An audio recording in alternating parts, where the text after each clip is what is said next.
The House will be in order. The chair lays before the House communication from the Speaker. The Speaker's Rooms, Washington, D.C., December 5th, 2024. I hereby appoint the Honorable Daniel Muser to act as Speaker pro tempore on this day. Signed, Mike Johnson, Speaker of the House of Representatives. Pursuant to the order of the House of January 9, 2024, the chair will now recognize a member from lists submitted by the majority-minority leaders for morning hour debate. The chair will alternate recognition between the parties with time equally allocated between the parties, and each member, other than the majority-minority leaders and the minority whip, limited to 5 minutes. But no event shall debate continue beyond 11:50 a.m. this morning. The chair recognizes the gentleman from New York, Mr. Kennedy, for 5 minutes. Thank you, Mr. Speaker. Mr. Speaker, I rise today to honor the life and legacy of Shirley Chisholm as we mark the 100th anniversary of her birth, November 30th, 1924, and as we commemorate her many achievements by posthumously awarding the Congressional Gold Medal. The daughter of immigrants, Shirley Chisholm represents the American dream realized. Born and raised in Brooklyn, New York, she would go on to be a trailblazer, a catalyst for change, and an inspiration for generations after her. In 1968, she would become the first black woman elected to the United States Congress, and in 1971 was a founding member of the Congressional Black Caucus. In 1972, she became the first black woman to run for a major party's nomination for president. But before forever changing the national political landscape, Shirley Chisholm sought to change her neighborhood, jumping into local politics in the 1950s after receiving a bachelor's degree from Brooklyn College and a master's in childhood education from Columbia University. Amid her community, she became an authority on issues concerning child welfare and was a staunch advocate for education reform. After being elected to serve in the New York State Assembly in 1964, she worked to expand food and nutrition programs for the poorest in her community and fought to provide disadvantaged students with educational opportunities.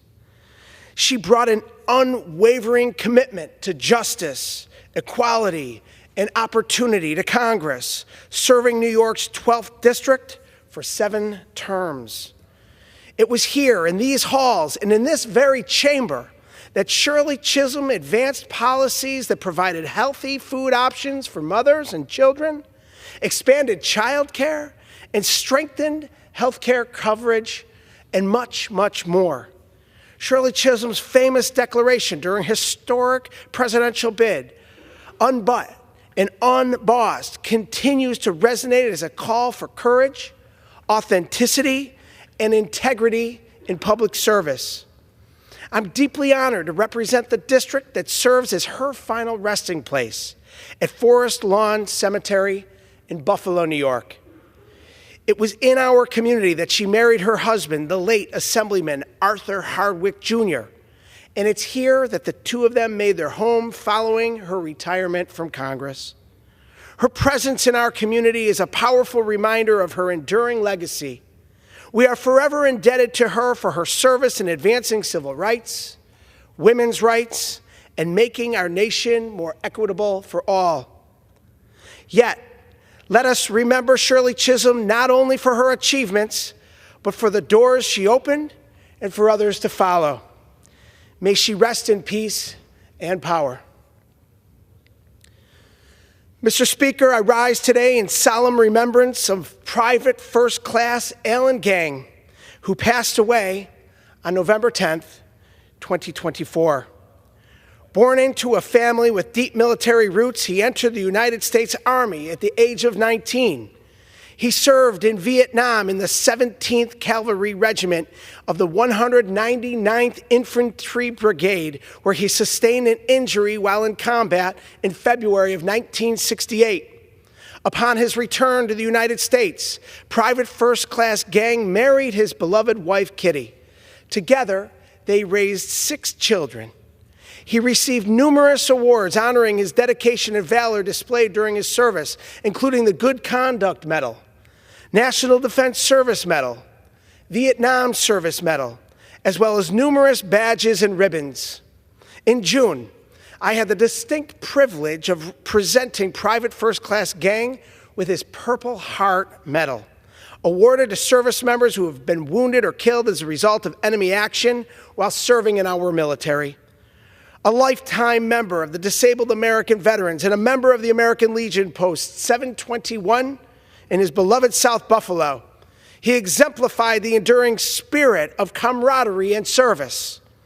He leaves behind his wife, 6 children, 15 grandchildren, and 5 great-grandchildren. With bravery and commitment, Alan Gang served this nation, contributing to the freedoms we enjoy today. May he rest in peace. I yield back. Gentleman yields. The chair recognizes the gentlewoman from Iowa, Ms. Miller Meeks, for 5 minutes.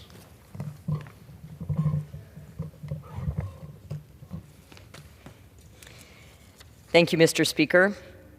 I rise today in recognition of the economic heartbeat of Iowa, our small businesses. In Iowa, over 99% of businesses are small, many of which are family-owned. That's over 282,000 small businesses employing more than 616,000 people. At a time of great economic uncertainty across the country, Iowa has been a beacon of hope and proven to be one of the best states to own and operate a business. This past weekend, we celebrated Small Business Saturday, encouraging folks to shop local for the holidays. As we approach Christmas and the New Year, I urge Iowans and Americans everywhere to continue supporting small businesses and shopping local during this holiday season. Small businesses are the backbone of our economy, and without them, we don't have large businesses, and our nation's economic engine would falter. I ask my colleagues to join me in recognizing the vital contributions of small businesses in Iowa and across the country, and to continue advocating for their success.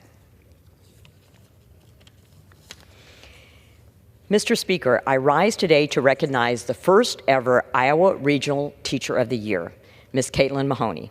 Ms. Mahoney has taught at Bettendorf High School for 11 years, molding the minds of our future generations. Mrs. Mahoney believes that education begins with the ability to engage students. She has worked vigorously to adapt the school algebra curriculum, enabling hundreds of students to move on to higher education. She also works as a student counselor, pushing students toward achievements previously unthinkable. It is the creativity and passion of our youth must be at the forefront of concern in this nation if it is to remain the greatest country in the world.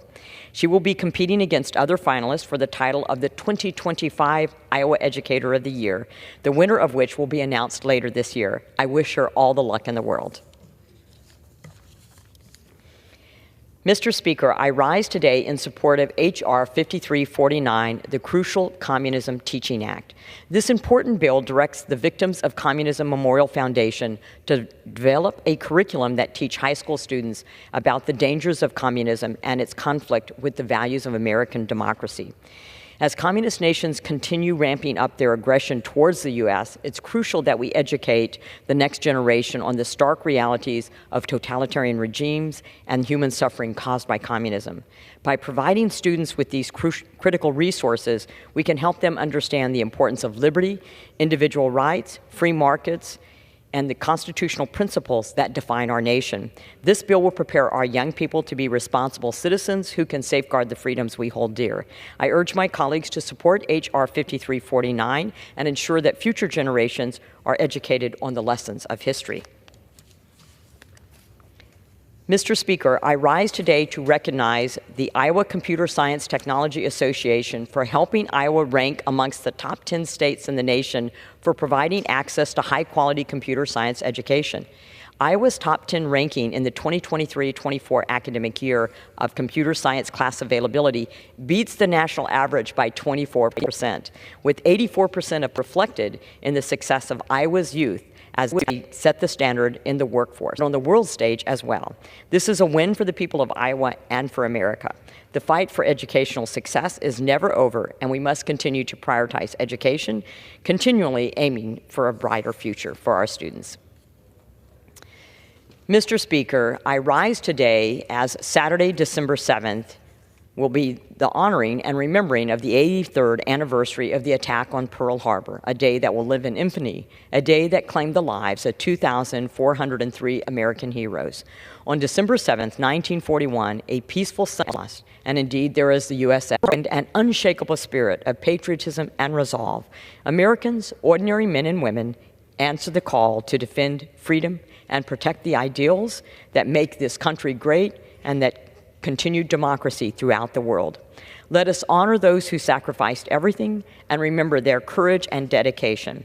Their legacy lives on in the enduring strength of this nation, a nation that will never falter in the face of adversity and will always stand for freedom and justice. With that, Mr. Speaker, I yield back. Gentlewoman yields. The chair now recognizes the gentlewoman from Michigan, Ms. Tlaib, for 5 minutes. From Detroit to Bhopal, we have a right to breathe clean air.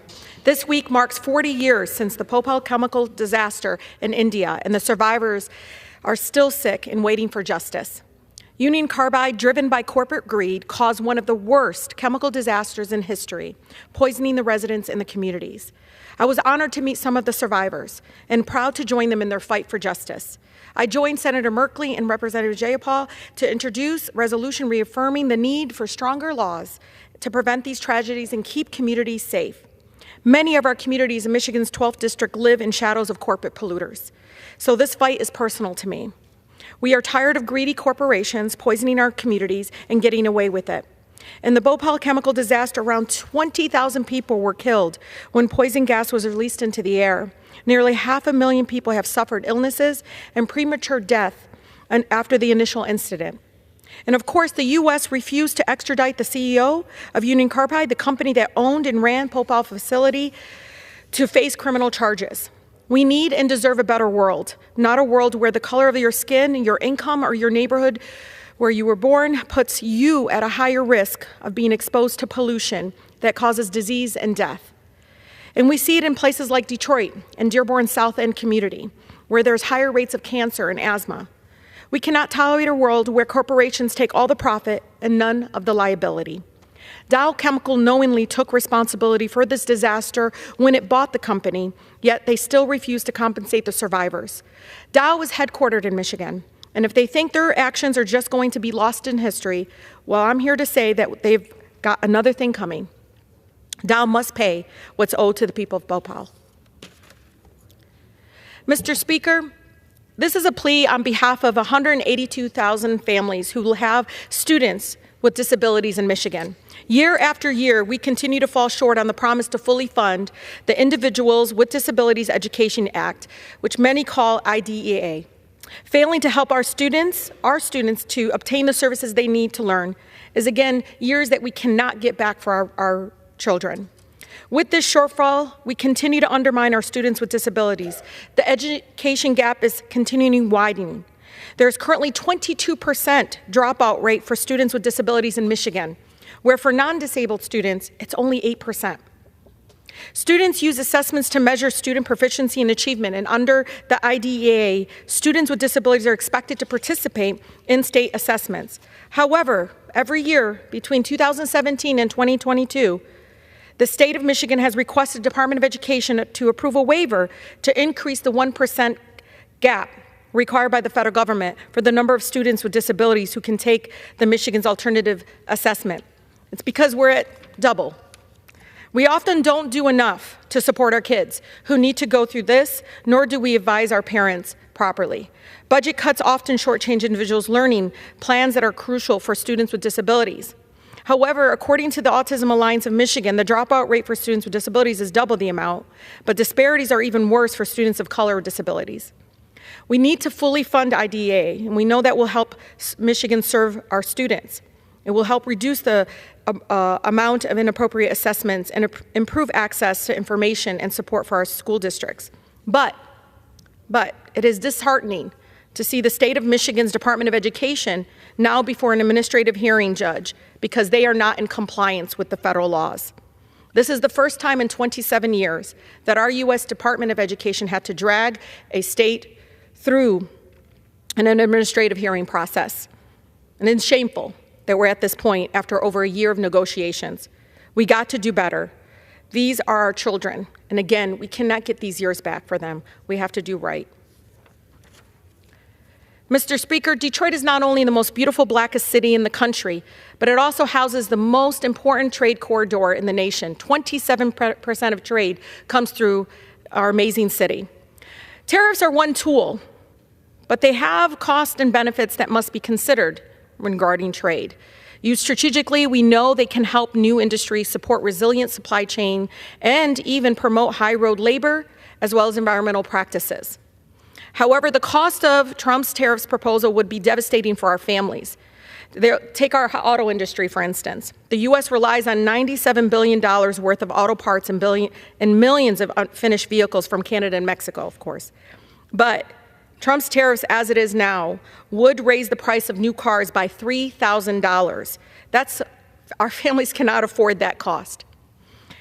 What about our grocery costs? More than half of our fruits and vegetables come from Canada and Mexico. My residents are already struggling to cover the rising prices of groceries. Again, we cannot toy with our residents' ability to put food on the table or provide for their families. With that, I yield. Gentlewoman yields. The chair now recognizes Mr. McClintock of California for 5 minutes. Mr. Speaker, most of the stories we read every day about outrageous government waste stem from a category of government funding called grants. From the $3 million grant to study how hamsters fight each other, to the $3.7 million in grants given to the Wuhan virology lab that likely unleashed COVID upon the world, these are the very essence of government waste.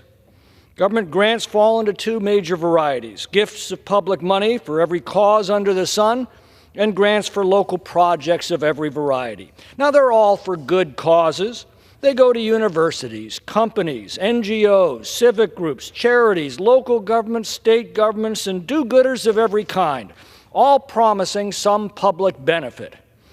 Unfortunately, by their very nature, they are plagued with lax oversight, political favoritism, little follow-up, and questionable benefits.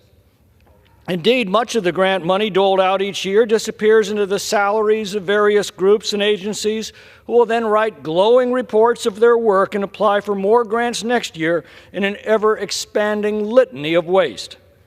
There's never a shortage of highly paid grant application writers eager to make that case. Personally, I like the university, says Dan Aykroyd's character in Ghostbusters. They gave us money and facilities. We didn't have to produce anything. You've never been out of college. You don't know what it's like out there. I've worked in the private sector. They expect results. If the federal government needs a particular good or service that it can't produce itself, it should send out a request for proposal specifying what it needs and then award a contract to the lowest responsible bidder to provide it. And then the contractor should be held accountable for delivering that good or service. Now, another major class of grant recipients are local and state governments. Now, who can begrudge grants for law enforcement, wastewater treatment, transportation, homeless shelters, or schools? Yet all of these grant programs beg a fundamental question. If a project exclusively benefits a local community, shouldn't it be paid for exclusively by that local community? Why should the taxpayers in Pocatello be forced to pay for sidewalks in Poughkeepsie? Robbing St. Petersburg to pay St. Paul turns our federal treasury into a grab bag for local pork projects that destroys the entire concept of federalism. Local decisions and local money should be made and spent locally. By definition, local grants are lower priority projects that simply can't make the cut when local governments are measuring their own local needs against their own local resources. They only make economic sense if somebody else can be stuck with the tab, and that's what grants do. Money flows from politically powerless communities to politically powerful ones, often for frivolous projects that don't merit a place in local budgets. But because these federal grants come with lots of strings attached, they're also inefficiently applied. But who cares, since it's all free money? A very simple test should be applied to this class of grants. If the project exclusively benefits a local community, that local community should pay for it. With that burden also comes the freedom to spend those dollars exactly as they're most needed.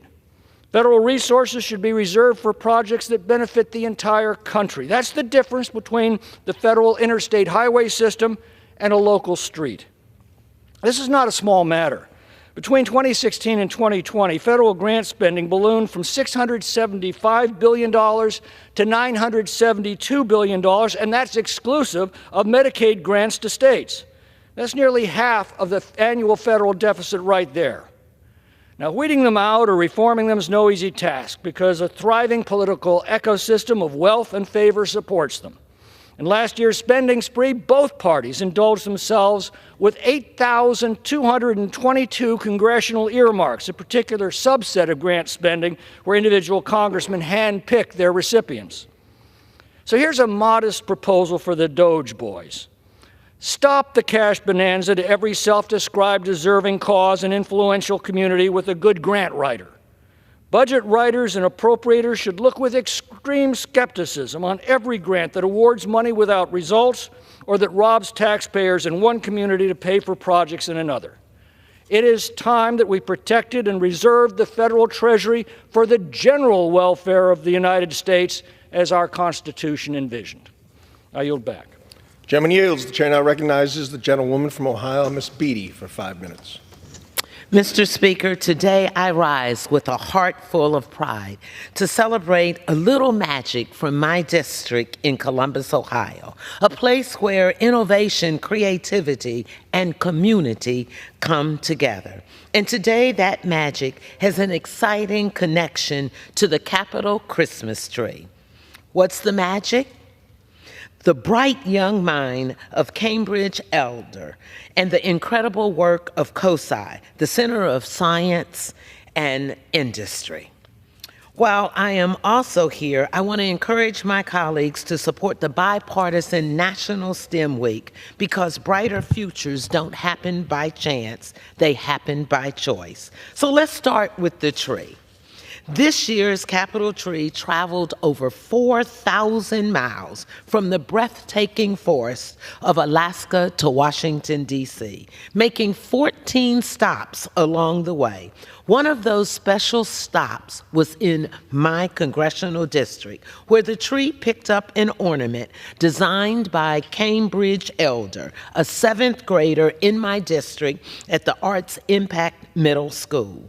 Through a partnership with the Ohio Arts Council, COSI invited students from all 611 Ohio school districts to design ornaments inspired by the theme, Building STEAM in Ohio. STEAM, science, technology, engineering, the arts, and mathematics, isn't just a buzzword, Mr. Speaker. It's a foundation for progress. Cambridge Ornament, a train with 4 carts representing each of the STEAM elements, was inspired by a train at her school that she loves. Her ornament isn't just a decoration. It's a vision. It's a symbol of what happens when we invest in our children and give them the tools to dream big. Cambridge's story reminds us of the vital role institutions like COSI play in sparking curiosity, discovery, and innovation. Under the bold leadership of Dr. Frederick Berkeley, COSI has become a powerhouse of education and inspiration, earning its title as the nation's #1 science museum. 4 years in a row with USA Today Readers' Choice Awards. Forbes calls COSI a beacon of scientific engagement, and that's exactly what it is. From the COSI Science Festival to the wildly successful STEM Kit program, COSI is making science accessible and exciting for families and kids, not just in Columbus, Mr. Speaker, but across the nation. Cambridge creativity fueled by COSI's mission is proof of what's possible when we nurture curiosity and celebrate imagination. And that's why I'm here, to urge my colleagues to support the National STEM Week Act. This bipartisan bill, which I am a sponsor, will dedicate a week each year to highlighting the importance of STEM and STEAM education. It's about bringing together federal, state, and local governments with schools, families, and organizations like COSI to close the knowledge gap holding too many of our children back. It's about giving every child, no matter their zip code, a shot at a better future. It's about ensuring America remains a global leader by fostering creativity and problem-solving skills that drive innovation. And it's about young people like Cambridge, who I hope is watching today, to show us what's possible when we invest in their potential. Mr. Speaker, when we look at the Capitol Christmas tree, let us remember that every ornament tells a story. Cambridge ornament isn't just a story, it's ours. So let us commit to building a future where every child can dream, create, and achieve, securing their future and the future of this nation. So I want to say, Mr. Speaker, congratulations to Cambridge Elder, and congratulations to her principal, her teachers, and her family for being a big support to her. Congratulations, Cambridge. Mr. Speaker, I yield back. Gentlelady yields. The chair recognizes the gentleman from Pennsylvania, Mr. Muser, for 5 minutes. Thank you, Mr. Speaker, very much. Mr. Speaker, small businesses are the strength of our economy. We all know that. Employing half of all Americans and driving prosperity across our communities and our country. Yet these businesses continually are put under siege by an avalanche of federal regulations. The Biden administration has imposed $1.5 trillion in regulatory costs and 326 million hours of paperwork on small businesses. That's hard to believe, but true. Time and money that entrepreneurs should be spending growing their businesses and, of course, creating jobs. That's why I strongly support the Prove It Act, which we'll be voting on today. This legislation forces federal agencies to analyze the true cost of their regulations and consider the direct and indirect burdens on small businesses. So very important. It allows small businesses to challenge unfair rules, ensures greater transparency, and even exempts entrepreneurs from regulations if agencies fail to comply with these requirements. Small businesses should be able to focus on expanding operations, hiring workers, and serving their customers, not navigating federal government's continuous red tape. The Prove It Act will empower small business owners, protect jobs, and restore common sense to our regulatory process. Let's defend the American entrepreneurial spirit by passing the Prove It Act and unleashing the full potential of every small business throughout our country, and certainly throughout my state, the Commonwealth of Pennsylvania. Thank you, Mr. Speaker, and I yield back.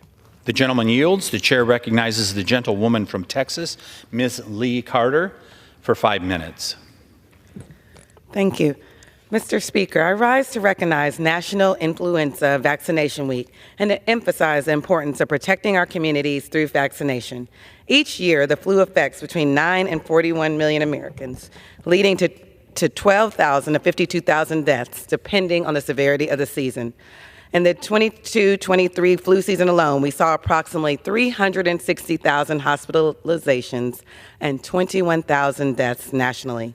In Houston, home to the world-renowned Texas Medical Center, our healthcare professionals are on the front lines during peak flu season, managing increased patient loads and saving lives. The flu is not just a season inconvenience. It is a serious health threat, particularly for children like my own, older adults, and those with chronic conditions.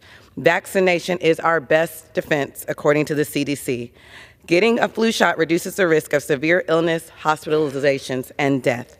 I'm highly concerned about the anti-vax messages that are spread throughout social media and even on the news. And I'm highly concerned that our next administration is selecting potential nominees on our most revered health agencies that have anti-vaccination messaging. I would encourage all Americans to get vaccinated against the flu to help our vulnerable populations, including pregnant women and infants who cannot be vaccinated themselves. Each year, unfortunately, vaccination rates fall well short of recommended levels. National Influenza Vaccination Week serves as an important reminder that it is not too late to get vaccinated. Flu season can last all the way through May, and every vaccination helps to protect not just the individual, but also their family, friends, and neighbors. I encourage all Houstonians and Americans to do their part to prevent the spread of influenza and to protect public health in the United States. Mr. Speaker, I rise to discuss one of our national treasures, and these are our libraries, especially at our schools. Libraries are essential in addressing the achievement gap, and as a former first grade teacher, I know how important it is to all children. It provides students with access to books, technology, and a trained librarians who foster literacy can help aid in academic success. Yet, in Texas, we are seeing a troubling trend. Houston ISD, which is primarily my district, has cut 28 librarian positions, and Spring Branch ISD has replaced certified librarians with less qualified staff. Statewide, over 1 in 5 schools no longer have a full-time librarian. These cuts disproportionately affect underserved communities where students rely on libraries for resources that they lack at home. At the same time, Texas has approved a Bible-based curriculum for public schools. And while this curriculum is optional, it does nothing to close the achievement gap. Instead of focusing on ideological initiatives, we should invest in proven solutions like restoring librarian positions to provide equitable access to education and ensure all students can thrive. Books, which could include the Bible, but many other books, are gateways to opportunity, and librarians are essential guides in that journey. Let's invest in real solutions to ensure every child has the tools to succeed. Okay. Finally, Mr. Speaker, I rise today to honor the legacy of several Texas Southern University faculty researchers in the 18th Congressional District in the great city of Houston. Since the foundation of Texas Southern University, a historically black college and university, it's remained a pillar of Third Ward and the African American community and Houston at large. It is home to more than 1,400 outstanding faculty and staff members who each play a critical role in helping this historic institution shape and mold the future of America's finest students. So I'd like to recognize a few of the contributions of these faculty who have blazed a path in their respective fields of study. Dr. Robert Bullard, who my mother, Congresswoman Sheila Jackson Lee, worked with closely, is the founding director of the Bullard Center for Environmental and Climate Justice. He's a distinguished professor of urban planning and environmental policy, and often referred to as the father of environmental justice. He is focused on topics such as environmental racism, urban land use, housing, transportation, sustainability, climate justice, and community resilience in 18 books. Dr. Bullard has also garnered the support of more than $70 million in external funding. Dr. Howard Henderson is the founding director of the Center for Justice Research and a professor of justice administration in the Barbara Jordan Mickey Leland School of Public Affairs. She serves as an advisory board member of the Vera Institute's Rural Jail Research Policy Network, a member of the National Scientific Advisory Committee at the Institute of Justice, Research, and Development at Florida State University, and is a member of the National Science Foundation STEM Opportunities in Prison Settings Work Group, and has secured over $2 million in funding. Gentlelady's time has expired. Thank you for these great leaders in research. The gentlelady yields. The chair will receive a message. Mr. Speaker, messages from the Senate. Mr. Speaker, Madam Secretary. I have been directed by the Senate to inform the House that 2007, in which concurrence of the House is requested. The chair recognizes the gentleman from Georgia, Mr. Carter, for 5 minutes.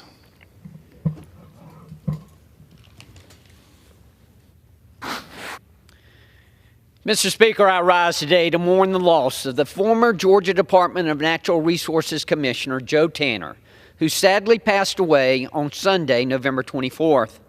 Mr. Tanner held an impressive career in the state government for 26 years, making him the longest-serving commissioner of the Georgia Department of Natural Resources.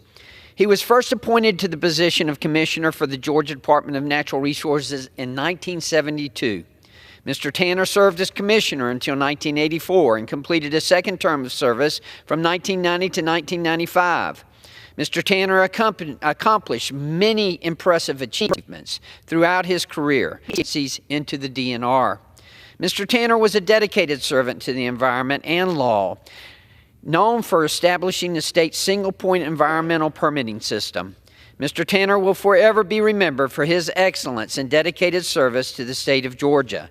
My heart and my thoughts go out to his family, friends, and all those who had the pleasure of working alongside him.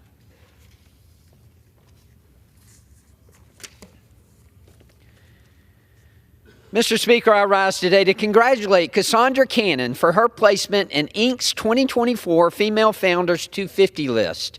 Since launching her luxury lingerie company, Lake, Ms. Cannon has expanded her company immensely, growing Lake's revenue by 50%, customer base by 185%, and roster of employees by 134% in 2023 alone. Prior to launching the company, Cannon was preparing to begin medical school, and her co-founder, Ann Reed Lattimore, was working in the pharmaceutical industry. The two realized there were improvements to be made in the women's sleepwear industry and decided to exit the medical field to launch Lake in 2014. The company boasts a spectacular headquarters on West Harris Street, coupled with a design studio on Broughton Street in Savannah and fulfillment center in Pooler. Congratulations to Ms. Cannon, Ms. Lattimore, and the dedicated employees of Lake on this stellar achievement. I look forward to watching your company flourish in years to come. Mr. Speaker, I rise today to congratulate Kia on 15 years of manufacturing in the state of Georgia. Boasting 2,200 expansive acres of land in West Point, Georgia, Kia's manufacturing plant is the first North American manufacturing site for the corporation, based in Seoul, South Korea. After its groundbreaking ceremony in October of 2006, Kia has increased its capacity to produce 350,000 vehicles per year.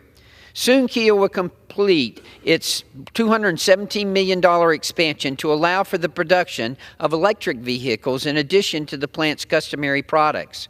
I would like to extend my most sincere thanks and congratulations to Kia and its Georgia team for their hard work and contributions to growing and strengthening American manufacturing. Congratulations to Kia and its Georgia team on this significant milestone, and I look forward to watching your company continue to provide jobs, opportunity, and top-notch products in Georgia for many years to come.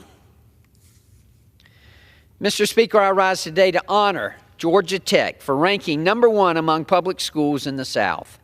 This achievement was recently reported by the Wall Street Journal and deservedly reflects the university's impressive legacy. Georgia Tech has retained its #1 spot for industrial engineering and has recently achieved this top ranking for civil engineering. Meanwhile, the university's aerospace, biomedical, computer, mechanical, and materials engineering programs all ranked in the top 4 among all universities nationwide.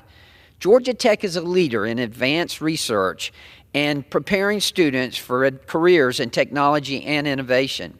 This is an incredible achievement and a source of pride for Georgians everywhere.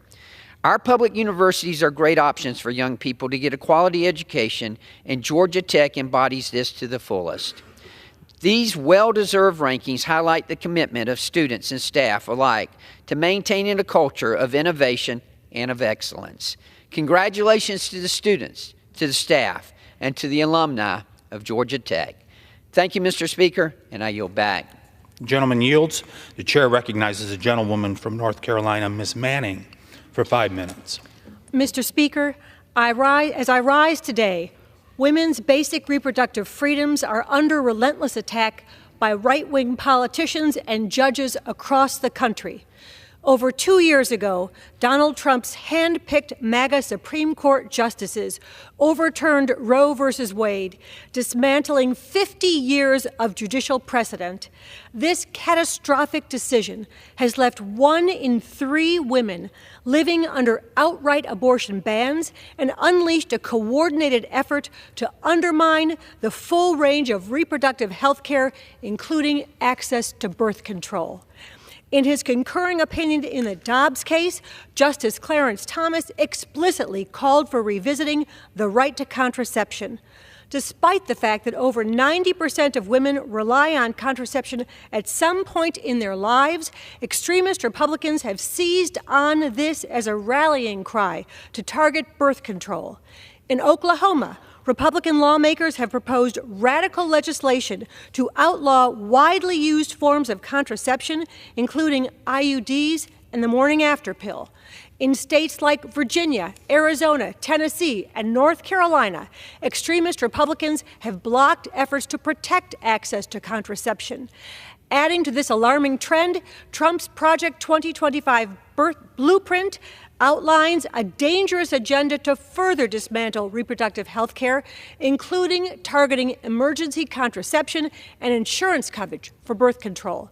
Despite his campaign claims of ignorance about Project 2025, Trump is now staffing his administration with the very architects of this extreme agenda. Well, I refuse to stand by and let these MAGA extremists interfere with women's private health care decisions.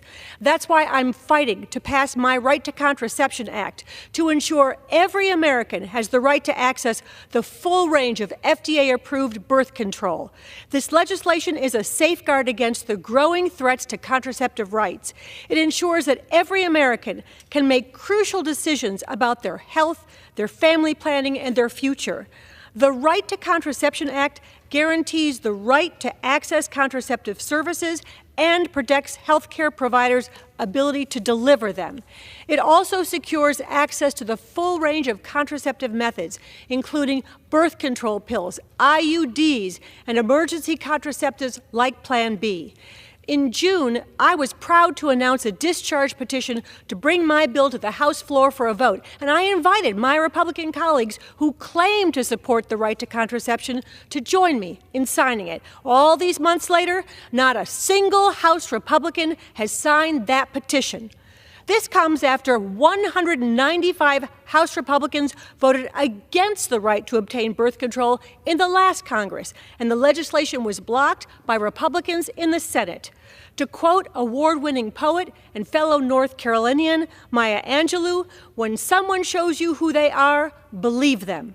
Time and time again, extremist Republicans have shown us exactly who they are. Their attacks on reproductive rights didn't stop with Roe. In fact, they're just getting started.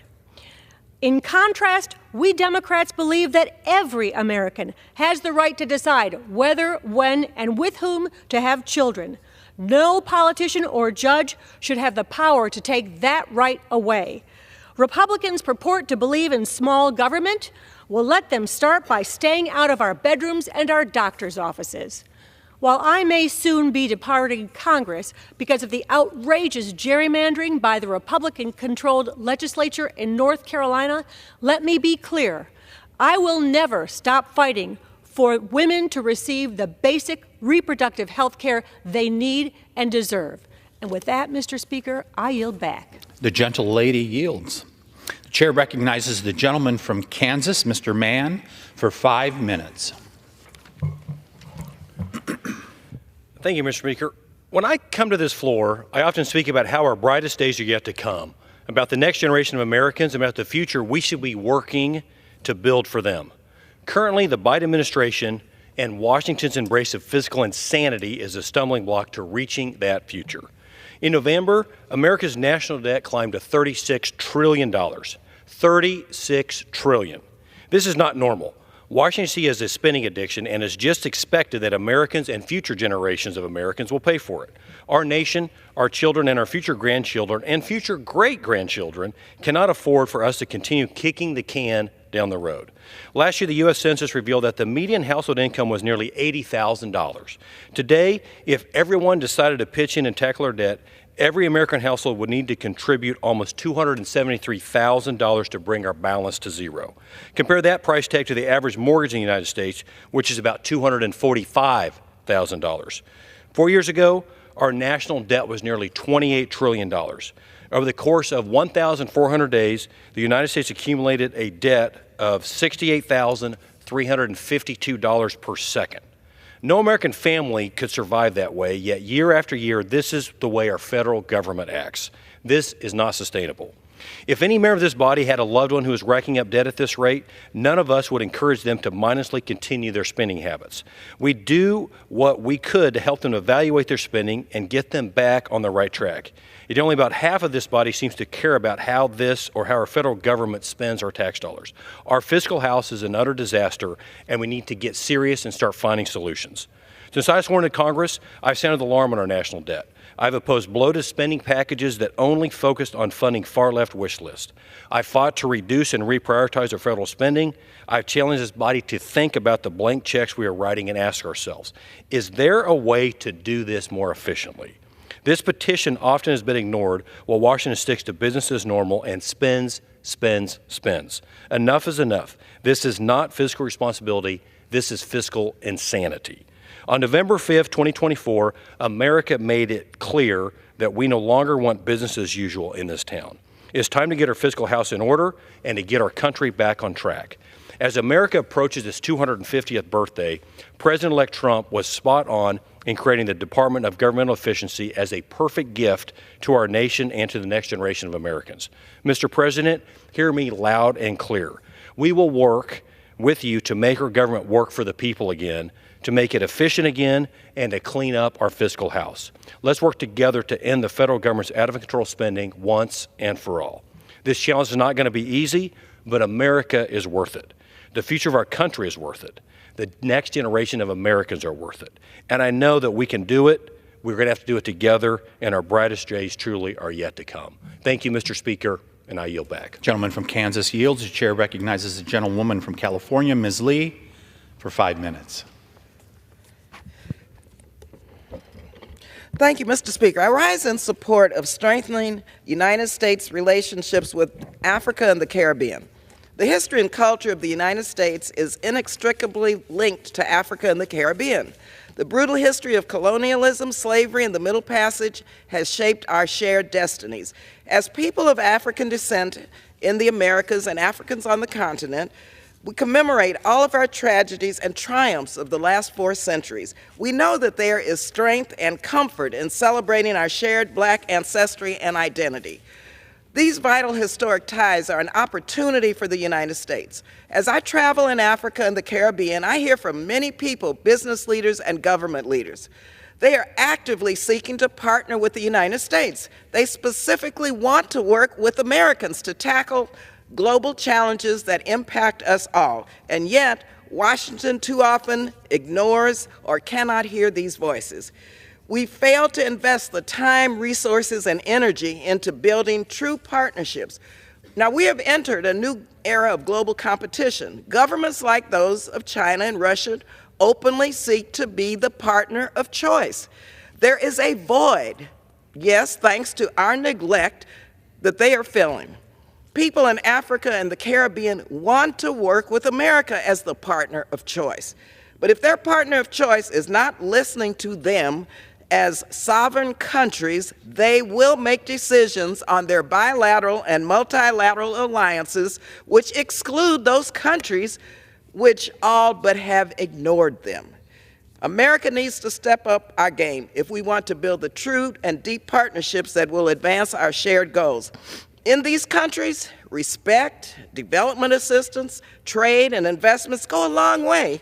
For example, in 2005, Hurricane Dennis devastated the Caribbean, causing billions of dollars. I worked very hard to get a small amount of reconstruction assistance, which was $40 million for Grenada.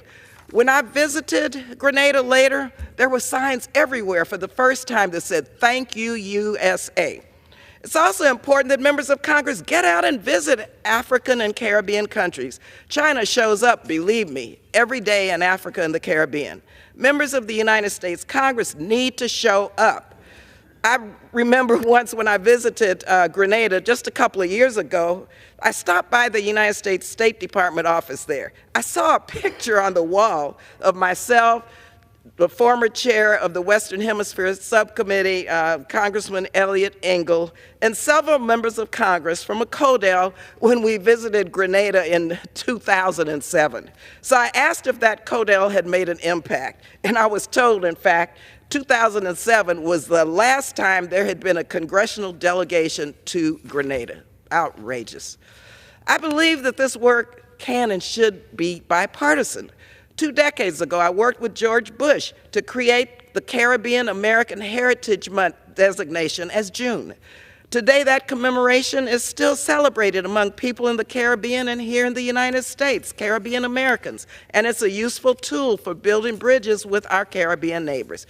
And I am proud that during my term leading the House Appropriations Subcommittee for the State Department and Foreign Operations, I have worked substantially to increase American investment and partnerships with Africa and the Caribbean. As SFOP's chair, I managed to increase the development assistance account by more than $800 million. We were able to invest that increase in important priorities like Prosper America to grow jobs and incomes in Africa and the United States, Power Africa, which seeks to connect 60 million Africans to reliable electricity, and the United States African Development Foundation, which invests directly in African entrepreneurship, and the Young African Leaders Initiative, which seeks to lift up and strengthen the brightest flowers of African youth. In the Caribbean, I created a program to invest in inclusive economic growth for the first time. Worked with State Department to expand our Caribbean diplomatic presence. One of our embassies in Barbados is responsible for 7 countries. They don't even have a plane. They can't travel to those 7 countries they're responsible for, so we're expanding our presence there. We expanded support for small island states coping with sea level rise and invested in the Caribbean Basin Security Initiative to tackle transnational security challenges like crime and drug trafficking. Mr. Speaker, these investments are crucial not only to support American security and interests, but to build the equitable and inclusive world which we seek. I urge my colleagues to listen carefully to African and Caribbean voices. We have millions of people of African descent in our own country. We have to continue to build these bridges towards a shared and just prosperous for all people. Thank you. Gentlelady yields. The chair recognizes the gentleman from Colorado, Mr. Lopez, for 5 minutes.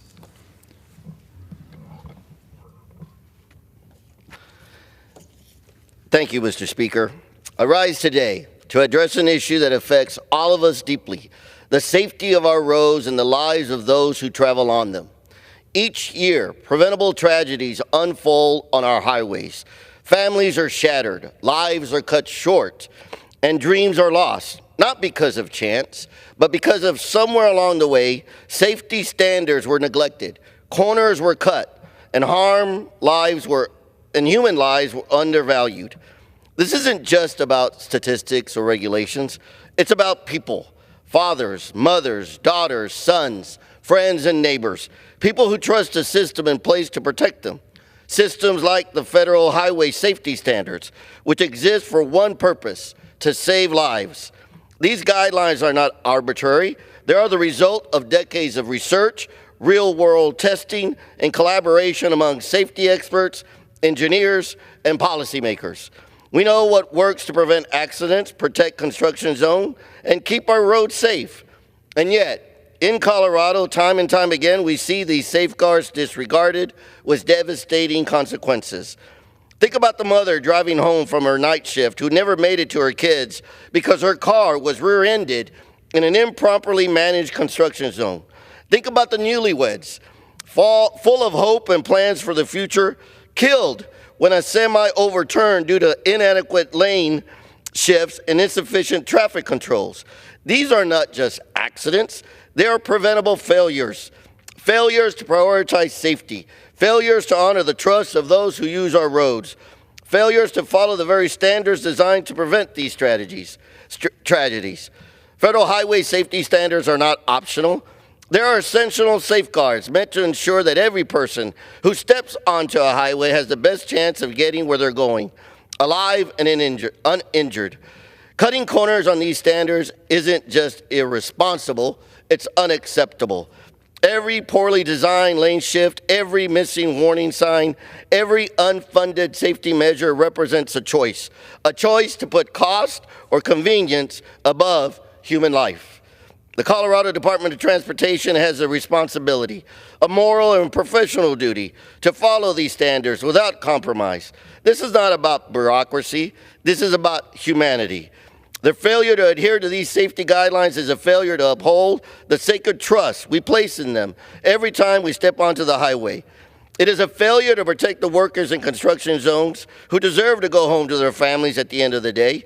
It is a failure to protect the people who rely on these roads for their livelihoods, their loved ones, and their lives. Mr. Speaker, we cannot stand idly by construction zone fatalities in Colorado reach record highs. We know that CDOT receives over 40% of its funding from federal programs, yet it continues to operate with a lack of transparency and accountability. Legislators seeking answers to basic safety questions through CORA requests have faced roadblocks. Meanwhile, Colorado's construction zone deaths have increased year after year, making 2024 the worst year since 2020. These points is to a systemic failure not just within CDOT, but within leadership overseeing transportation in our state. This is not just a Colorado issue, it's a regional one. Colorado is part of the Department of Transportation Region 8, which includes Montana, North Dakota, South Dakota, Utah, and Wyoming. If these issues persist in Colorado, how can we be certain they're not happening across the region? Competent leadership from the regional directors at the execution level is critical to ensure that safety is not an afterthought, but a priority. Federal oversight must demand adherence to safety standards and hold agencies accountable for every dollar spent and every life put at risk. Today, I call on all of us, lawmakers, transportation leaders, and community members, to demand better, to demand that federal highway safety standards be followed to the letter. There is no excuse, no delay, and no corner worth cutting when lives are at stake. Every life matters, and every injury prevented is a victory for humanity. Together, we can ensure that our roads are places of safety, not sorrow. We owe it to every driver, every worker, and every family to make this a reality. There is no need for loss of life on our highways because we know better and because we can do better. Thank you, and I yield back. Gentleman from Colorado yields. The chair recognizes the gentlewoman from Virginia, Ms. McClellan, for 5 minutes.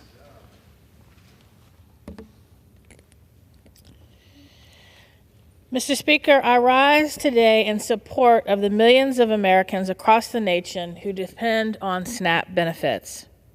In recent months, reports of SNAP benefit theft has skyrocketed at an alarming rate, leaving many families hungry. In the city of Richmond alone in Virginia, there has been about a 2,000% increase in SNAP theft over the last month. Food banks are stepping up to meet the need, but they are seeing record numbers of families relying on their services as we enter the holiday season. Too many vulnerable families rely on SNAP to put food on the table, and SNAP families often face precarious financial situations. And when their benefits are stolen, they face the impossible choice of feeding their families or paying essential bills. And as their children go hungry, they struggle to learn in school. This is not just an issue in our cities, but rural communities across the country are also facing SNAP benefit theft. Congress has empowered the states to use federal funds to replace stolen benefits, which has helped ease this suffering. But that authority will expire on December 20th without additional action. That's why I'm calling on House appropriators to extend this crucial authority through any funding bill that we pass, and urge my colleagues to pass H.R. 205, the SNAP Theft Protection Act of 2023, introduced by the gentleman from Maryland, Mr. Ruppersberger. Hardworking families deserve to approach the holiday season with hope, not the looming fear of food insecurity. We must act swiftly to ensure that vulnerable communities are not left behind. Thank you, Mr. Speaker, and I yield back. Gentlelady from Virginia yields. The chair recognizes the gentleman from Georgia, Mr. McCormick, for 5 minutes. Thank you, Mr. Speaker. I want to take time to talk about the biggest threat to our nation, our ability to thrive as a nation and an economy. And it's not really being addressed, even with the Herculean efforts of the DOJ and everybody else talking about what cuts we're going to make to the budget, which is around $7 trillion right now. But we need to have a realistic conversation. We're $35 trillion in debt. $35 trillion. We bring in less than $5 trillion per year to pay those debts and to pay for the entire budget. If we didn't have a budget, if we spent nothing on the United States, if we spent nothing for the military, Social Security, Medicare, Medicaid, everything in our budget, it would take us over 7 years to pay off our debt, paying nothing else. And that doesn't count the $1 trillion of interest we're paying right now per year. So let's have a realistic conversation. This problem is bipartisan. The real divergence of the debt to GDP ratio started in about 2004, so about 20 years ago. It happened when we had a Republican president, and it's continued regardless of who is in control of the presidency or the House or the Senate for that matter. If we talk about the future, the 75% of the budget that's non-discretionary, some people call it mandatory. We're Congress. There's nothing mandatory about spending. But if we don't address these issues, we're in trouble as a nation. If we're out of balance and our debt to GDP ratio becomes too extreme, our currency will fail and we'll no longer hold the position we have in the world as we are economic powerhouse. If you think that I'm threatening Social Security, not at all. As a matter of fact, just the opposite. I want to secure it because, quite frankly, if we don't do something about Social Security, it will be insolvent in less than 10 years, and it will take an automatic 21% cut without a vote. We have no control over that.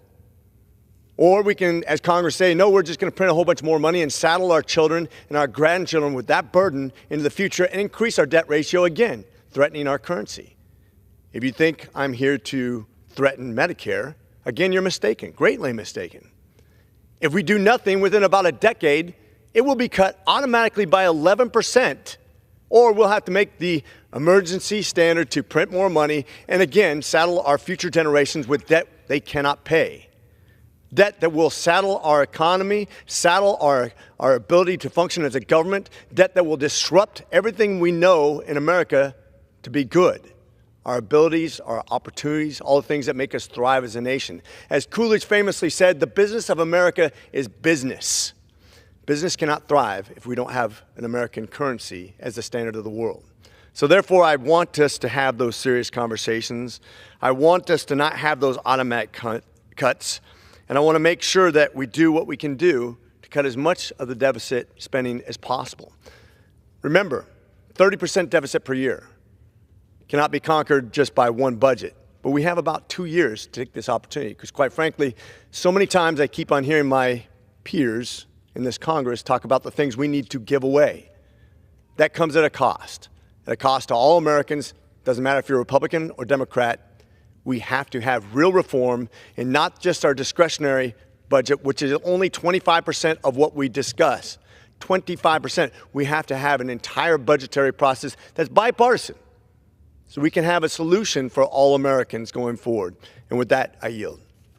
The gentleman from Georgia yields. The chair recognizes the gentlewoman from New Jersey, Ms. McIver, for 5 minutes.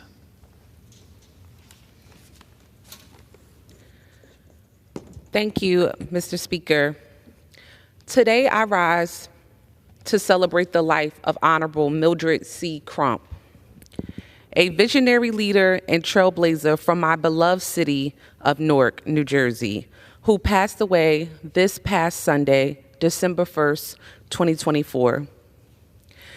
Mildred was a woman of many firsts, and her wisdom, guidance, and unwavering belief in justice helped shape my life and my career and transformed the lives of so many others. As the first African-American woman elected to the Newark City Council and as the council's first woman president, Mildred broke barriers and demonstrated a steadfast commitment to equity, justice, and community empowerment. Her dedication to improving the lives of others, whether through her pioneering work as New Jersey's first African-American Braille teacher or her tireless advocacy for housing, education, and civil rights, has left an everlasting mark on our city, state, and nation. Council President Crump was more than a role model. She was a relentless advocate and champion for people. and a brilliant community strategist. She blazed a path for so many and was always a source of unwavering support. For those of us who had the honor of learning from her, we are grateful for her. Mildred's leadership, compassion, and vision will be profoundly missed. All Norkers mourn the loss of this exceptional woman. I send my deepest condolences to her children, Larry and Sherry, the rest of her family, and her loved ones. I know Mildred's legacy and impact will live on. It lives in me and many others. Thank you, Mildred C. Crump. Thank you on behalf of all of the little Black and brown girls you inspired and provided a light to shine. We love you forever. Thank you, and I yield back my time. Gentlelady from New Jersey yields. The chair recognizes the gentleman from Pennsylvania, Mr. Thompson, for 5 minutes.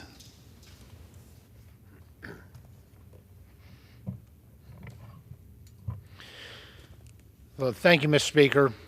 Mr. Speaker, tonight is the beloved annual tradition of the National Christmas Tree Lighting Ceremony, and I rise to recognize the Austin Area School District's contributions to this display. The Austin Area School District in Potter County, Pennsylvania, is the smallest public school in Pennsylvania. The school serves approximately 100 pre-kindergarten through 12th grade students from the surrounding communities and it excels in creating innovative, personalized one-on-one experiences for their students. This year, Austin Area School District was selected to decorate the Pennsylvania tree, which is part of the Pathway of Peace, a display of 58 smaller trees representing each state, territory, and the District of Columbia. The National Park Foundation and National Park Service annually present the National Christmas Tree lighting on the ellipse at the White House and President's Park. This celebration began in 1923, and it brings together families and friends and communities to celebrate the holidays in one of America's national parks.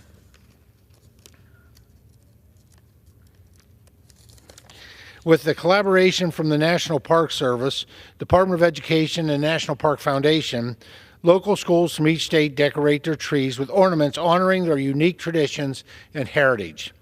When tasked with creating ornaments for the tree, students were asked, "What makes your state beautiful?" Well, Pennsylvania is rich in history and natural beauty, and Potter County has a distinctive lifestyle. Austin Area School District's art teacher, Mrs. Bethany Brown, and English teacher, Mrs. Megan Walk, had students create a list of what makes our region feel like home. Students considered Pennsylvania's outdoor activities like hunting and fishing, kayaking, camping, and stargazing, as well as historic events significant to Potter County.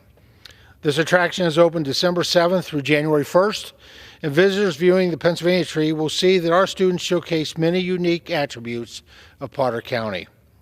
The ornaments highlight a variety of experiences unique to Pennsylvania, such as our #1 industry, agriculture. Potter County's rich history of potato farming. Local farms in Potter County supply potatoes nationwide. The maple syrup production, which thrives in our region, thanks to the abundance of forests and maple trees. Each year at the annual Maple Festival, the county celebrates the maple season with pancake breakfasts and open houses at maple producers' facilities. And many more ornaments that showcase Pennsylvania's natural beauty. The Pennsylvania Wilds region is a remarkable resource for those eager to explore Pennsylvania's natural wonders.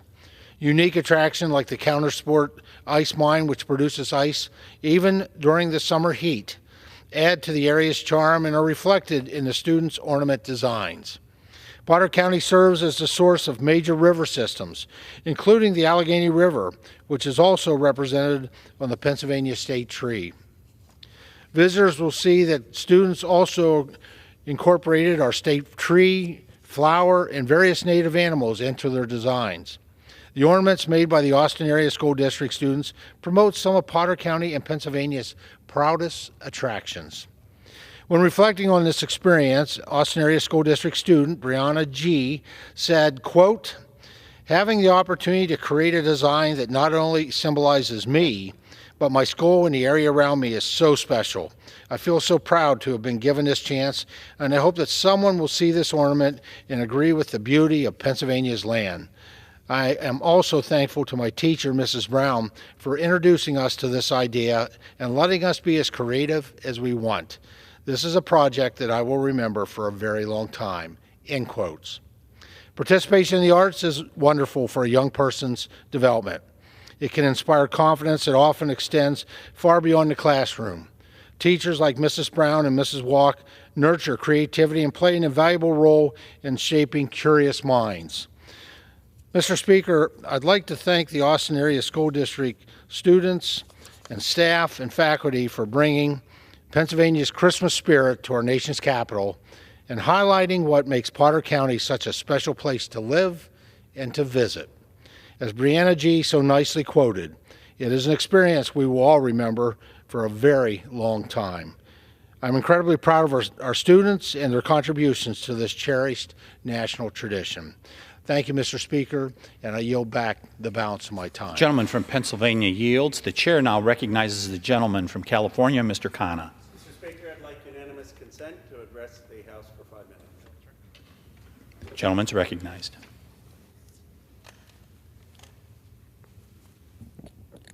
Mr. Speaker, I rise today to condemn the unholy alliance between soulless wealth and power that is stripping Americans away of our freedom. The reality is that in 2024, 150 billionaires spent $1.9 billion on this election. 72% of Americans, Republicans, Independents, and Democrats, are outraged with money in politics. We did not fight a revolution to be spectators in a game of billionaires putting ads on our television sets and on our mobile phones. We have more dignity, we have more power as American citizens. Our founders would be rolling over in their graves if they saw what has become of modern American democracy. $2.7 billion of super PAC spending. And let me tell you something, only 1% of Americans gave more than $200. Who has more than $200 to give to politicians? The money has become more important than votes. Surely we could agree in this body to ban super PACs and overturn Citizens United. Short of that, surely we could agree what Maine did overwhelmingly to restrict contributions to super PACs. Why should it be that a politician can only receive a contribution up to $3,300, but somehow super PACs should be allowed to get millions of dollars? We need to make sure, like Maine, in every state, that at the very least super PACs are restricted so billionaires aren't buying our elections. I founded the No PAC Caucus in the United States Congress. We need to end PAC money, lobbyist money that is corrupting the soul of our democracy. We may not agree on every issue, but when you look at why politicians sold our jobs overseas, why Wall Street raided our manufacturers and hollowed out industry after industry to worship shareholder profits, then you have to look at the influence billionaires have had on our democracy. Let's return power to our citizens. Let's ban super PACs. Let's at least regulate billionaires from contributing to super PACs.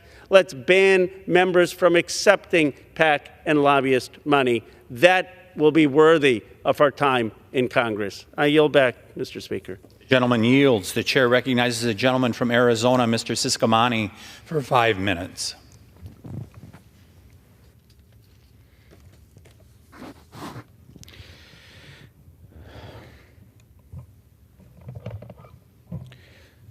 Thank you, Mr. Speaker. I rise today with a heavy heart to honor the life and legacy of my friend, Marana Mayor Ed Honey, who passed away unexpectedly on November 22nd. One of Southern Arizona's most influential leaders, Ed was a pillar of his community who dedicated himself to serving the residents of Marana with steadfast resolve and a genuine passion. A third-generation resident of Marana, Ed's roots ran deep in the community he served and loved so very much. Ed graduated from Marana High School and went on to serve his country during the Vietnam War as a member of the Navy and was a lifetime member of the Veteran of Foreign Wars Post 5990 in Marana. For Ed, politics was never an end to itself. He was deeply driven by his desire to make tangible improvements in his community. His career in public service spanned 37 years across 3 terms on the town council, including serving as mayor since 2005. He was very committed to improving transportation infrastructure, strengthening public safety, and promoting economic growth in Marana and across the region. He often reminded me, and quite frankly, everyone around him, that he started calling me congressman way before I even decided to go for this job.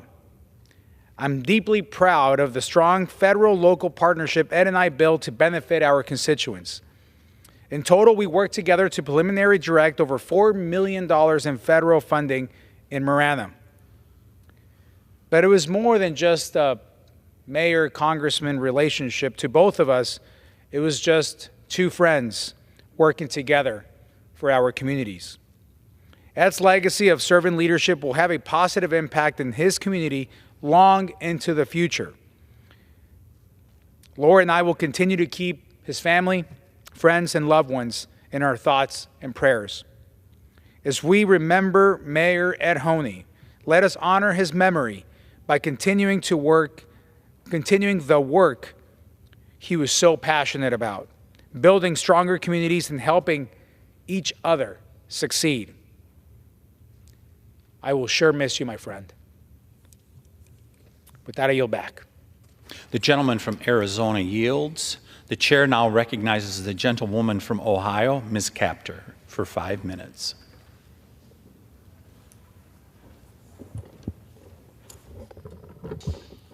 Thank you, Mr. Speaker. I hail from the manufacturing heart of automotive and truck USA, right at the Ohio-Michigan border. And as this new year beckons, Congress must do what it can, as the old saying goes, to reconnect the U.S. head bone to its neck bone. Specifically, as co-chair of the House Auto Caucus, this means we must reshore ownership here in the USA of the Chrysler Group and its key suppliers. What America makes and grows here in America makes and grows America.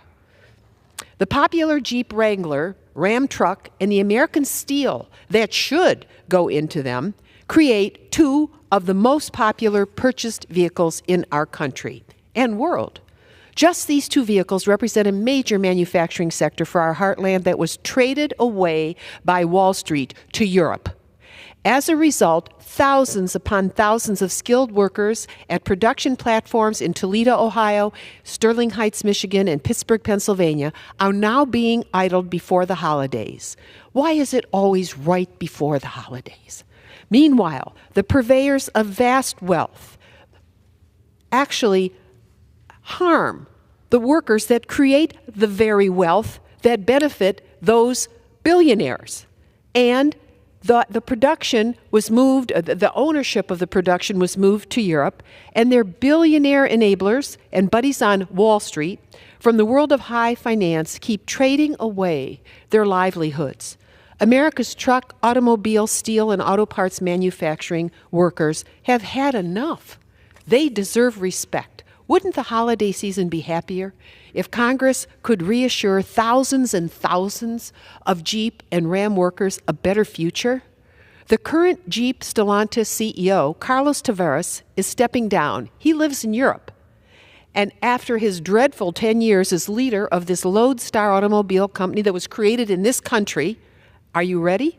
He earns a whopping $43 million a year, not counting all his perks and stock options, and he just got another $1 million raise after his dreadful, I can't even call it leadership, heading the company.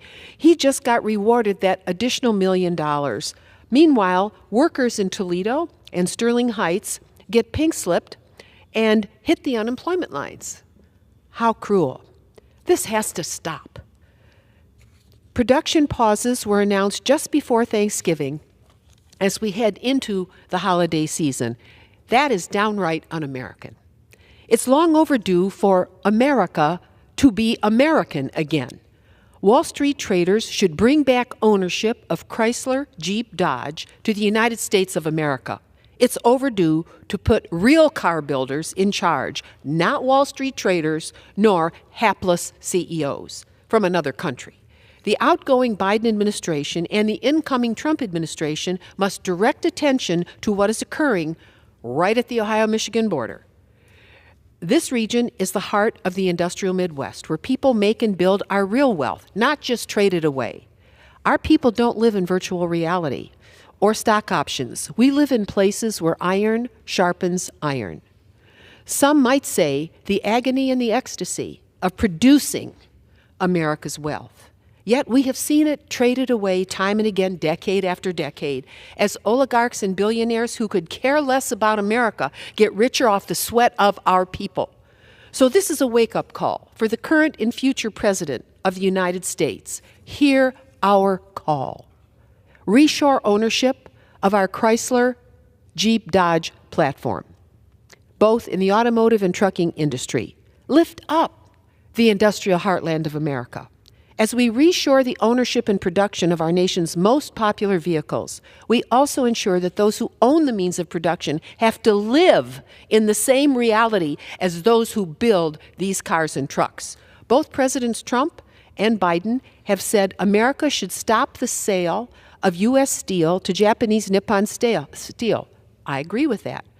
Americans who are buyers, potential buyers, wait in the wings. Engage them. Include those that forge quality steel that is critical component of both our rugged Rams and Jeeps. American steel and American cars. Doesn't that sound good? My hope for the USA is that we reclaim ownership of what we created in the first place. Our workers know it. They've surely earned it. The future of generations across our industrial heartland and nation depend on America restoring America again. Thank you, Mr. Speaker, because what America makes and builds America. Bring Jeep and Ram back to the United States of America. I yield back. The gentlelady from Ohio yields. There will be no outbursts from the members. The chair recognizes the gentleman from South Carolina, Mr. Norman, for 5 minutes. Before I got in the political arena, I was in a family construction and development business, and very seldom have I ever heard of or witnessed a company that, well, it was seldom that they would last 20 years, 50 years, 70 years, and especially 100 years. Well, Mr. Speaker, today I rise to celebrate a company that has done just that. They've been in successful business for 100 years in outstanding work in the engineering, construction, alternate project delivery, and service by the United Infrastructure Group located in South Carolina. United Infrastructure Group, or UIG, was founded in 1924 by Frederick Triplett as a partnership named Small and Triplett Construction Company. The company began construction of its first bridge in Morristown, Tennessee, then continued in Alabama, Florida, Georgia, and the two Carolinas. The company completed its first major bridge project in 1926 in Chester County, South Carolina, carrying SC9 over the Catawba River to replace the existing ferry. For the next 20 years, before the death of Frederick, who served as a pioneer in the bridge construction industry, his legacy continues in his two sons, Fred and Tom. An innovator, An inventor, Fred graduated from Clemson College in 1948 with a civil engineering degree and began working in his father's business. He was known for designing and building overhead gantry cranes used on bridge projects during the 1950s and the 1960s. In 1976, he was named Employer of the Year for South Carolina for modifying a crane with hand controls to assist a disabled veteran in a formal crane operator. His other son, Tom, like his father, was respected by the contemporaries for his contribution to the construction industry and local, state, and federal organizations, but one of the most memorable characteristics of being an avid American pilot. His legacy lives on with his son, Jim Triplett, who is an accomplished pilot in his own right and is the current Chief Executive Officer of the United Infrastructure Group, Inc. Many in the industry regard Jim as a top professional in his field and one who has had a major impact on the highway industry in the Carolinas as a leader in the bridge construction and design, build, delivery for over 30 years. He began working for his father at age 9 in 1974. He received his Bachelor of Science in Computer Engineering from Clemson University in 1986. He practiced structural engineering with Ralph Whitehead and Associates until 1992 when he returned to work at the United Contractors. In 1995, Jim acquired the majority interest of the company and later acquired several other former Triplets companies to unify the companies into a single entity. The United Infrastructure Group prides itself on fostering growth and diversity in resources and disciplines by developing and motivating exceptional leaders in a Christian environment to achieve excellence by every standard of the measure. Their commitment to not only producing excellent work, but excellent people that has left a lasting impact on South Carolina. The growth of their family businesses represent the heartbeat of the American dream. On behalf of the 5th District of South Carolina, it is my most sincere pleasure to recognize the United Infrastructure Group for 100 years of outstanding service. The United Infrastructure Group and the Triplett family have set the gold standard, a century of dedication, service, and commitment for which they will long be remembered. And for that, I hope you'll all join me in celebrating this momentous occasion. I yield back, Mr. Speaker. Gentleman from South Carolina yields. The chair recognizes the gentleman from West Virginia, Mr. Mooney, for 5 minutes. Thank you. Thank you, Mr. Speaker. It's truly an honor to stand before you today as I reflect on my 1 decade of service representing West Virginia's 2nd Congressional District in the U.S. House of Representatives. Over these 10 years, I've fought relentlessly to uphold the core conservative values that brought me to this chamber, including securing our southern border, defending your Second Amendment, pro-life, and reining in the reckless spending of your tax dollars in Washington. Today, I want to focus on that last point, our government's unsustainable spending habits. Spending comes in 2 primary categories, mandatory and discretionary. Mandatory spending, which includes programs like Medicare and Social Security, occurs automatically and accounts for 2/3 of our federal budget. To change these programs, Congress must act deliberately. On the other hand, discretionary spending must be approved annually by Congress and funds the vital operations of federal agencies like the Department of Defense. This most fundamental responsibility of this body is to fund our government in a responsible manner and on time through 12 single subject appropriation bills. Let me emphasize that. Responsibly and on time. It's called the power of the purse, which the Constitution of the United States of America specifically gives only to this chamber, the U.S. House of Representatives.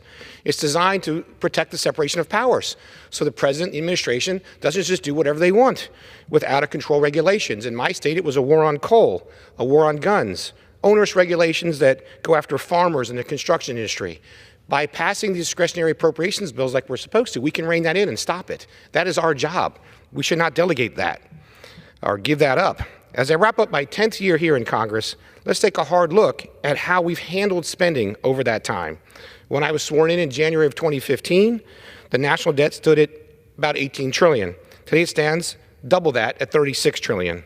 Worse still, the United States now spends more on interest for our debt than the entire annual defense budget, which is $822 billion. This is an astonishing failure of the responsibility of Congress on both sides of the aisle, frankly. This out of control and growing debt is a failure to live up to the mandate we were elected to fulfill. Congress has chosen to abandon the basic function of passing timely spending bills. We have an entire year to prepare, negotiate, debate, and pass these 12 bills. But too often, we just don't do it. In my 10 years in Congress, you see on this chart in the red, Congress has passed 34 temporary stopgap measures known as continuing resolutions. We've got one coming up here in about another week because we did not do our work. Instead, and by doing that, we surrender this power of the purse. In the entire span of my service here in Congress, in just 2 years, in 2017 and 2019, Congress passed the spending bills on time. In 2017, we passed only one. In 2019, we passed 5, but we saw a partial government shutdown because Democrats refused to help President Trump secure the border. Each time we failed to pass spending bills on time, we kick the can down the road and leave the American people with bloated omnibus packages that are frankly an insult to responsible budgeting that our nation deserves. The game is when we do pass it, the Senate Democrats essentially filibuster it, causing a government shutdown and try to blame the House Republicans for it. This is political bullying. We need to stand up to this tactic. It's just not right. The American people gave Republicans a resounding mandate for change. We've been entrusted with unified control of government, and that means one thing: cutting wasteful spending and doing our jobs on time. It's an utter travesty for members of Congress continue to vote for reckless, unsustainable spending when it's our children and our grandchildren who will bear the burden of this debt long after we're gone. See, I was actually a Hill staffer here in 1994 in the Republican Revolution. In 1995, Newt Gingrich became Speaker of the House. We passed all 12 spending bills, single-subject spending bills, like we're supposed to. We actually did it. It's only been the last 20, 25 years where this country, we failed to do that, to stop doing it. From George Washington and the founding of America till about 20 years ago, standard process was to actually pass our spending bills. This is weird what we're doing now. It's wrong. It's not normal at all. And it's because of these bullying tactics from the Senate, because they get what they want. If they shut down government and try to blame us, and we cave in, they get everything they want. No border security, transsexual sex change operations in the military, they get everything they want if they try to shut down government. We got to stand up to this. So to the members of the incoming 119th Congress, which I would no longer be a part of, it's time to control spending, okay? Control spending and reclaim that power of the purse before it's too late. Thank you, Mr. Speaker. I yield back the balance of my time. The gentleman from West Virginia yields. The chair recognizes the gentleman from California, Mr. LaMalfa, for 5 minutes.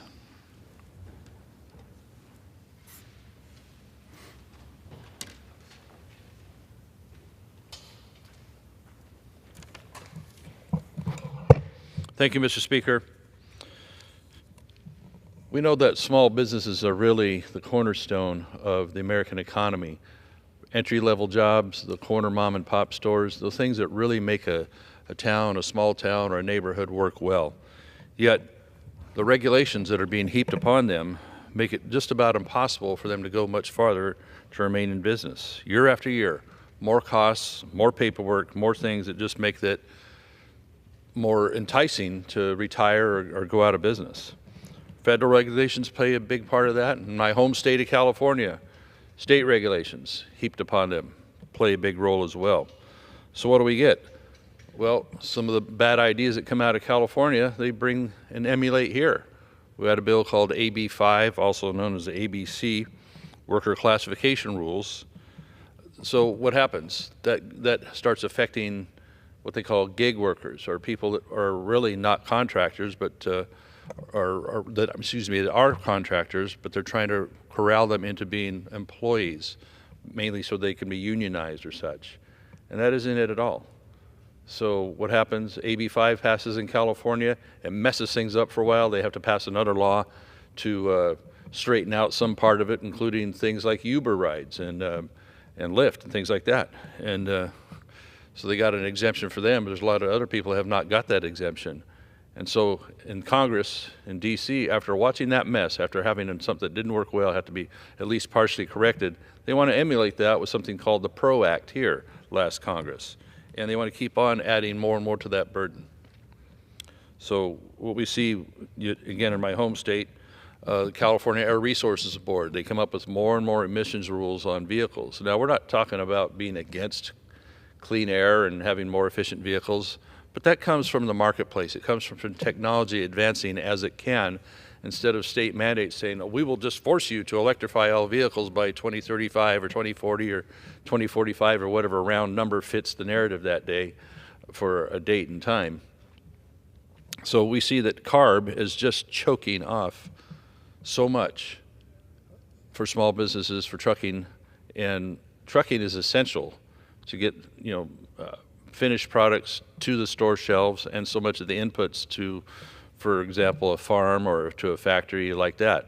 A lot of times a ship will bring things in to port, a train might move it a long ways, or the truck might move it directly to where it's needed in manufacturing or processing, and then brought to your store shelves. Well, those prices just keep going up because they force more and more mandates on trucks, on locomotives, of a technology that doesn't even exist or certainly hasn't been perfected yet on those diesel engines. Diesel does power the country, like it or not, and it will do so for a long, long time. But the mandates that they place at CARB is making it so much more expensive, and at some point, maybe we'll just have to go a few weeks without food and other issues, other supplies being on the shelves to finally get that point across, that the truckers can't do it anymore in my home state. So you see what farmers go through with trying to comply with water supply issues, where more and more water is being pushed towards environmental water and less towards actually farming and growing food in my home state. The San Joaquin Valley has been devastated over the years with the water being taken away and flushed out to the delta to supposedly help something called the delta smelt, or with so-called saltwater intrusion coming up in the bay and salting the water that gets farther inland. Well, they don't need nearly the amount of water that they're letting be wasted going through the delta and out to the ocean to take care of some of those problems. And indeed, the municipalities around the delta, they need to be looking at how much effluent are they putting into the delta, into that estuary, or into the ocean directly by not having cleaned up their act with the effluent coming out of the sewer treatment plant, sometimes just straight sewer. So that is where a regulation is needed on the city folks, not on the farmers, and not having the water taken away. So what I'm talking about is that these small businesses, like farms, like downtown, like trucking companies, like all that, are being devastated by regulations, a lot of them starting at my California home state level, but then emulated here in Washington, D.C. And what seems like is so often is that one hasn't even talked to the other about how the rules would be effective, how they would actually be devastating, how they would be implemented in a way that isn't hurtful. Government is supposed to help the people. Government is supposed to help people, whether they're the ones being protected by these so-called polluters or the ones needing to receive the products that they're making. And business is a big part of that. A colleague earlier said the business of the U.S. is business. Expired. And if we're not allowed these people to be in business, then those jobs will be exported. We'll be importing everything from China at lower quality. We need relief from that at the federal level as well as the state level from this regulatory overreach. Thank you. I yield back. Gentleman from California yields. Pursuant to Clause 12A of Rule 1, the Chair declares the House in recess until noon today.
The House will be in order.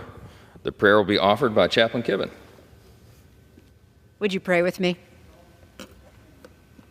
Creator God, you have privileged us with the mandate to sow seeds of peace and love, justice and mercy. You, who are the source of all life, have entrusted us with the care for one another in the time we share together on this great earth.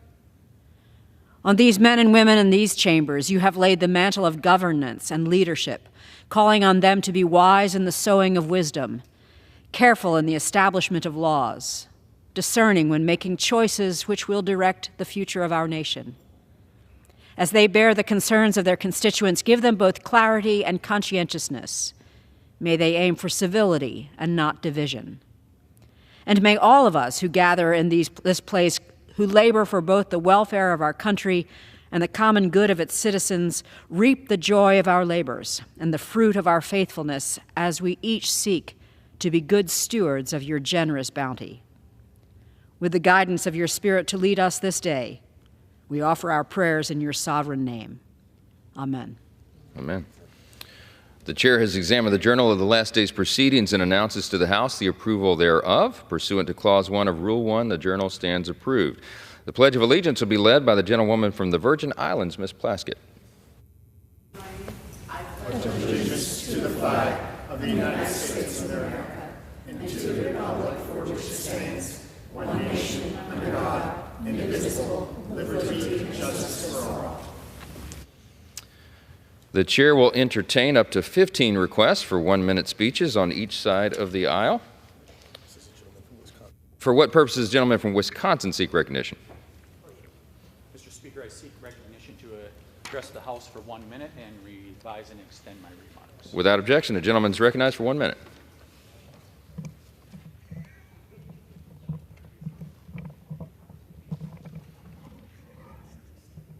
Mr. LaMalfa must have been here.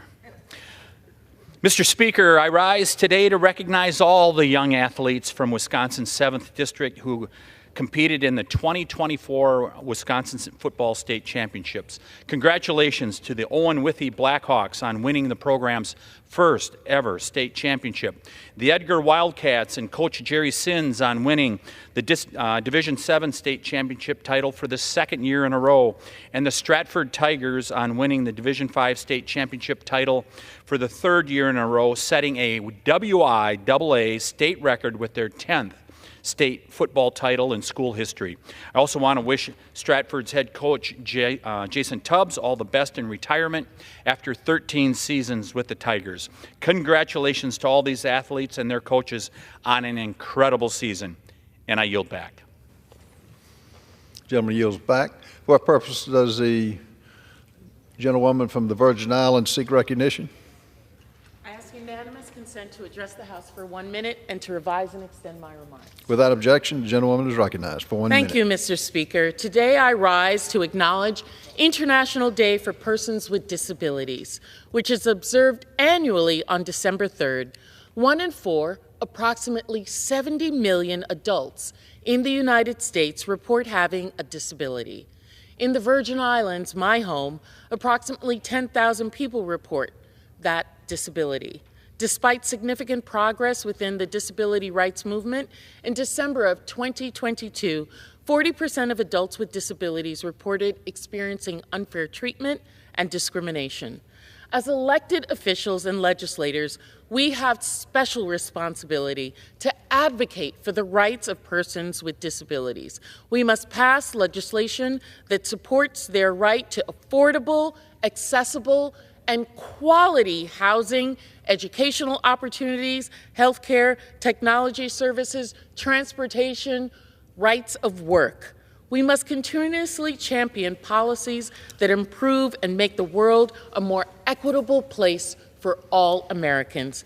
Today and every day, I remain dedicated to creating a barrier-free world that values the diversity and uniqueness of each individual. I yield back. Gentlelady yields. For what purpose does the gentleman from Pennsylvania seek recognition? Mr. Speaker, request unanimous consent to address the House for 1 minute and to revise and extend my remarks. Without objection, the gentleman is recognized for 1 minute. Thank you, Mr. Speaker. I rise to recognize the importance of our nation's correctional officers. The correctional officers at the Bureau of Prisons facilities across my district and nationwide are the backbone of our correctional systems. These dedicated professionals work tirelessly and are critical in maintaining safety and security within our federal correction facilities and detention centers. Unfortunately, the Bureau of Prisons has faced unprecedented challenges in recruiting and retaining correctional staff. Multiple BOP facilities in Pennsylvania's 15th Congressional District understaffed by at least 20% of their authorized levels. Under current law, these essential workers may not receive pay during a government shutdown. Uncertainty over when the next paycheck will arrive should not exacerbate the staffing shortages and difficult conditions of working in a prison environment. Yesterday, I introduced the Keep Our Correctional Officers Paid Act, which would guarantee that correctional officers who are required to show up to work every day of the year continue to receive a paycheck in the event of a government shutdown. Mr. Speaker, this crucial legislation recognizes the unwavering dedicated work of correction officers in ensuring public safety and provides the Bureau of Prison staff with certainty. I urge my colleagues to support this critical legislation. Thank you, Mr. Speaker, and I yield back the balance of my time. What purpose does the gentlelady from Washington seek recognition? Mr. Speaker, I seek unanimous consent to address the House for 1 minute and revise my remarks as needed. Without objection, the gentlewoman from Washington is recognized for 1 minute. Mr. Speaker, I rise today to recognize the life and service of Aaron Pointer, who is retiring from the Metro Parks Tacoma Board after more than 20 years of service. During his career in professional sports and public service, Aaron has broken records and barriers and expanded recreation opportunities in Pierce County. While growing up in Oakland, California, Aaron was passionate about all sports and played basketball and baseball at the University of San Francisco. In 1961, he signed a contract with the Houston Colt 45s, which is today known as the Astros. Aaron was often the only black player on the team and faced prejudice and discrimination, including being forced to eat, travel, and stay in lodging separate from his white teammates. Despite this, Aaron broke records on the field and became the last pro baseball player to hit over 400. After retiring as a player, Aaron continued his exceptional career in sports through officiating football. He was the first black official in the Pac-10 Conference, and in 1978, he became an NFL referee where he officiated for 17 years. He empowered the next generation of athletes with Pierce County Parks, where he supervised sports leagues and athletics for young people. He's also been a longtime member of the Tacoma Pierce County Black Collective, working for more equitable education, health care, and economic opportunity for the black community.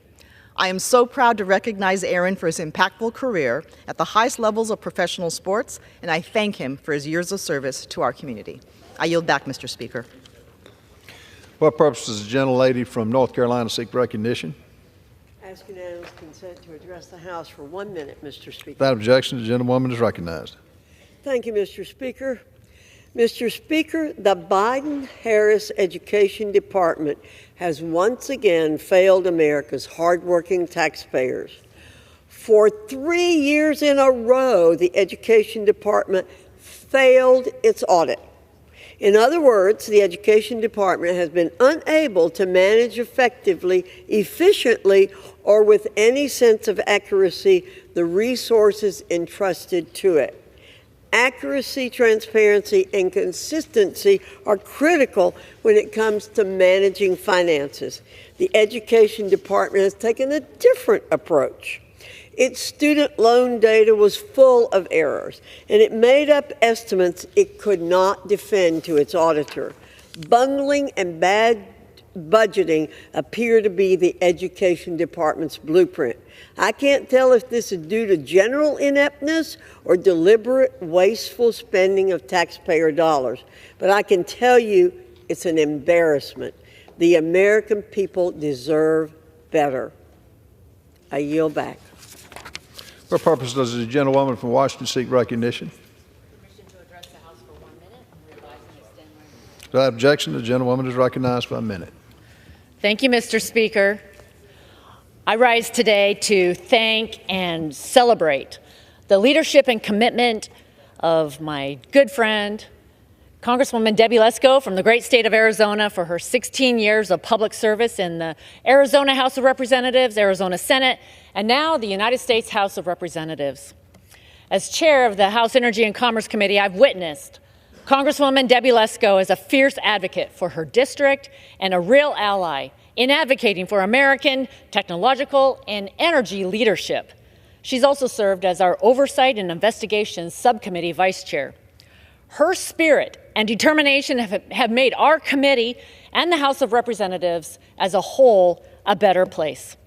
I look forward to seeing Congresswoman Lesko succeed in her new role, and I know she will bring that same spirit and determination to the Maricopa County Board of Supervisors. Thank you, Mr. Speaker. I yield back. What purpose does the gentlewoman from Arizona seek recognition? Thank you, Mr. Speaker. I seek unanimous consent to address the House for 1 minute. Without objection, the gentlelady is recognized for a minute.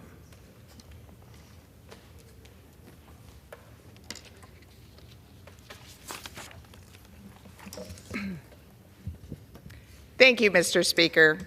I rise today to recognize a member of my staff, Justin Camp, for his dedication and service to myself and the constituents of Arizona's 8th Congressional District. A native of California, Justin joined my staff as a legislative correspondent and worked his way up to become a legislative assistant.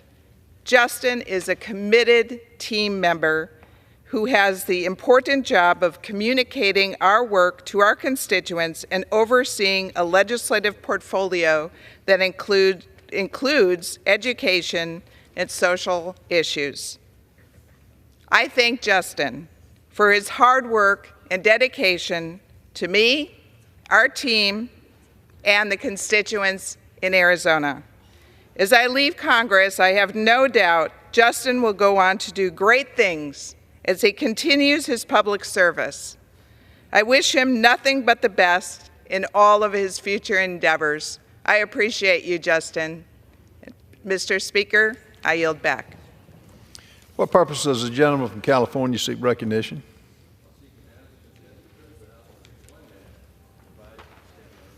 Without objection, the gentleman is recognized for a minute. Thank you, Mr. Speaker. Yesterday, the Senate finally got past the Federal Disaster Tax Relief Act, which includes in that my own bill to stop taxing the wildfire survivors after they receive damages after having been burned out in Paradise, California, and several other Northern California fires in recent years.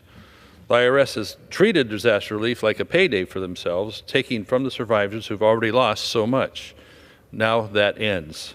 This bill ensures wildfire victims will keep their settlement funds, money they need to rebuild in their own lives. It also stops the unfair taxes on the legal fees. Get this. They have to pay the taxes that the attorneys would get when they cut their 33% out of those award damages. Also restores for their lost wages, taxes, and other recovery costs. Taxpayers can claim refunds for taxes wrongly paid since 2020, putting over $500 million back where it belongs, with the people. This isn't just dollars and cents, it's about doing what's right for those facing the disaster. After years of work, I'm really glad to see this legislation could finally clear both houses of Congress and get these folks the relief they've needed for so long after barely being disaster victims of wildfire. I yield back. What purposes does the gentleman from South Carolina seek recognition? Mr. Speaker, I ask unanimous consent to address the House for 1 minute, revised to extend my remarks. Without objection, the gentleman is recognized for a minute. Thank you, Mr. Speaker of Rock Hill, South Carolina. Unfortunately, there are over 500 schools in the United States that are subverted with Chinese communist propaganda. The endorsement of communism in American classrooms has led to a disgusting 28% of young adults who have a favorable opinion of communism, and another 19% believe that a dictatorship is the best political system. American families must stand up against communist atrocities and support democracy, which is why this week House Republicans will consider crucial Communism Teaching Act introduced by courageous Congresswoman Maria Elvira Salazar. This bill will provide truthful curriculum to students about the failures of communism and totalitarianism. House Republicans, led by Speaker Mike Johnson, will safeguard democracy and not allow communist infiltration. In conclusion, God bless our troops as the global war on terrorism continues. Open borders for dictators puts all Americans at risk of more 9/11 attacks imminent, as warned by the FBI. Trump will reinstitute existing laws to protect American families with peace through strength. I yield back. What purpose does the gentlewoman from Hawaii seek recognition? And to revise and extend my remarks. Without objection, the gentlelady is recognized for 1 minute. Thank you, Mr. Speaker. I share Representative LaMalfa's appreciation that last night the Senate finally unanimously passed the bipartisan Federal Disaster Tax Relief Act, sending it to the President's desk. This bill includes language that I introduced over a year ago to help Maui fire victims deduct their disaster-related losses and keep money in their pockets. This bill will also exempt wildfire disaster settlement payments from being taxed. As Maui and other fire-impacted communities across the country focus on their recoveries, they deserve certainty that the financial relief they receive will go entirely to them and to their ohana. For months, this bill and the financial relief it provides to our Maui ohana have been among my top priorities in Congress. I am proud to have been part of a majority in the House in signing a discharge petition forcing a vote on this bill and passing it overwhelmingly back in May, where it has remained with the Senate. I'm grateful to have been part of this bipartisan effort with my friends, Congressman Greg Steube, Doug LaMalfa, and Mike Thompson. While this has been a long journey together, I am proud we have gotten this over the finish line, and I hope President Biden will sign this bill into law as soon as possible. Thank you, Mr. Speaker, and I yield back. For what purpose does the gentleman from Ohio seek recognition? Without objection, the gentleman is recognized for 1 minute.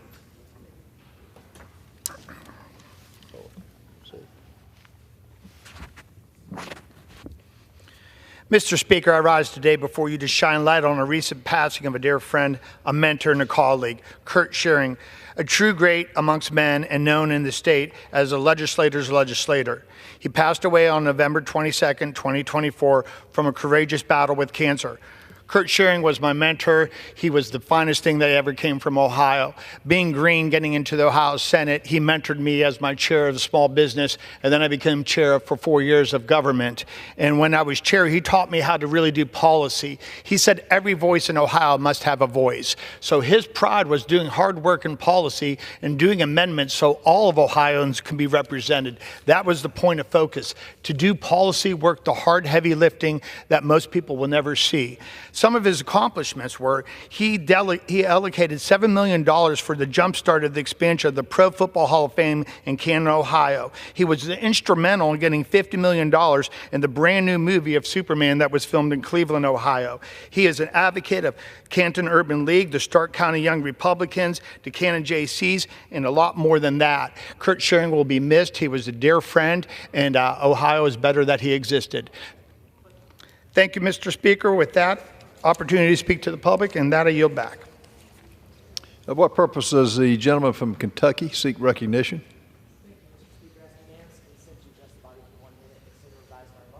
Without objection, the gentleman is recognized for 1 minute.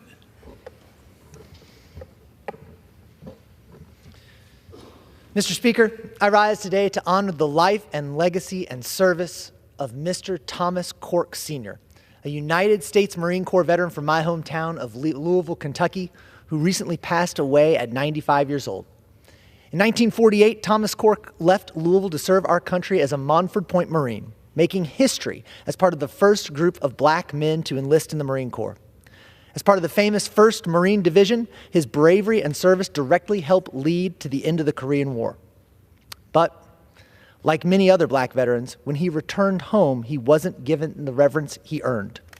We're trying to atone for that.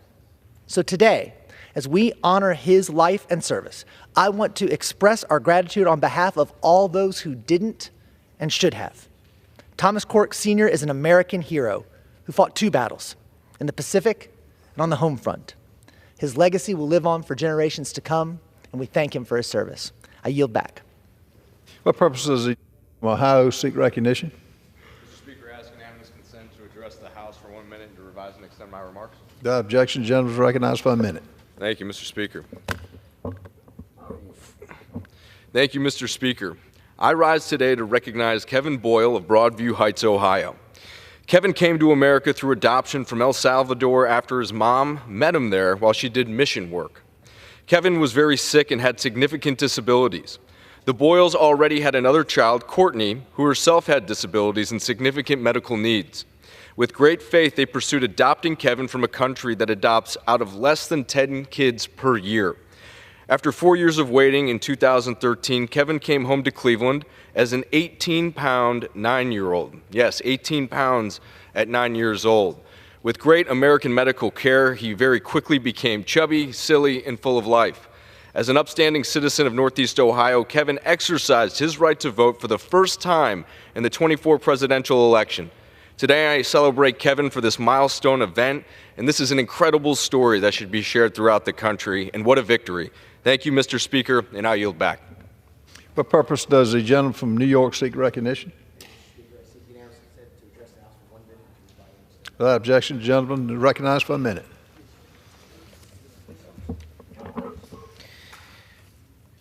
Thank you, Mr. Speaker. I rise today to remember Omer Nutra, who deferred his enrollment at Binghamton University in my district to join the Israeli Defense Forces. He had been missing since October 7th, 2023, in the barbaric attacks committed against Israeli citizens by Hamas. After fighting for over a year for his return, his parents received the news no parent should ever hear. Omer was killed on October 7th by Hamas terrorists. The monsters who did this, and yes, they are monsters, are still out there. And so we are not done fighting. With our support, Israel will overcome Hamas and win its war. And at home, we will win our war against anti-Semitism. We will win by shining a light on the bigotry and calling out those who sympathize with terrorists. The people who, while Omer's family lived with agony, stood on college campuses hurling insults at Jewish students and leading anti-Semitic chants like "From the river to the sea." Our hearts and prayers go out to Omer's family, his friends, and the Binghamton campus. His life and memory will forever be a blessing, and the pain he endured will be motivation to keep fighting for justice. Thank you, Mr. Speaker, and I yield back. What purpose does the gentleman from Minnesota seek recognition? Mr. Speaker, I ask unanimous consent to address the House and revise and extend my remarks. Without objection, the gentleman is recognized for a minute.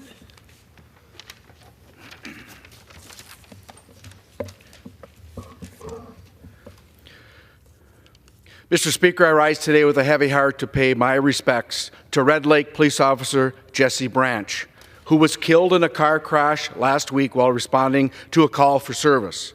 At just 18 years old, Jesse committed himself to a career in law enforcement, starting as a corrections officer with the Red Lake Detention Center and eventually becoming a police officer. During his 17 years in law enforcement, Jesse earned the reputation as a man of integrity who was dedicated to the well-being and safety of his community. Even though Jesse's life was tragically cut short, the positive impact he had on the Red Lake Nation will be remembered for generations to come. Minnesota thanks him for his selfless service and sacrifice. My prayers are with his family, friends, colleagues, and all those who loved him. And I yield back.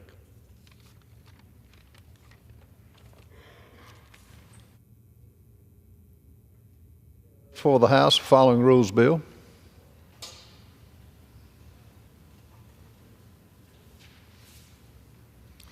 H.R. 7218, an act to amend Title III of Public Health Service Act to extend the program for promotion of public health knowledge and awareness of Alzheimer's disease and related dementias and for other purposes.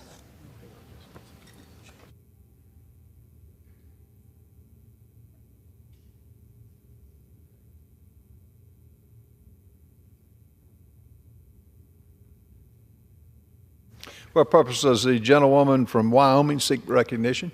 Mr. Speaker, pursuant to House Resolution 1602, I call up the Bill 7198 and ask for its immediate consideration in the House. The clerk will report the title of the bill. Union Calendar Number 631, H.R. 7198, a bill to amend Title V United States Code to require greater transparency for federal regulatory decisions that impact small businesses and for other purposes. Pursuant to House Resolution 1602, the amendment in the nature of a substitute recommended by the Committee on the Judiciary printed in the bill is adopted, and the bill as amended is considered read. The bill as amended shall be debatable for 1 hour, equally divided and controlled by the chair and ranking minority member of the committee and the judiciary of their respective designees. After 1 hour of debate on the bill as amended, it shall be in order to consider the further amendment printed in Part B of House Report 118-791. If offered by the member designated in the report, shall be considered read, shall be separately debatable for the time specified in the report, equally divided and controlled by the proponent and an opponent, and shall not be subject to a demand for the division of the question. The gentlelady from Wyoming is recognized. Mr. Speaker, I ask unanimous consent that all members may have 5 legislative days in which to revise and extend their remarks and to insert extraneous material on H.R. 7198. Without objection. I yield myself such time as I may consume. Gentlelady is recognized. Thank you, Mr. Speaker. I rise in support of H.R. 7198, the Prove It Act of 2024. This is an important bipartisan piece of legislation that will help small businesses around the country comply with the overwhelming weight of federal regulation. It is no secret that small businesses around the United States face an uphill battle when complying with federal regulations. Many regulations cause significant economic impact on these small businesses. When small businesses are forced to shoulder the burden of these regulations, it results in higher prices at the cash register. It also can keep some small businesses out of the market altogether. Rather than face a mountain of regulation and compliance costs, some would-be small business owners may never achieve their dream of opening a small business. Under the Regulatory Flexibility Act, the agencies that make these damaging regulations are supposed to take small businesses into account when writing the rules. All too often, however, the agencies are out of compliance with the RFA's mandates. One report actually found that in 75% of the rulemakings, the agencies either ignored costs on small businesses or underestimated the regulations costs. H.R. 7198, the Prove It Act of 2024, would strengthen the RFA's already existing provisions and make it so that agencies have a much harder time skirting their statutory obligations to our country's small businesses. The Prove It Act of 2024 allows small businesses to petition the Small Business Administration to investigate a rulemaking process when a small business owner believes the agency inadequately performed its regulatory analysis as required by the RFA. It also authorizes the SBA's Chief Advocacy Council to independently investigate a rulemaking agency's compliance with the RFA. Finally, it creates a penalty for rulemaking agencies that fail to comply with the RFA's requirements. My colleagues on the other side of the aisle may claim that this bill is only an attempt to slow down the agency rulemaking, making it more difficult for the federal government to oversee the economy. This is incorrect. There are no provisions in this bill that are designed to slow down rulemaking. In fact, the only thing that may slow down an agency's rulemaking endeavor is having to fully comply with the law as it is already written. The RFA was passed in 1980, and yet there are still agencies which do not take the specific needs of small businesses into account when crafting regulations. If federal regulators followed the law as Congress intended, the legislation before us would not be necessary. Unfortunately, federal regulators have been delinquent in their obligations to American small business owners. H.R. 7198, the Prove It Act of 2024, is a bipartisan effort to force regulators to comply with existing statutes and consider small business owners when crafting legislations. I urge my colleagues to support this legislation, and I reserve the balance of my time. Gentlelady reserves. The gentleman from New York is recognized.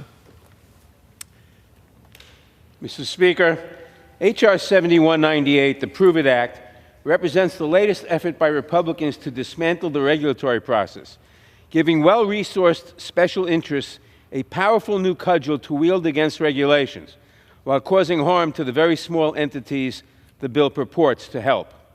This legislation would vest enormous and unreviewable authority over agency rules to the Chief Counsel of the Office of Advocacy within the Small Business Administration, a chronically underfunded office that has not even had a Senate-confirmed leader since 2017. It authorizes the Chief Counsel, unilaterally and without review, to exempt large parts of the business community from proposed rules if he or she determines that an agency did not properly consider how a proposed rule would affect small entities. Not only would this broad and vaguely defined authority apply to proposed regulations, but the bill would also charge the Chief Counsel with tracking agencies' completion of mandatory reviews of existing rules every 10 years.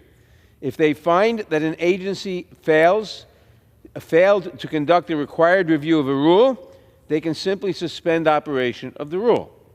I would note that while this legislation would impose significant new burdens on the SBA, it would provide no additional funding to carry out these duties, putting a further strain on the agency's ability to assist small businesses. Our public agencies are responsible for writing rules that protect our community from harm. They make sure that the toys our children play with are safe. They make sure that the vehicles we drive and the buildings we live in are up to code. They make sure that the legislation we pass in Congress, tackling issues like climate change and public health, are implemented as we intend. But the Prove It Act would grind all of this to a halt. Rules that would ban toxic chemicals or take contaminated food out of the market would hang in limbo, while petitions mount before this single official to complete their reviews, if they can ever complete them at all. This bill is not about lessening the burden on small businesses. By law, agencies already must take small businesses into account, and these small entities already have power through the Office of Advocacy to champion their concerns. So the bill is entirely unnecessary if that was truly the purpose of the bill. But in reality, this bill is about giving big businesses the ability to shut down the regulatory process. Any group that merely purports to represent small businesses, no matter how large or well-resourced they may be, could petition this one official to block a pending rule they do not like. And there would be no limit to how many times they do this.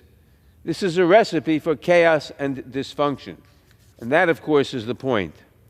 Republicans do not want to empower the agencies that ensure the drugs we take are safe, that ensure child car seats protect the most vulnerable among us, and that enforce our competition laws to ensure that small business have a chance to thrive. They want to throw sand in the gears of these agencies to ensure that they never issue the regulations we depend on to keep us safe. This bill would do little to help small businesses, but for powerful companies and special interests, it could prove to be a windfall.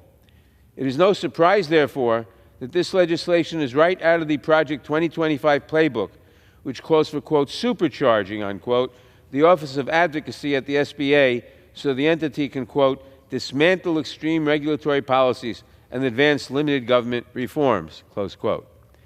And Republicans are so determined to carry out this dismantling of the regulatory process that they are even willing to violate their own House rules against legislation that will increase mandatory spending, ignoring a CBO estimate that the bill would add millions of dollars to the deficit.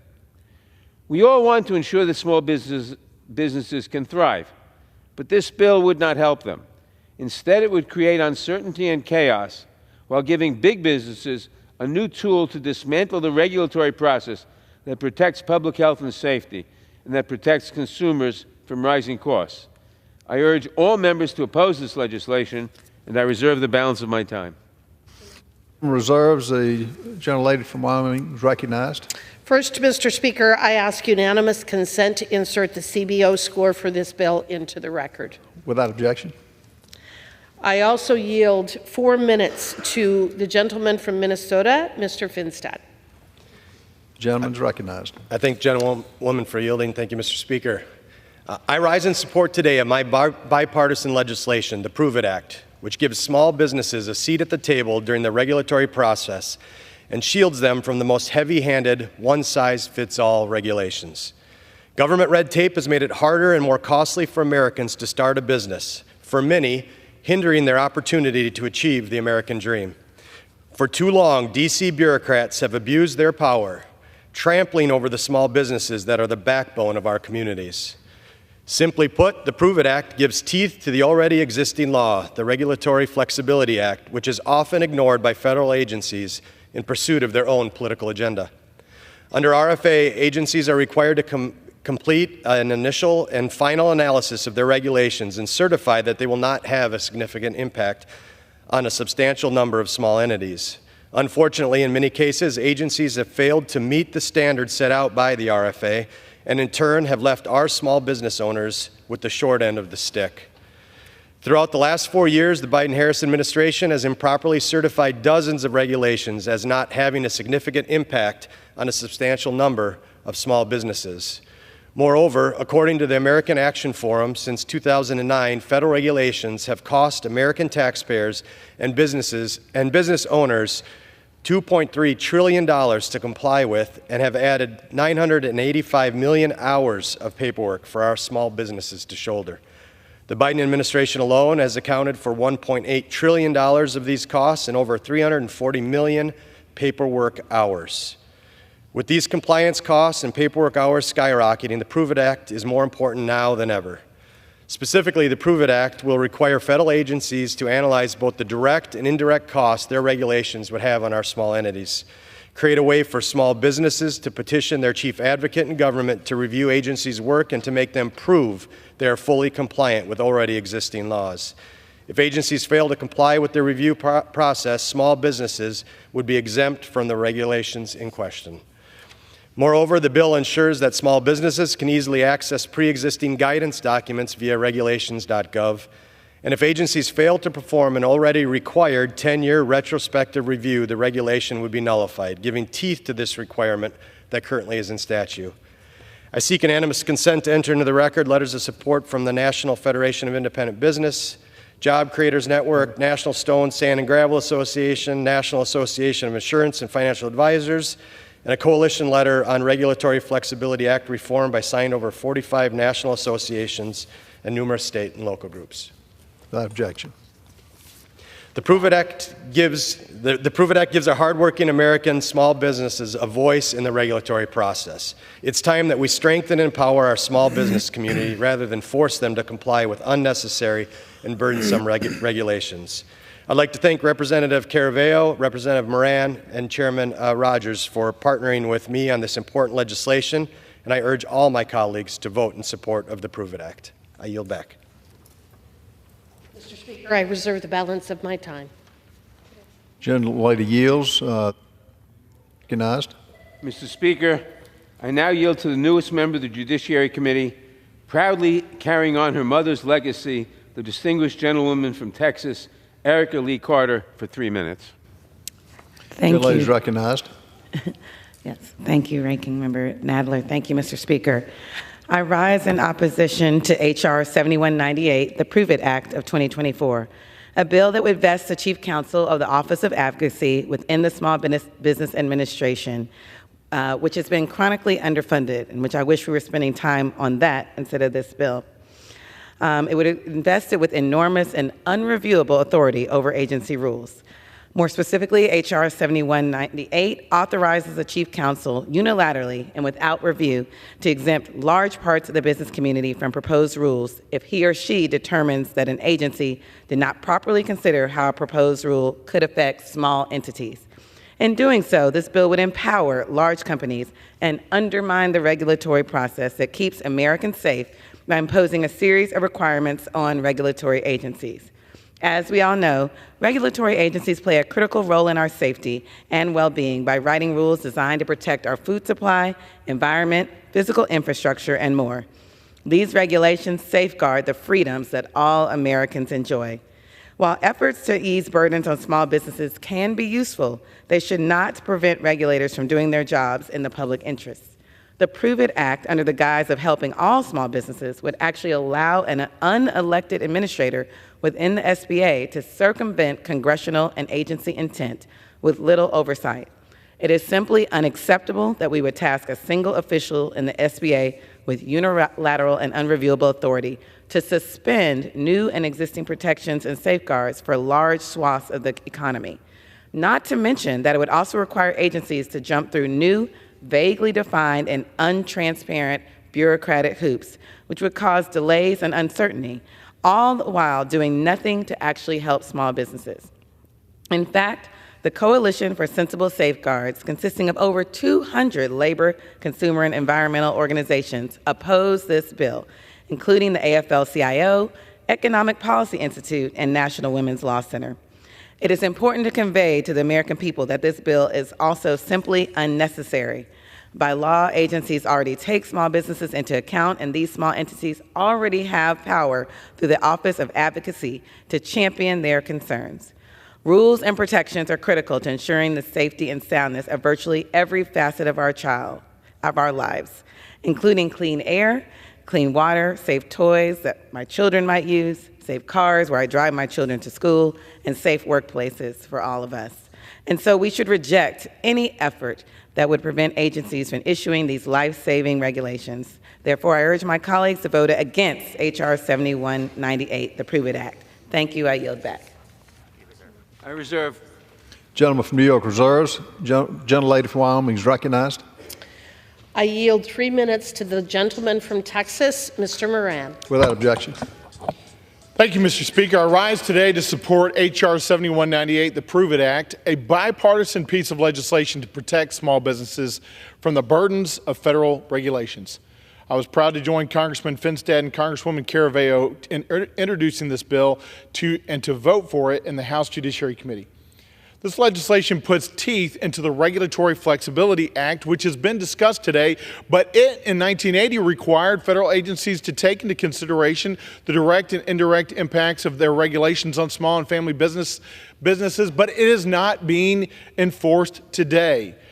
Effectively, there is no recourse to those businesses under the Regulatory Flexibility Act, which is why in more than 75% of the cases, these new regulations actually completely ignore that Regulatory Flexibility Act or put a de minimis amount attached to the impact on small businesses.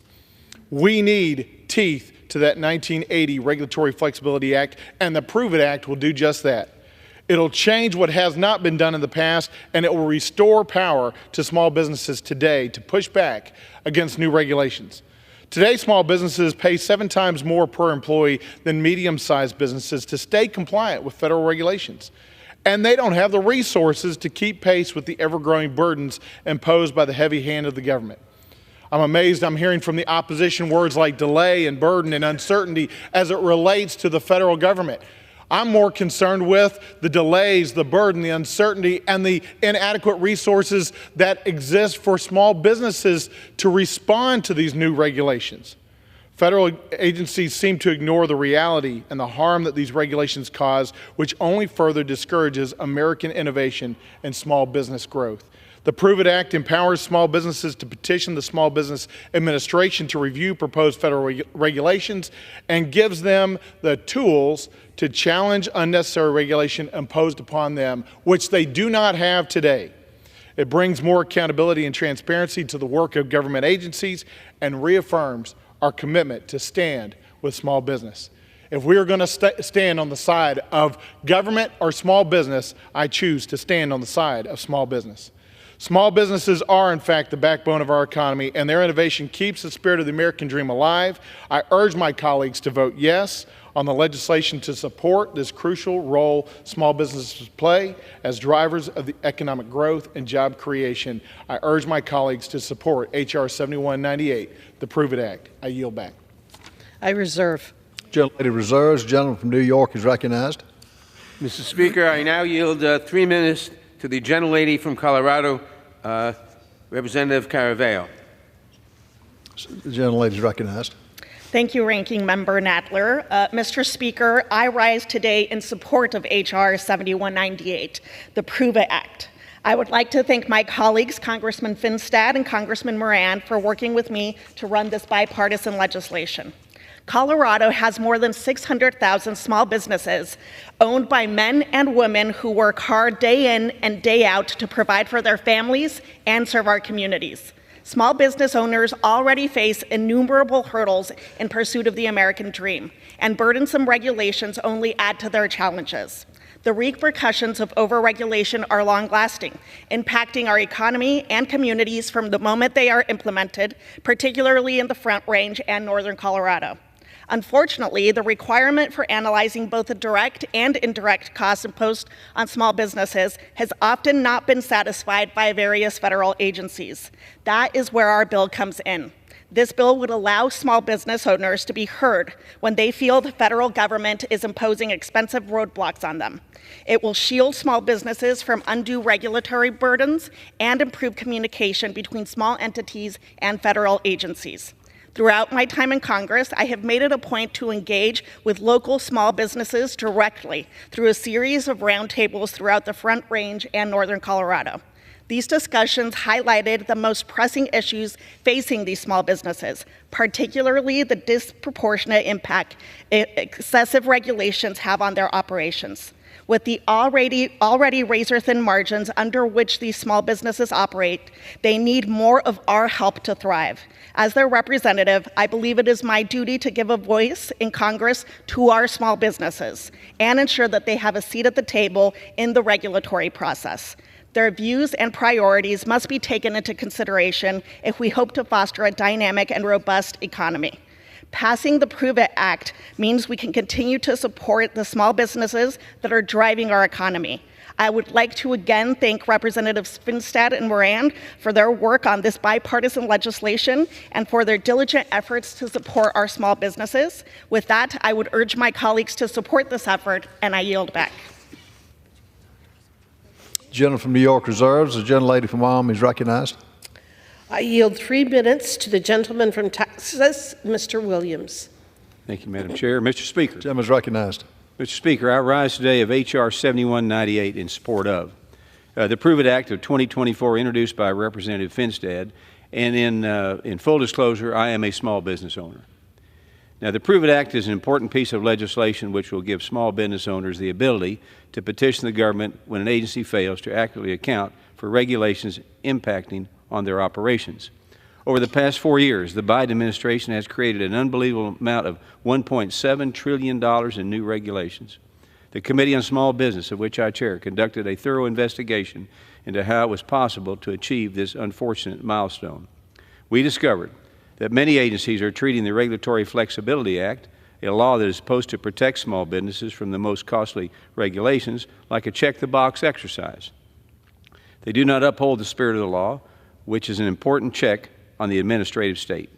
So the Prove It Act would close many of the loopholes being utilized by federal agencies and give small businesses the ability for their choice and their voice to be heard when the system fails them. Main Street America has been dealing with many different economic headwinds. Inflation and labor shortages alone have made it a challenge for small business to survive, and out-of-control regulations are just one more obstacle that business owners must work to overcome.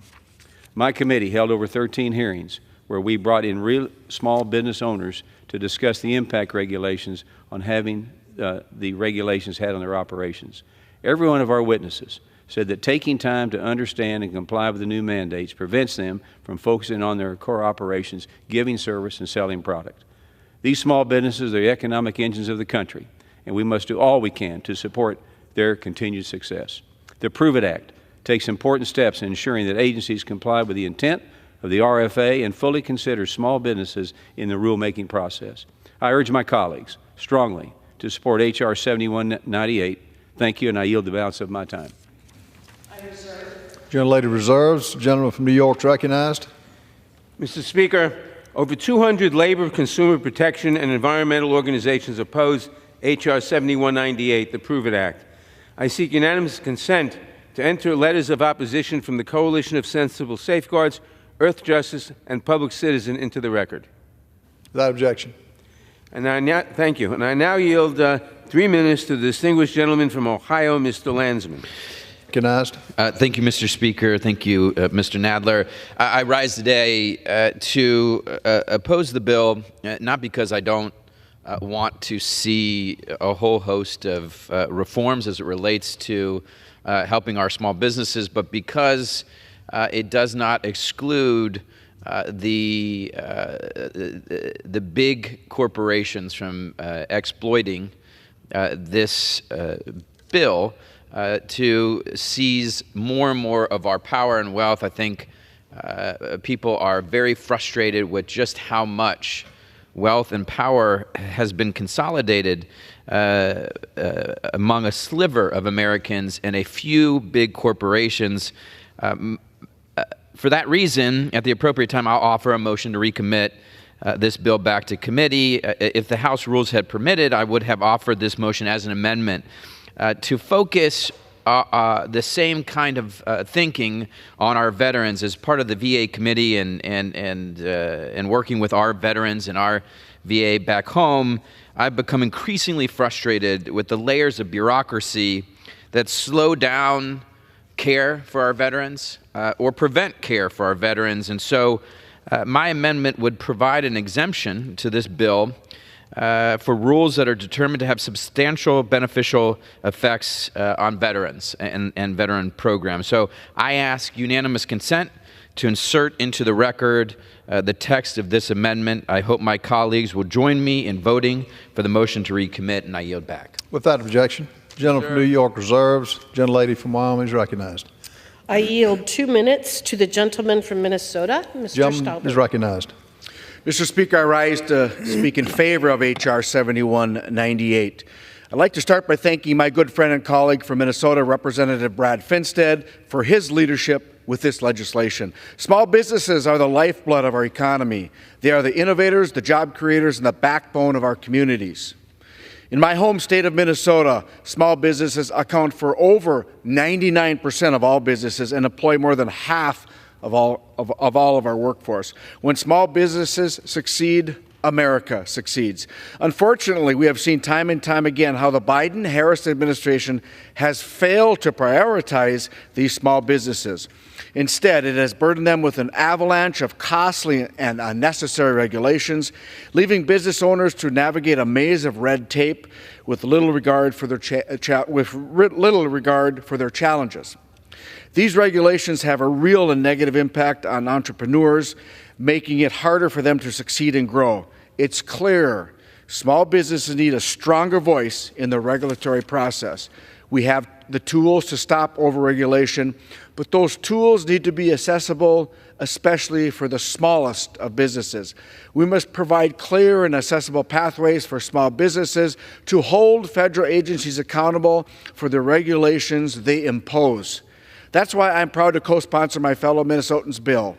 This bill gives small businesses the ability to challenge agency regulations and forces agencies to be transparent about how their regulations will affect small business owners.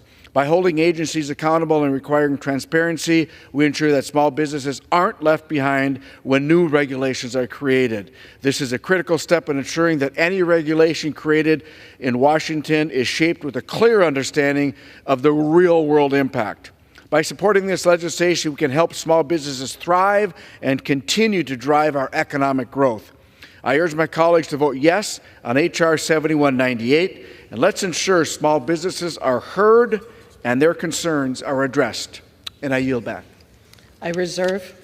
The gentlelady reserves. The gentleman from New York is recognized. Mr. Speaker, I now yield 5 minutes to the distinguished ranking member of the Committee on Small Businesses, the gentlelady from New York, Representative Velasquez.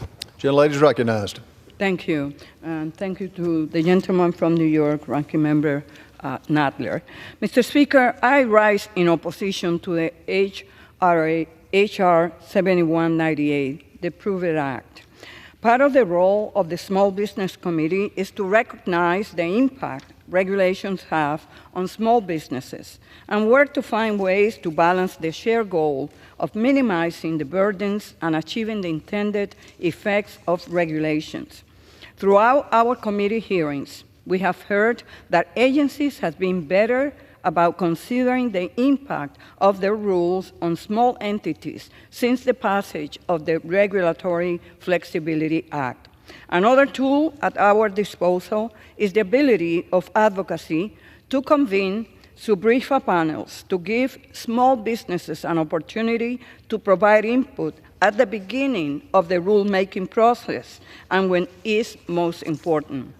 The Office of Advocacy has been working diligently to educate and train rule-writing staff about their responsibilities, and we have seen the fruits of their labor. The analysis agencies are conducting has improved significantly.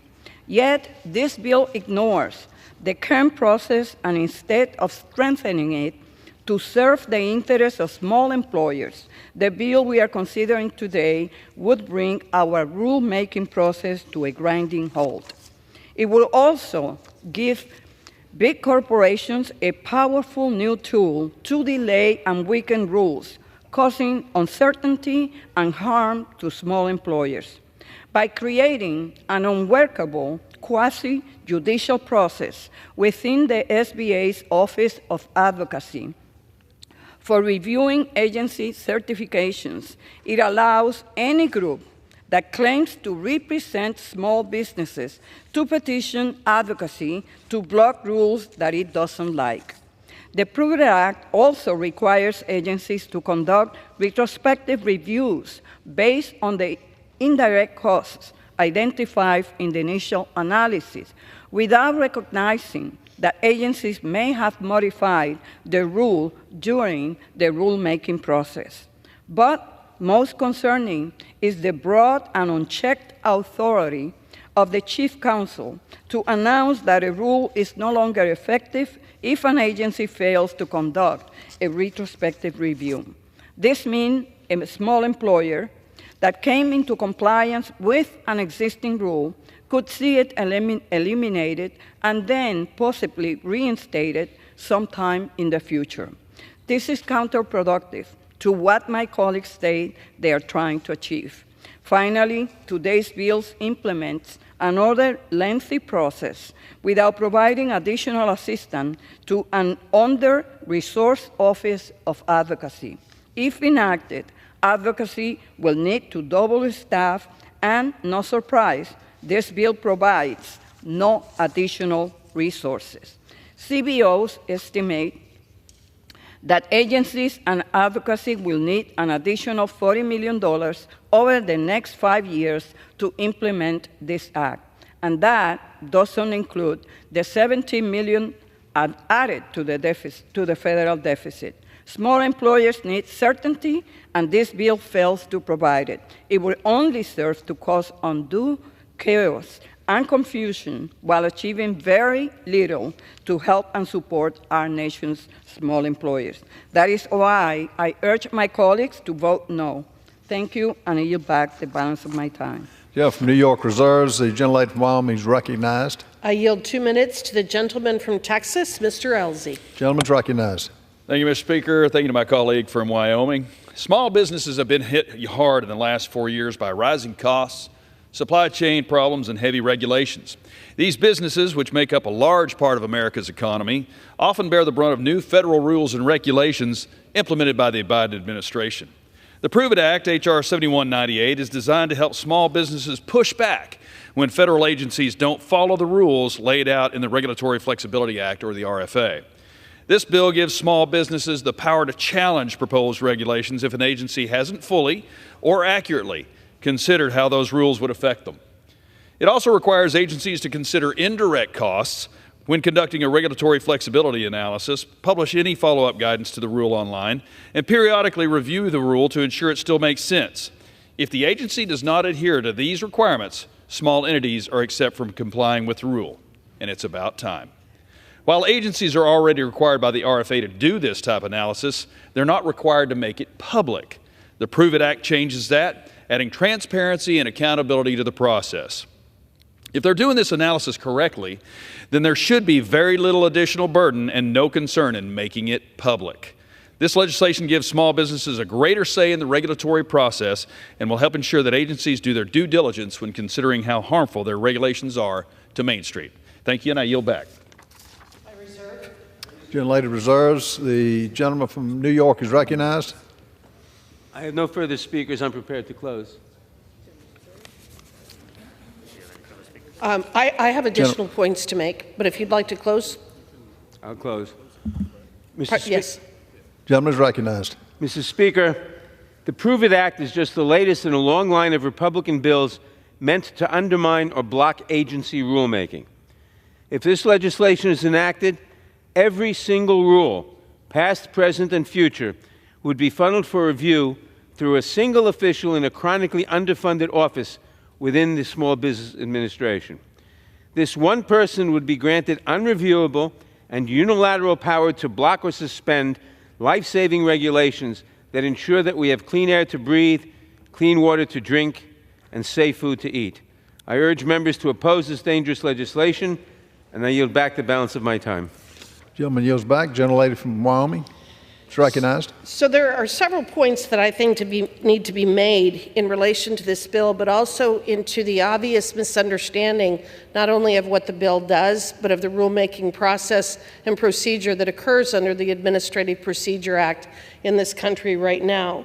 First of all, it applies to small businesses, not large businesses. By definition, it applies to small businesses. So the allegation that this is going to somehow help these huge corporations is absolutely incorrect. In addition to which, the Prove It Act does not authorize the SBA to review the substantive policy of any particular regulation. So again, any allegation that this would allow the SBA to address the substantive aspect of a regulation is again incorrect. And if the agency has complied with the RFA, then the regulation will apply to small businesses as normal. But here's something that I think is important, we often talk in the abstract about regulations and the regulatory impacts and regulatory agencies and unelected bureaucrats. But let's just talk about a real life situation for once. Let's talk about what really happens when a regulation is adopted by an agency and the impact that it has on our small businesses. Let's use the USDA EID rule as an example. On November 5th, the U.S. Department of Agriculture issued a rule mandating electronic identification ear tags on cattle and bison, and it places a substantial burden on small ranchers when it will go into effect. The USDA, however, in assessing this rule, only completed a brief 2-page initial regulatory flexibility analysis, finding that using the Small Business Administration's guidelines that, quote, the majority of cattle operations in the United States are considered small. In other words, the majority of our ranching and operations are considered small businesses. In 2013, when the USDA first considered imposing a rule like this, they estimated that the cost would be between $1.2 and $1.9 billion imposed against our small ranchers.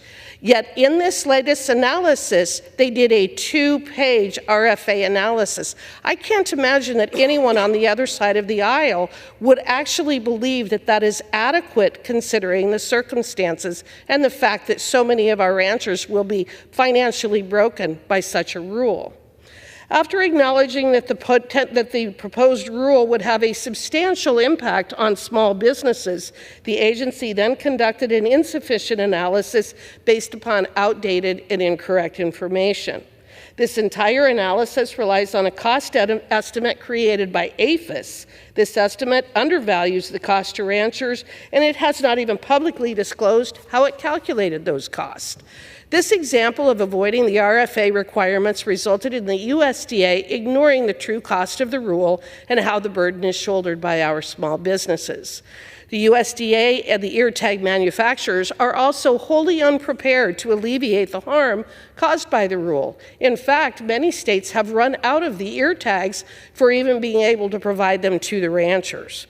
Under the Prove It Act, the USDA would be required to account for the additional, reasonably foreseeable indirect costs that are borne by ranchers because of this rule, costs that the USDA is currently ignoring. The Prove It Act would give a voice to the ranchers and the organizations that represent them to point out the obvious flaws in APHIS's proposals and flaws which were ignored during the finalization of the rule.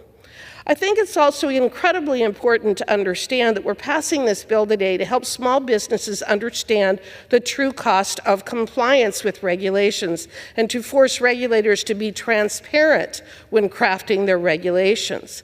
If this bill becomes law, regulators will have to come to terms with the enormous weight that they place on small businesses in the form of regulations. In fact, under the Biden-Harris administration, the regulatory burden in this country is approximately $2.1 trillion a year. It is almost $16,000 per household. And I cannot understand for the life of me why anyone on the other side of the aisle would not want the agencies to have to disclose the real cost of these regulations. Maybe it's because they don't want the American public to understand the costs imposed by unelected bureaucrats. In an ideal world, regulators would think twice before imposing massive costs on our small businesses that are the lifeblood of so many of our communities. I also want to point out that the claim that this would slow down rulemaking is absolutely absurd. The Prove It Act is designed to ensure that agencies are complying with existing law, the Regulatory Flexibility Act, when they are crafting their regulations. Agencies must already comply with the RFA's requirements. They're just not doing it, and this is a law that would force them to meet that requirement. The RFA has been the law since 1980. Why are we allowing these agencies to get away with ignoring the law as written by Congress? No agency can credibly claim that compliance with the RFA, which Congress enacted, improperly slows down their rulemaking process. I also want to point out the comment that this would result in a bottleneck created by these large corporations filing petition after petition after petition. Again, that argument is absurd. The claim that small businesses, large businesses, or trade associations would abuse the Prove It Act's petition mechanism is just simply misguided. The Prove It Act gives a method for the Chief Counsel for Advocacy at the Small Business Administration to dismiss any petition that lacks merit. Following an initial review, the Chief Counsel can close the petition without any further action if the case does not warrant it. And to be clear, big businesses are not allowed to petition the SBA under the Prove It Act. I would like to repeat that. Big businesses are not covered by this act. Finally, the CBO score. The CBO score for this bill is clearly wrong, and the generic language that the CBO cites does not remotely support its finding that this bill will increase the deficit. CBO claims that direct spending would increase by $10 million, and Congress would need to appropriate an extra $35 million to federal agencies for them to do much the same work that they were supposed to be doing for the last 40 years. Every federal agency that engages in rulemaking should already have the staff and resources on board to comply with the law. The Prove It Act simply requires the already existing staff to perform some additional analysis to report on the reasonably foreseeable indirect costs of their regulations. This should be relatively straightforward for the personnel already tasked with the RFA analysis. Finally, any agency that is burdened by the Prove It Act's requirements probably did not comply with the RFA in the first place. You know, one of the things that I find so interesting in these debates about our efforts to force transparency and good government provisions on our agencies is often this discussion that it's going to destroy the air and the water, and we're going to have sick kids, and the toys are going to be destroyed, and everything's going to be dangerous. That's absolutely absurd, and it is a red herring. There's nothing wrong with requiring our agencies to be transparent and upfront about the costs that they are imposing on our businesses when they adopt regulations. I'm actually surprised that anyone would oppose the Prove It Act in light of what it is intended to do. And with that, I yield back.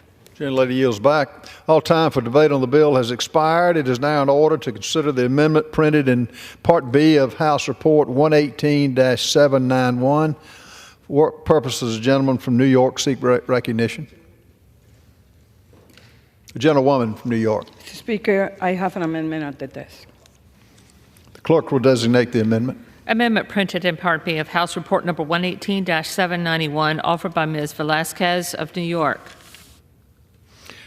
Pursuant to House Resolution 1602, the gentlewoman from New York, Ms. Velasquez, and a member opposed, each will control 5 minutes. The chair recognizes the gentlewoman from New York. Thank you, Mr. Speaker. Let me begin by reiterating that as the ranking member of the Small Business Committee, I recognize the impact regulations, and I have worked to find ways to balance the shared goal of minimizing the burdens while achieving the intended effects of regulations.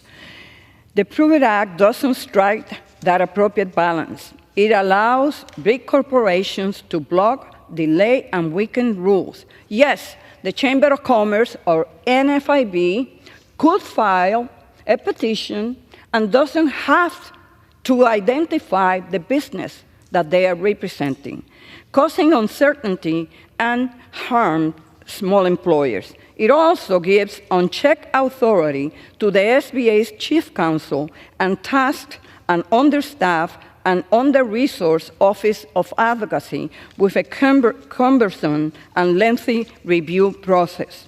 That is why I'm offering a common-sense solution.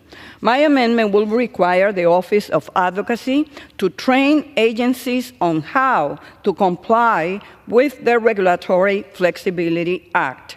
Key personnel at every rule-writing agency will be required to undergo RFA training once every 4 years. We have heard from advocacy that when agencies have a better understanding of the RFA, it leads to more meaningful consideration of small businesses throughout the rulemaking process. Advocacy has been working diligently to train staff, and we have seen the fruits of their labor year after year. Their training programs have made a significant difference in the rule-writing process, and requiring ongoing training will only lead to more success. Agencies have shared draft documents with advocacy early in the rulemaking process, and advocacy has worked to help agencies obtain reliable small business data. Their training program has led to much better analysis, and in many instances, enhanced the factual basis for agency certifications or led to modifications to reduce the impact to small firms. We need to foster a constructive working relationship between agency advocacy and federal agencies, rather than create an adversarial one. This amendment will ensure that advocacy is reaching all agencies on RFA compliance on a regular basis. I urge members to support my amendment, and I reserve the balance of my time. He reserves. What purpose does the gentlelady from Wyoming seek recognition? I rise in opposition to the amendment. Gentlelady is recognized. Mr. Speaker, I yield myself such time as I may consume. This amendment simply strikes the entire bill and replaces it with a training mandate. Claiming that training is all that is necessary to help agencies comply with their obligations under the RFA completely ignores the problems that the Prove It Act is going to solve. The Small Business Administration already offers training sessions for regulators and has done so for over 20 years. According to the SBA, they held 9 training sessions and trained 139 federal officials in 2023 alone. Further, the SBA has already trained personnel at nearly every federal agency and department since 2003. Despite this training, however, in 2023, SBA sent 46 letters to agencies across government outlining the deficiencies in their RFA analysis. In 30 cases, the SBA found that agencies conducted inadequate analysis of small business impacts. What this means is that during the rulemaking process for 30 rules, agencies did not comply with already existing law, despite the SBA training they likely received. I urge my colleagues to vote against this amendment, and with that, I reserve. The gentlewoman reserves from Wyoming. The chair recognizes gentlewoman from New York. I yield back. The gentlewoman yields back. The chair Well, I recognizes. have a few more points I'd like to make, that despite the SBA's best efforts to help agencies comply with their obligations under the RFA, those efforts are being ignored. Agencies have had 40 years to develop the experience and expertise necessary to comply with the Regulatory Flexibility Act and still regularly come up short. The claim that training is the answer is simply an attempt to distract from the importance of the Prove It Act. If we adopt this amendment and training is mandated instead of adopting the Prove It Act's provisions, nothing will change. Small businesses around the country will still be harmed by regulatory agencies blatantly ignoring their obligations under the RFA and discounting the costs of regulations. The only legitimate solution is to adopt the Prove It Act, which strengthens the RFA and creates mechanisms to force regulatory agencies to comply with the law. I urge my colleagues to oppose this amendment, and with that, I yield back.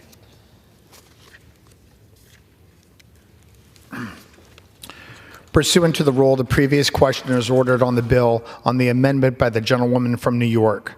The question is on the amendment by the gentlewoman from New York. Those in favor say aye. Those opposed say no. The noes have it. The amendment is not. For a recorded vote? Does the gentlewoman ask for the yeas and nays to be recorded? Correct. The yeas and nays are requested. Those favoring a yes, a vote of yeas and nays will rise. A sufficient number have risen. The yeas and nays are ordered. Pursuant to the Clause 8 of Rule 20, further procedures of the question will be postponed.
Pursuant to Clause 8 of Rule 20, the chair will postpone further procedures today on the motions to suspend the rules on which a recorded vote of yeas and nays are ordered, or votes objected to under Clause 6 of Rule 20. The House will resume procedures on postponed questions at a later time. For what purpose does the gentleman from Arkansas seek recognition? Mr. Speaker, I move to suspend the rules and pass the bill H.R. 8413 as amended. The clerk will report the title of the bill.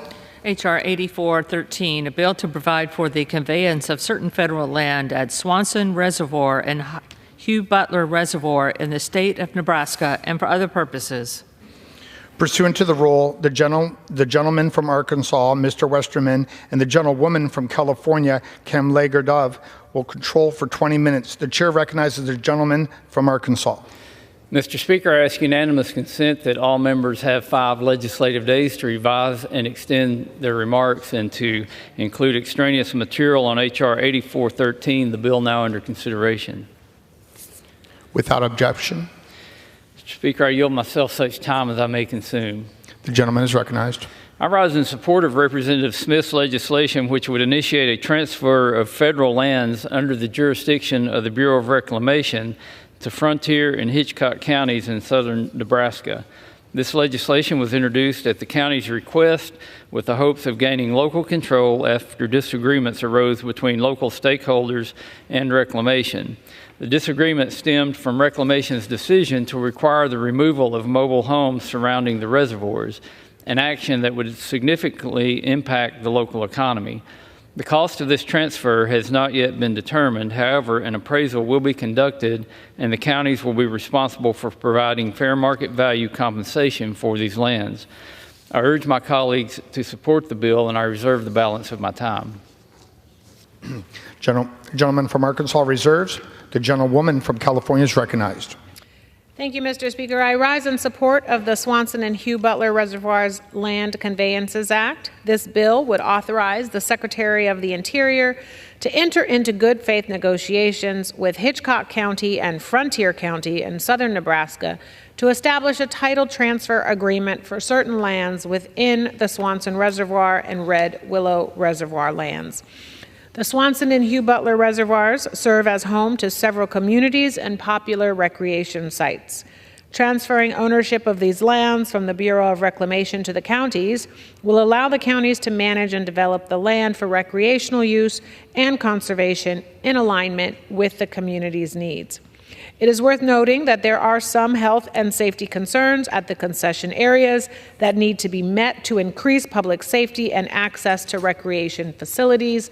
For that reason, the bill would require that prior to any conveyance, the local entities must demonstrate their ability to effectively operate, maintain, and enhance the lands for the same purposes for which they are currently being used, and to establish a concrete plan to address the health and safety concerns.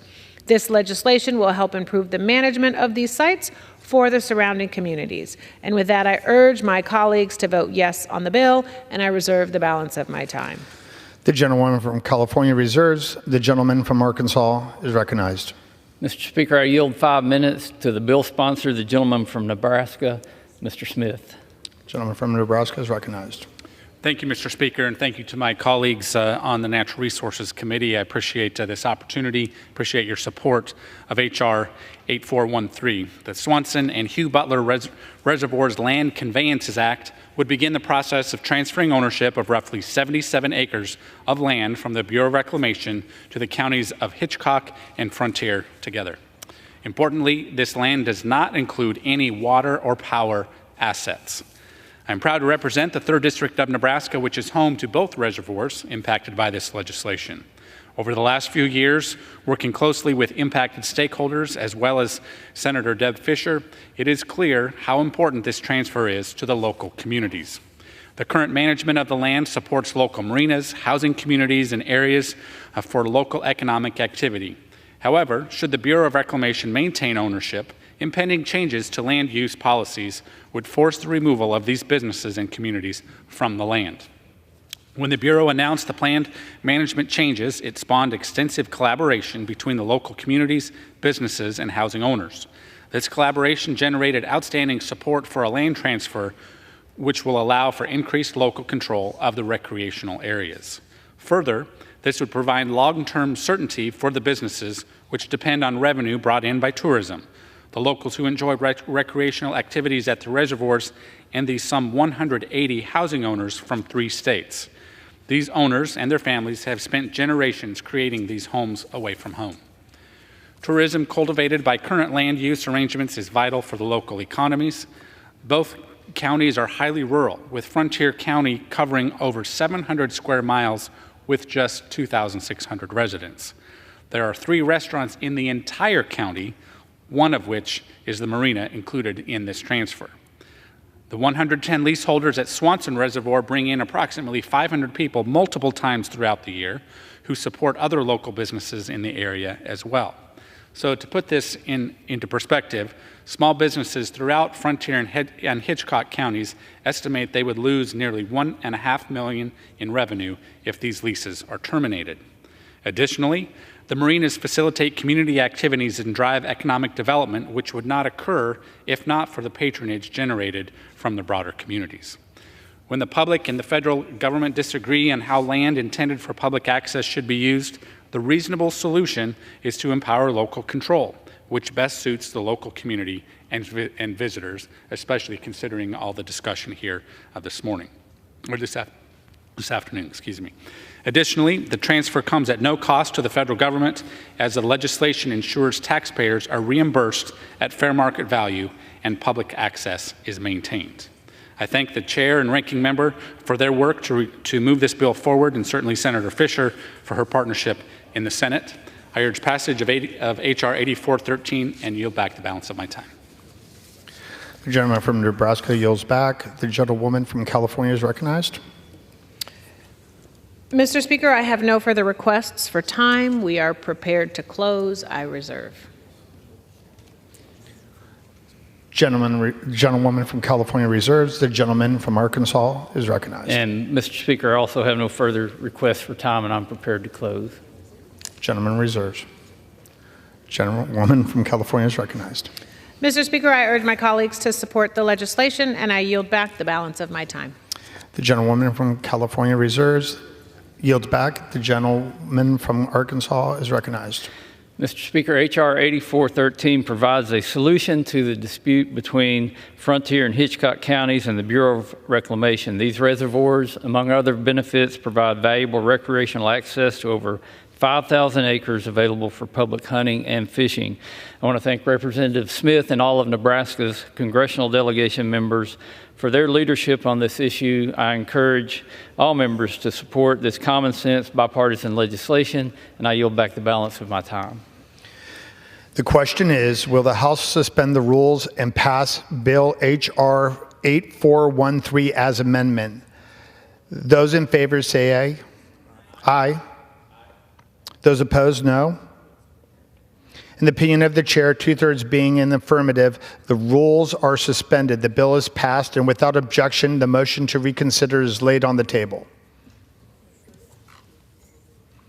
Pursuant to Clause 12A of Rule 1, the chair declares that the House is in recess subject to the call of the chair.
Okay. The House will be in order. Proceedings will resume on questions previously postponed. Votes will be taken in the following order. Motion to suspend the rules and pass Senate 709, H.R. 9598, and H.R. 9600. Amendments number 1 to the 7198 by Ms. Velasquez of New York. The motion to recommit H.R. 7198 if offered, and a passage of H.B.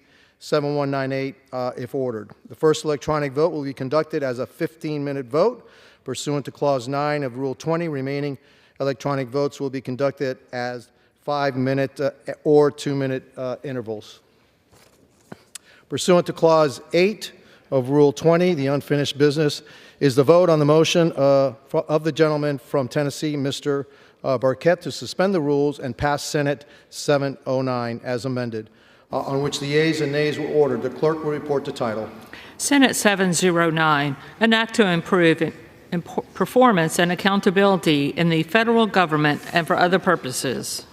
The question is, will the House suspend the rules and pass the bill as amended? Members will record their votes by electronic device. This is a 15-minute vote.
On this vote, the yeas are 389, the nays are 6, two-thirds being the affirmative. The rules are suspended. The bill is passed. Without objection, the motion to reconsider is laid on the table.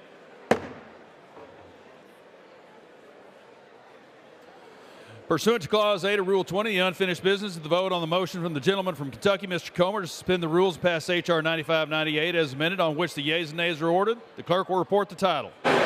H.R. 9598, a bill to amend the Office of National Drug Control Policy Reauthorization Act to reauthorize such office and for other purposes. The question is, will the House suspend the rules and pass the bill as amended? Members will record their votes by electronic device. This is a 2-minute vote.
On this vote, the yeas, nays are...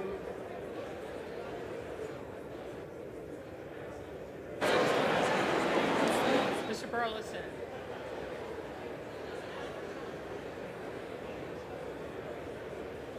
Mr. Burleson votes aye.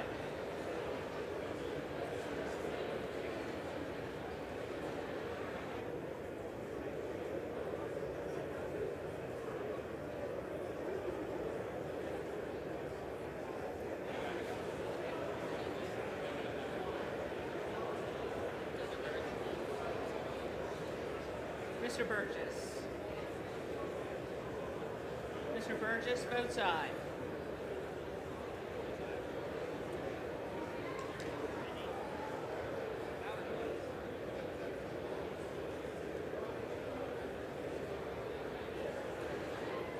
On this vote, the yeas are 399, the nay is 1, two-thirds being in the affirmative. The rules are suspended. The bill is passed, and without objection, the motion to reconsider is laid on the table. Pursuant to Clause 8 of Rule 20, the unfinished business of the vote on the motion from gentleman from Kentucky, Mr. Comer, to suspend the rules and pass Bill H.R. 9600, on which the yeas and nays are ordered. The clerk will report the title. H.R. 9600, a bill to designate the facility of the United States Postal Service located at 119 Main Street in Plains, Georgia, as the Jimmy and Rosalind Carter Post Office. The question is, will the House suspend the rules and pass the bill? Members will record their vote by electronic device. This is a 2-minute vote.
Seconds.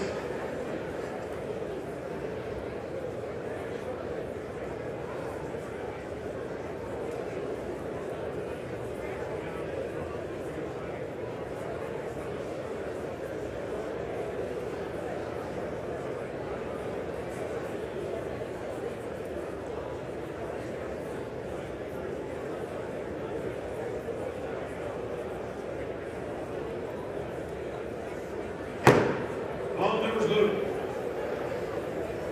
Does anybody wish to change your vote?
On this vote, the yeas are 381, the nays are 15, 2 present, 2/3 being in the affirmative. The rules are suspended. The bill is passed without objection. The motion to reconsider is laid on the table.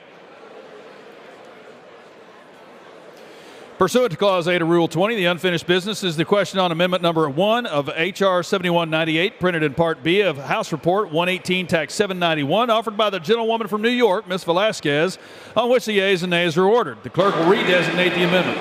Amendment printed in Part B of House Report Number 118-791, offered by Ms. Velasquez of New York. The question is on the amendment offered by the gentlewoman from New York. Members will record their vote by electronic device. This will be a 2-minute vote.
37 seconds.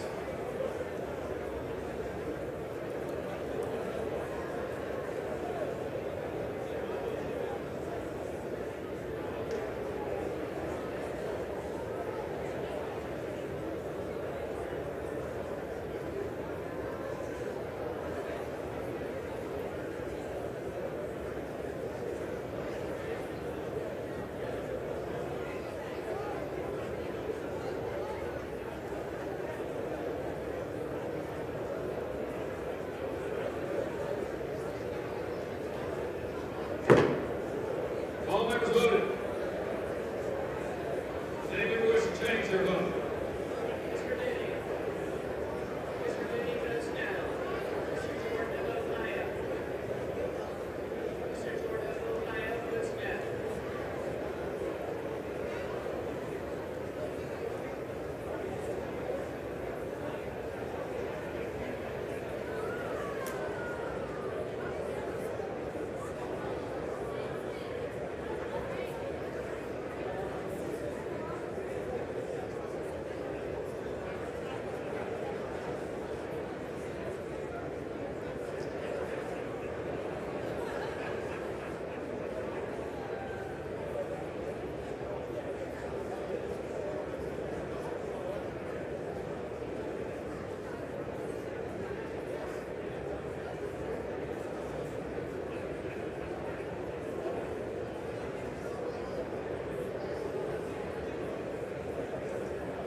On this vote, the yeas are 199, the nays are 204. The amendment is not adopted.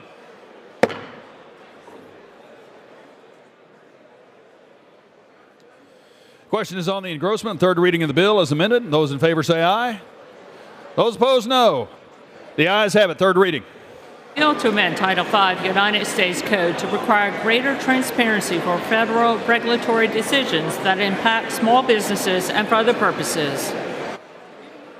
And what's this?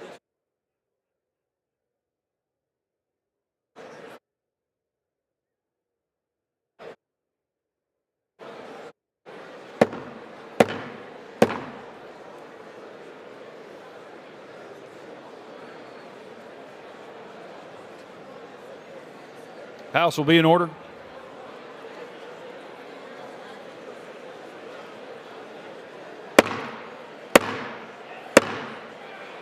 House will be in order. For what purposes does the gentleman from Ohio seek recognition? Mr. Speaker, I have a motion to recommit at the desk. Clerk will report the motion. Mr. Lansman of Ohio moves to recommit the bill H.R. 7198 to the Committee on the Judiciary. Pursuant to Clause 2B of Rule 19, the previous question is ordered on the motion to recommit. The question is on the motion. All those in favor say aye. Those opposed, no. Noes have it. The motion is not agreed to. Mr. Speaker, I ask for the yeas and nays. The gentleman from Ohio seek recognition. The yeas and nays. The yeas and nays are requested. Those favoring our vote by the yeas and nays will rise. A sufficient number having risen, the yeas and nays are ordered. Members will record their vote by electronic device. This will be a 5-minute vote.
to change their vote?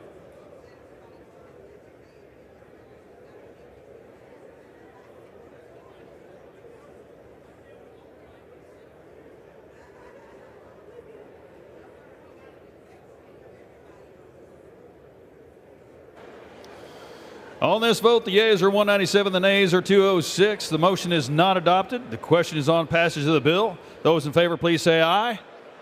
Those opposed, no.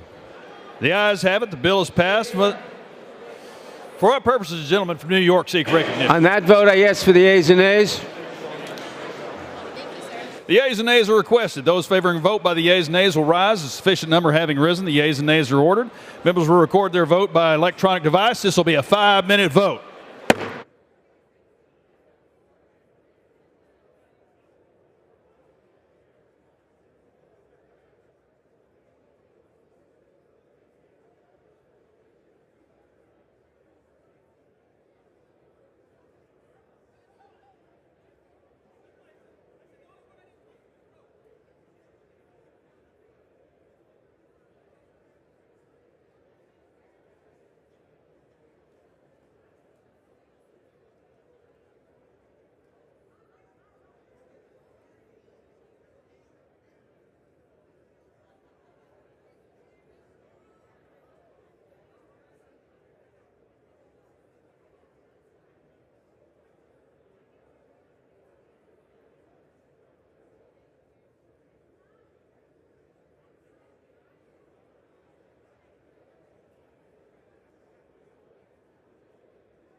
On this vote, the yeas are 208, the nays are 196. The bill is passed without objection. A motion to reconsider is laid on the table.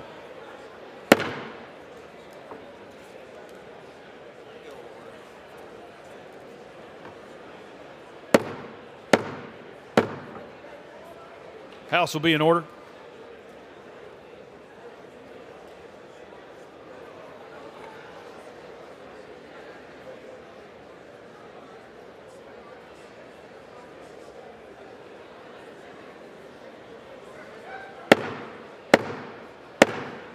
House will be in order.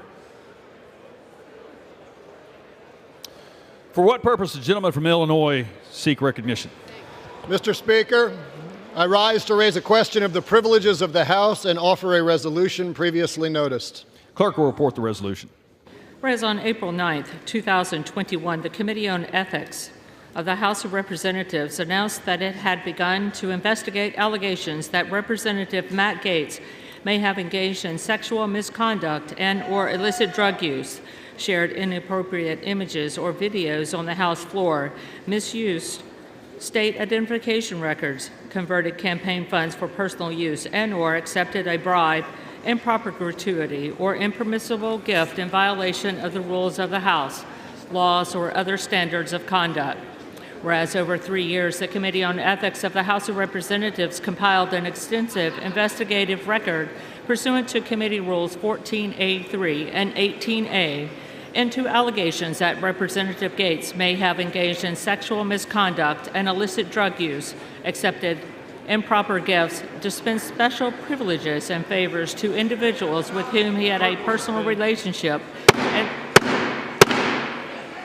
The House will be in order.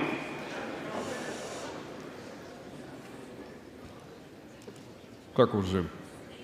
And sought to obstruct government investigations of his conduct. Whereas on November 13, 2024, Representative Matt Gaetz announced his resignation from Congress. Whereas there is precedent for the Committee on Ethics of the House of Representatives to continue investigating and release reports of its investigations into former members of the House of Representatives.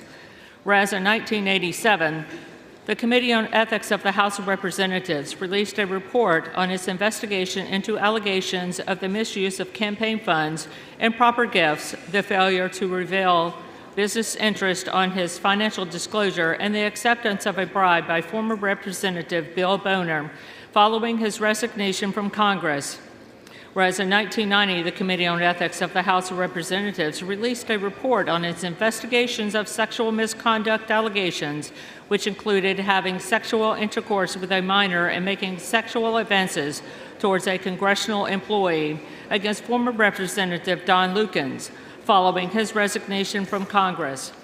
Whereas in 2006, the Committee on Ethics of the House of Representatives released a report on its investigation of sexual misconduct allegations, which included sending sexually explicit messages to at least one minor against former Representative Mark Foley following his resignation from Congress.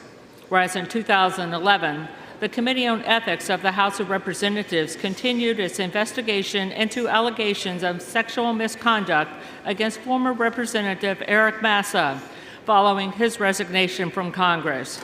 And whereas, given the serious nature of the allegations against Representative Gaetz, a failure of the Committee on Ethics of the House of Representatives to publicly release its report on its investigation undermines the committee's credibility and impedes the safety, dignity, and integrity of the legislative proceedings of the House.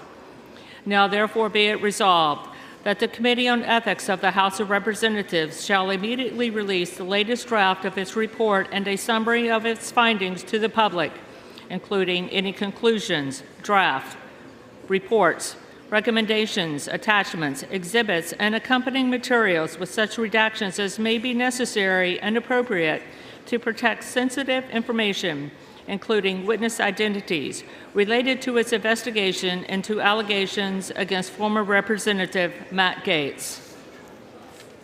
The resolution qualifies. For what purpose does the gentleman from Louisiana seek recognition? Mr. Speaker, I have a motion at the desk to refer the resolution to the Committee on Ethics. The clerk will report the motion. Mr. Scalise of Louisiana moves to refer the resolution to the Committee on Ethics. Gentleman from Louisiana is recognized for 1 hour. The member being referenced in the resolution has actually resigned from the House of Representatives. Therefore, the question is moot. Mr. Speaker, I urge a yes vote on the motion to refer, and I yield back the balance of my time and move the previous question. Without objection, the previous question is ordered. The question is on the motion to refer. All those in favor say aye. All those opposed say no. In the opinion of the chair, the ayes have it. The motion is adopted. For what purposes, gentleman from Illinois? Request the yeas and nays. Yeas and nays are requested. Those favoring vote by the yeas and nays will rise. A sufficient number having risen, the yeas and nays are ordered. Members will record their vote by electronic device. This will be a 5-minute vote.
seconds.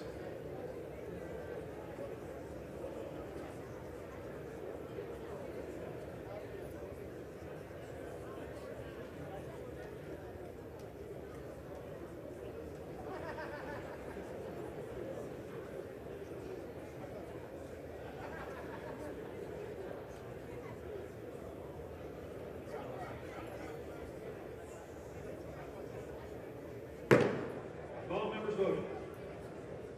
Does any member wish to change their vote?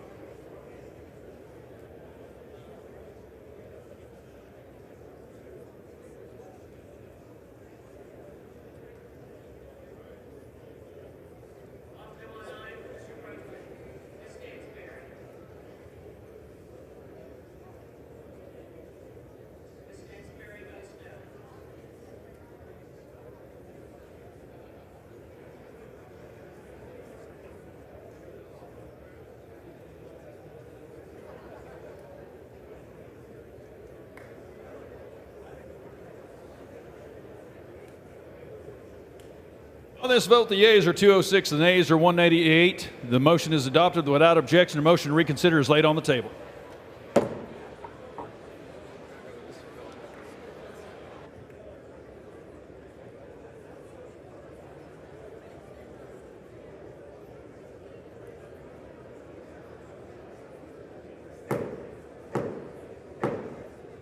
The House will be in order, please.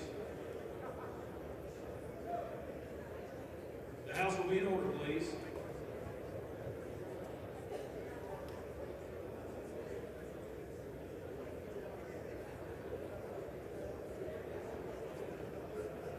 For what purpose does the gentleman from Tennessee rise? Republicans leave and don't vote, and I rise to a question of the privileges of the House and offer the resolution that was previously noticed. Clerk will report the resolution.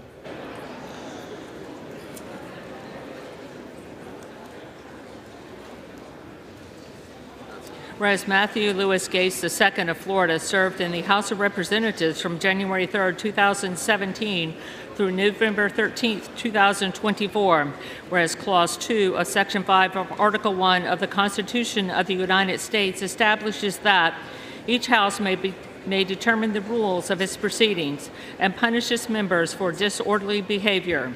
Whereas Clause 3A2 of Rule 11 of the Rules of the House of Representatives provides the Committee on Ethics the authority to investigate alleged violations by a member, delegate, resident commissioner, officer, or employee of the House, of the Code of Official Conduct, or of a law rule. Clerk will suspend. The House will be in order. Members, take your conversations outside the chamber. Clerk will resume. The authority to investigate alleged violations by a member, delegate, resident commissioner, officer, or employee of the House, of the Code of Official Conduct, or of a law, rule, regulation, or other standard of conduct applicable to the conduct of such member, delegate, resident commissioner, officer, or employee, and the performance of the duties or the discharge of the responsibilities of such individual. Whereas on April 9, 2021, the Committee on Ethics initiated a review of allegations that Representative Gates may have engaged in sexual misconduct and/or illicit drug use, shared inappropriate images or videos on the House floor, misused state identification records, converted campaign funds to the personal use, and/or accepted a bribe, improper gratuity, or impermissible gift in violation of House rules, laws, or other standards of conduct, in violation of federal law and the rules of the House. Whereas on June 18, 2024, the Committee on Ethics released a statement acknowledging the committee's continued review of allegations that Representative Gates may have engaged in sexual misconduct and illicit drug use, accepted improper gifts, dispensed special privileges and favors to individuals with whom he had a personal relationship, and sought to obstruct government investigations of his conduct. And whereas if Representative Gates engaged in the alleged violations while serving as a member of the House, Such conduct would affect the rights of the House of Representatives and the integrity of the legislative process. Now therefore be it resolved that the Committee on Ethics shall, 1, preserve all documents and investigative materials related to any review of Matthew Lewis Gates II's conduct while serving as a member of the House of Representatives. 2, publicly release the committee's report, including any associated findings, recommendations, and proposed disciplinary actions, as discussed by the committee on November 20th, 2024, regarding the alleged violations of the Code of Official Conduct of the House or of a law, rule, regulation, or other standard of conduct by Matthew Lewis Gates II while serving as a member of the House of Representatives. And 3, in accordance with the committee's practice for releasing public documents, anonymize witness identities and redact any personally identifiable information of minors and victims from any House documents associated with this matter before publicly releasing them. The resolution qualifies. For what purpose does the gentleman from Louisiana seek recognition? Mr. Speaker, I have a motion at the desk to refer the resolution to the Committee on Ethics.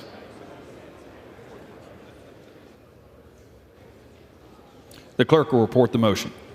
Mr. Scalise of Louisiana moves to refer the resolution to the Committee on Ethics. Gentleman from Louisiana is recognized for 1 hour. Thank you, Mr. Speaker. We have heard enough on this. We could talk about it for an hour, 4 hours. The bottom line, Mr. Speaker, why don't we get back to work for the people of this country? I urge a yes vote on the motion to refer, and I yield back the balance of my time, and I move the previous question. Without objection, the previous question is ordered. The question is on the motion to refer. All those in favor say aye. All those opposed say no. Depending on the chair, the ayes have it. The motion is adopted. For what purpose does the gentleman from Tennessee seek recognition? On the outside chance that there's a miracle, I ask for a roll call vote. A recorded vote is requested. Those favoring a recorded vote will rise. Sufficient number having risen. A recorded vote is ordered. Members will record their vote by electronic device. This will be a 5-minute vote.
5 seconds.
On this vote, the yeas are 204, the nays are 198. The motion is adopted. Without objection, the motion to reconsider is laid on the table.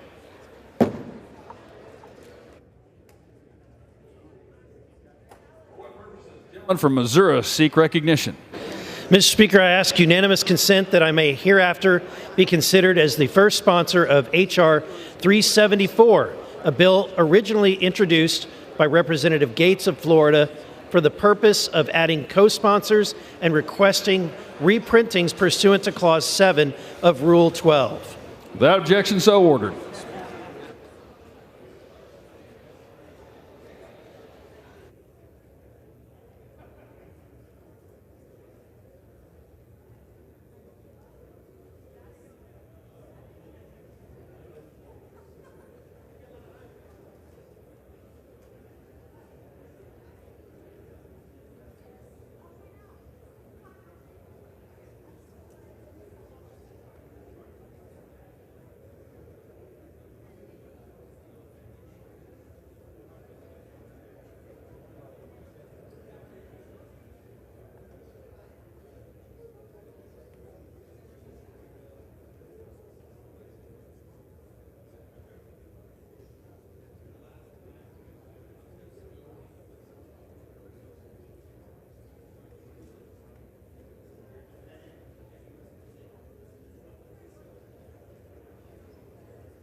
The chair lays before the House a communication. The Honorable Speaker, House of Representatives, sir.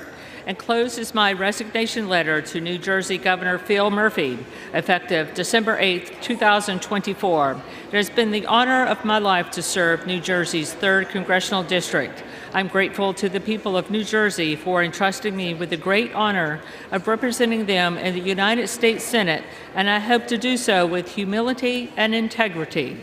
Signed, sincerely, Andy Kim, Member of Congress.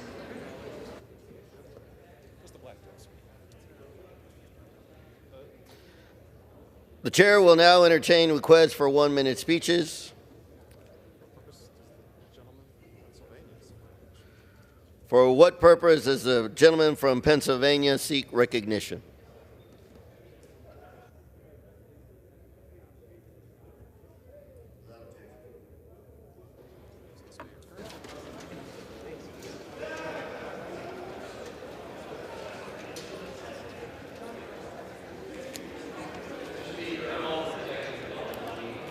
Us from price gouging in the defense industry and others. I'm not for the Department of Government efficiency going after veterans' health care to pay for billionaire tax handouts. I use the VA for my care, so do thousands of my constituents in Western Pennsylvania, and yet DOJ proposes cutting $119 billion from veterans health care. That is more than a third of the Department of VA's budget. That's all types of health care, surgical, specialty care, dental care, counseling for combat veterans, and more.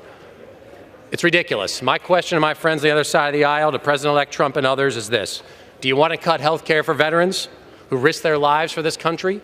If not, you should say you don't. You should stand up against this. And if you do, folks like me are going to fight you every step of the way.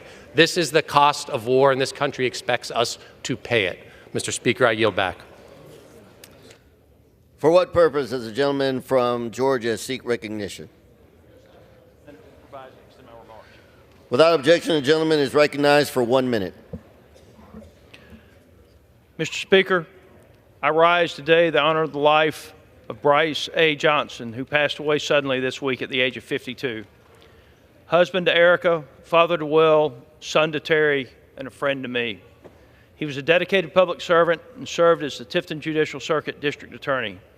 In addition to his legal career, his love for our country and politics led him to teach history and political science to students at Abraham Baldwin Agricultural College. He also had a passion for Georgia high school football and co-hosted a local Friday night high school football radio show for about 15 years. Bryce was one of those guys that no matter what team he was on or what group he was in, the organization was better because of him. Bryce was a genuinely good person who will be missed by those of us who had the privilege to know him. Mr. Speaker, thank you. I yield the remainder of my time. The gentleman yields. For what purpose does the gentlewoman from Florida seek recognition? Without objection, the gentlewoman is recognized for 1 minute. Thank you. Mr. Speaker, it is my great honor to rise and recognize the distinguished career of Dr. George Hanberry, the President and CEO of Nova Southeastern University. Since 2010, Dr. Hanberry guided this institution with vision, integrity, and a true dedication to excellence. His impact is evident in the growth, innovation, and spirit that defines NSU, its students, faculty, staff, and alumni. During his tenure, NSU established a state-of-the-art teaching hospital. It also opened the Levan Center of Innovation for startup businesses and student entrepreneurship, and it became the third university nationwide to offer both osteopathic and allopathic medical degrees in 2018. Dr. Hanberry also established the President's 64, an elite group of student leaders with the purpose to strengthen the relationship between the university and its community. During a recent interview, he said his 27 years at NSU is, quote, the most noble thing I have ever done, unquote. I wish him well on his retirement and thank him for the thoughtful and committed work he's done to enrich the students and faculty at Nova Southeastern University. Thank you. I yield back the balance of my time. Gentlewoman yields. For what purpose does the gentlewoman from West Virginia seek recognition? I request to address the House for 1 minute. Without objection, the gentlewoman is recognized for 1 minute. Mr. Speaker, I rise today to recognize my dear friend Debbie Lesko and my colleague, whom I've known for the past 6+ years. Debbie is such a hard worker. She's done such incredible work serving her constituents in Arizona. The wonderful things that she has done for her state. For years, she served on the community committee for the Peoria Unified School District, later ran for school board. From 2008 to 2018, she served in the Arizona legislature for 9 years, both in the House and the Senate, where she received special recognitions such as Champion of the Taxpayer, Guardian of Small Business, and Senator of the Year from various organizations due to her outstanding work. Debbie has served on several subcommittees within the Committee on Energy and Commerce during her time in the House of Representatives. She served on several caucuses and founded the wonderful Protect Kids Caucus. In the 118th Congress, House Majority Whip Tom Emmer appointed her as a member of the Whip team. Some of Debbie's bills, including the Hands Off Our Home Appliances Act and the United States Gentleman's time has expired. Can I request another minute?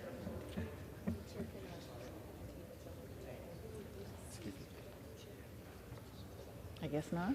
The chair cannot entertain the gentlewoman's All right, request. thank you. For what purpose does the gentleman from New York seek recognition?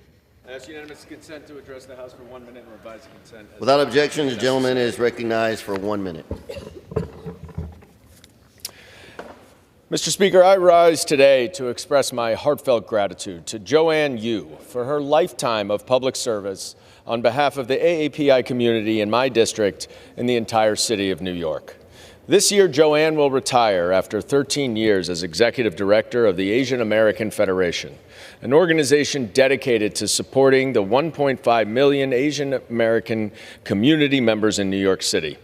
Under Joanne's leadership, the AAF played a leading role in combating the horrific rise in anti-Asian hate in 2020, organizing and ensuring local community response to provide safety to AAPI New Yorkers. Joanne testified at a public briefing held by the U.S. Commission on Civil Rights on the federal response to anti-Asian hate, and she serves on New York City's advisory board on implementation of the Racial Justice Commission, working to end hate and discrimination of all kinds in our city. Joanne leaves behind a lasting legacy of spirit, courage, determination, and advocacy that will be felt for decades to come. Thanks to Joanne, New York City is a better and far more tolerant The gentleman's place. time has expired. I yield back. Gentleman yields. For what purpose does the gentlewoman from North Carolina seek recognition? Consent to address the House for 1 minute and to revise and extend my remarks. Without objection, the gentlewoman is recognized for 1 minute. Mr. Speaker, I rise today to honor the late Corporal Matthew A. Wyatt. After graduating high school in June 2001, Corporal Wyatt made the courageous decision to serve his country. He joined the Marine Corps, where he was based at Camp Lejeune in North Carolina before deploying to Iraq. And on December 3, 2004, Corporal Wyatt gave his life to stop an enemy attack on his base. He was only 21 years old.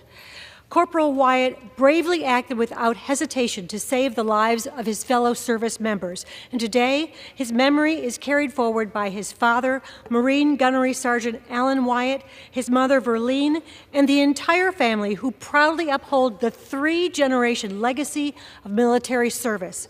Corporal Wyatt's stepmother, Lauren, also continues to honor his legacy through her work in my district office, where she serves veterans and military families, ensuring they receive the support they need. To pay tribute to Corporal Wyatt's sacrifice, I'm proud to support legislation to rename the United States Post Office in his hometown of Millstadt, Illinois, in his honor. While no act of gratitude will ever be enough to fill the void left by Corporal Wyatt's absence, I hope this naming will comfort his loved ones and remind him that his sacrifice will not be forgotten. And I yield back. Gentlewoman yields. For what purpose does the gentleman from North Carolina seek recognition? Mr. Speaker, I ask for unanimous consent to address the House for 1 minute. Without objection, the gentleman is recognized for 1 minute. Mr. Speaker, in honor of Disability Awareness Month, we celebrate the inspiring work of Blue Collie Coffee Shop in Lewisburg, North Carolina.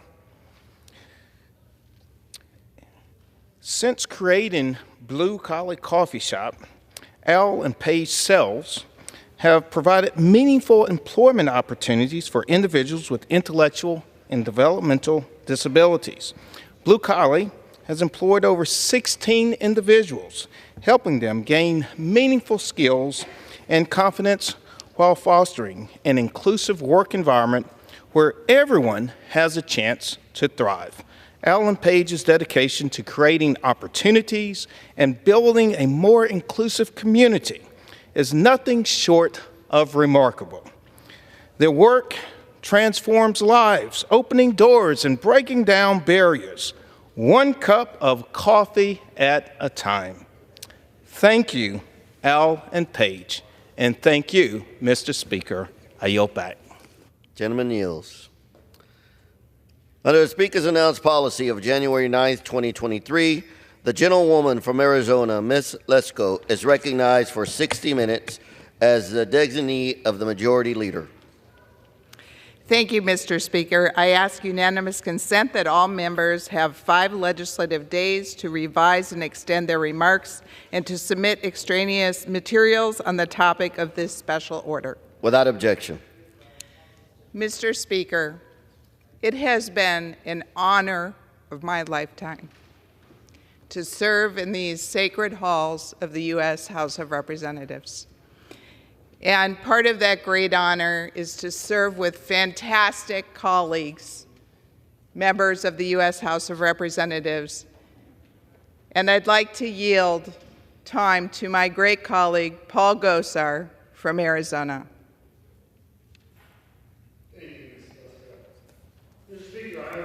To recognize my good friend, the gentlelady from Arizona, Debbie Lesko, Representative Debbie Lesko. Representative Lesko has served Arizona's 8th Congressional District with distinction and honor. She has fought for Arizonans and all Americans and has been a champion for the people she represents. It is my honor serving with Representative Lesko in the Arizona delegation. As a colleague, we frequently collaborated as advocates on behalf of communities in Arizona. It is an honor here to stand tonight before you and tell my dear friend Debbie Lesko how much she means to me and how much I'm going to miss her in these hallowed halls of the House of Representatives. However, I'm heartened.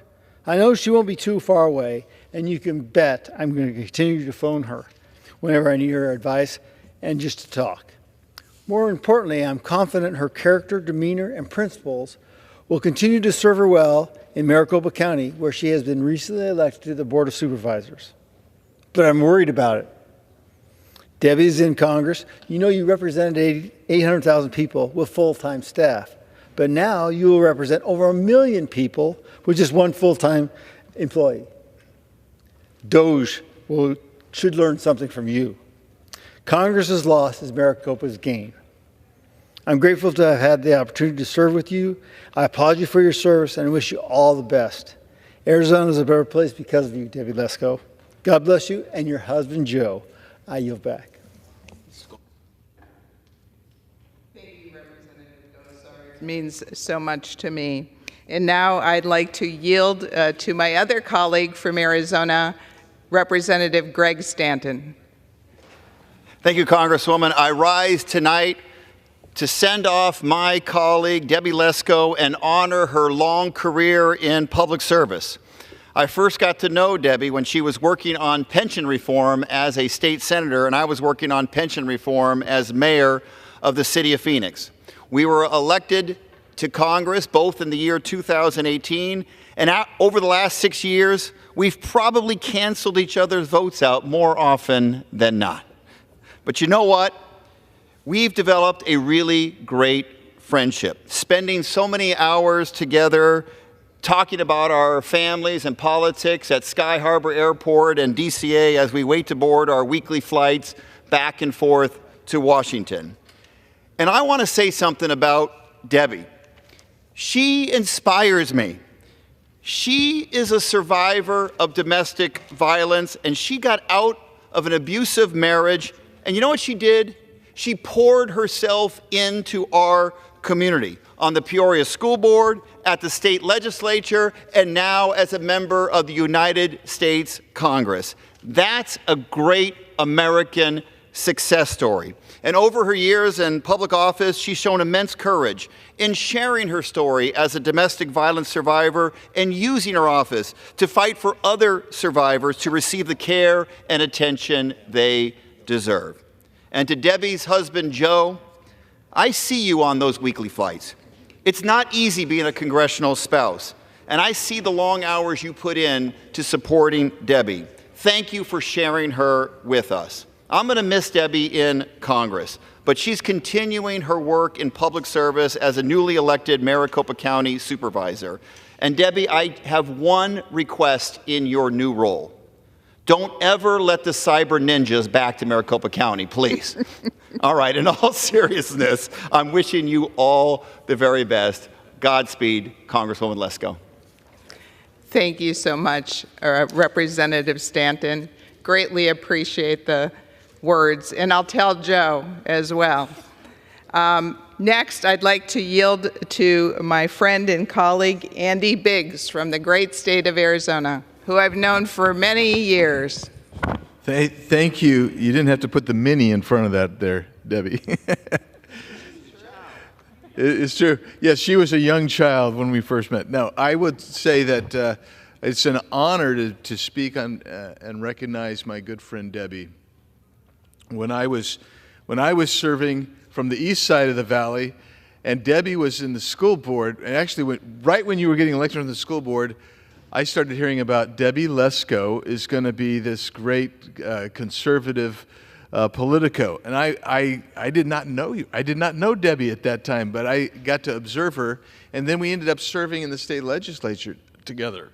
And she was dynamic and exciting and actually conservative. And she did, as Greg mentioned, she worked on the pension reform.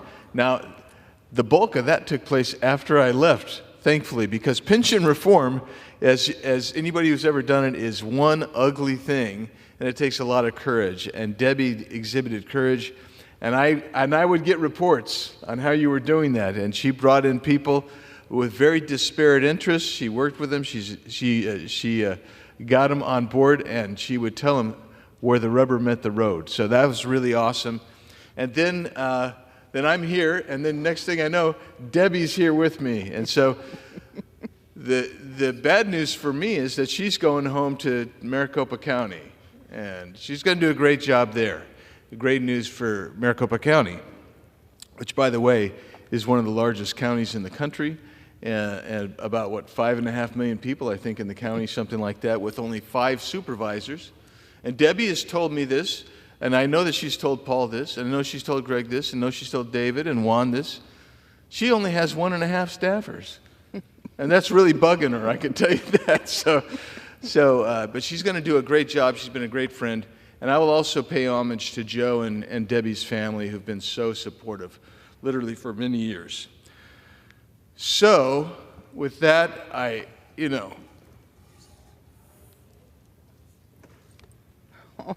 Don't make me cry, Andy. I'm like Winston Churchill. I'm a crier. But Cindy and I love you. Thank you very much, Andy. And Congressman Biggs, you are a great friend. Thank you so much. We'll be working many years together. I'm going to keep calling you. And Mr. Speaker, now I'd like to yield to my friend, Diana Harshberger from Tennessee. And Diana and I sit with each other in the women's row, and sometimes guys want to, infiltrate, and we kick them out. Exactly. Exactly. Mr. Speaker, I rise today to honor the work and legacy of my dear friend and colleague, Congresswoman Debbie Lesko from the great state of Arizona. I've had the privilege of working alongside Congresswoman Lesko for almost 4 years, and in that time, I've had the opportunity to get to know her working on Energy and Commerce Committee in the caucuses we share. Congresswoman Lesko is a true civil servant, leader, and dedicated mother and grandmother to a wonderful family, and I know they will be grateful to be able to spend more time with her at home. Throughout her career in Congress, Ms. Lesko has dedicated herself to defending the very principles that our nation was founded upon. She stood up for religious freedom, speaking boldly in favor of faith-based institutions faced with encroachments from the federal government. She has defended life, introducing legislation to prevent the dismemberment of unborn children in the womb, and she stood up for justice, launching the Protect Kids Caucus to defend the innocent children in our schools, healthcare, and government programs. So, Mr. Speaker, Congresswoman Lesko's unwavering commitment to faith, family, and freedom has left an incredible mark on these halls and the lives of countless Americans. While her leadership will be deeply missed, her legacy of service will continue to be remembered for years to come. So thank you, Debbie, for being a wonderful friend to me, and I'll miss you, and we're going to charge for the seat that you're going to vacate if somebody wants to sit there, okay? Thank you. And Mr. Speaker, I yield back. Thank you very much, Diana. I greatly appreciate it. Well, Mr. Speaker, next I'd like to yield to my colleague from Arizona, who's sitting to my left, Representative David Schweikert, who I've known for a long time, too. I went to your, a wedding reception, I think, your wedding reception. And so I yield to Representative and that's like 20. Look, one of the magic things about Debbie Lesko is she has proven you can be conservative and not be angry about it. You can actually be joyful and kind and sweet and just a decent human being. And I've learned more things about urban chickens from her, because I have a 9-year-old that really wants Daddy to build a chicken coop. But don't laugh. She really is. But just an observation, because we sit on this airplane every week, fly back, and I often sit next to Debbie. And, you know, other members, you see them on their computers watching movies. Debbie has a stack of things, because she doesn't use her computer, she has a stack of paper. You know, they do make these things called laptops. And she's there with her highlighter for hours on the airplane. That's the sort of thing you notice. You can be kind, you can be loving, you can be joyful. And Debbie, I think you're going to have an amazing experience as the leadership of Maricopa County. Remember, Maricopa County is right now the 4th most populous county in America. I actually still believe it's going to cross over Harris counties. If there weren't so many hurricanes in the area, that we probably would have already. But I used to be the county treasurer. And trust me, after some years around here, I miss those days when you could actually do things. Mm-hmm. I'm going to miss you. I'm going to miss sometimes when you are my guiding, when I'm just mad, because I seem to be mad a lot, and you just sort of smile and say, well, that's sort of how it is.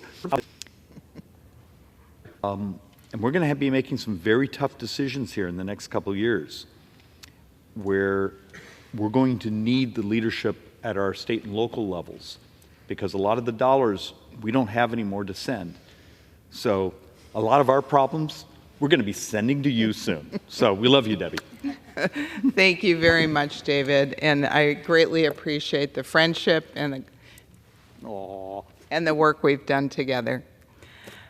Mr. Speaker, next I'd like to yield to my other Arizona colleague, Juan Ciscomani, who used to work for Governor Ducey, and that's how I met him. And he's such a great member of Congress, and I'm so happy he got reelected because he's in a tough swing district.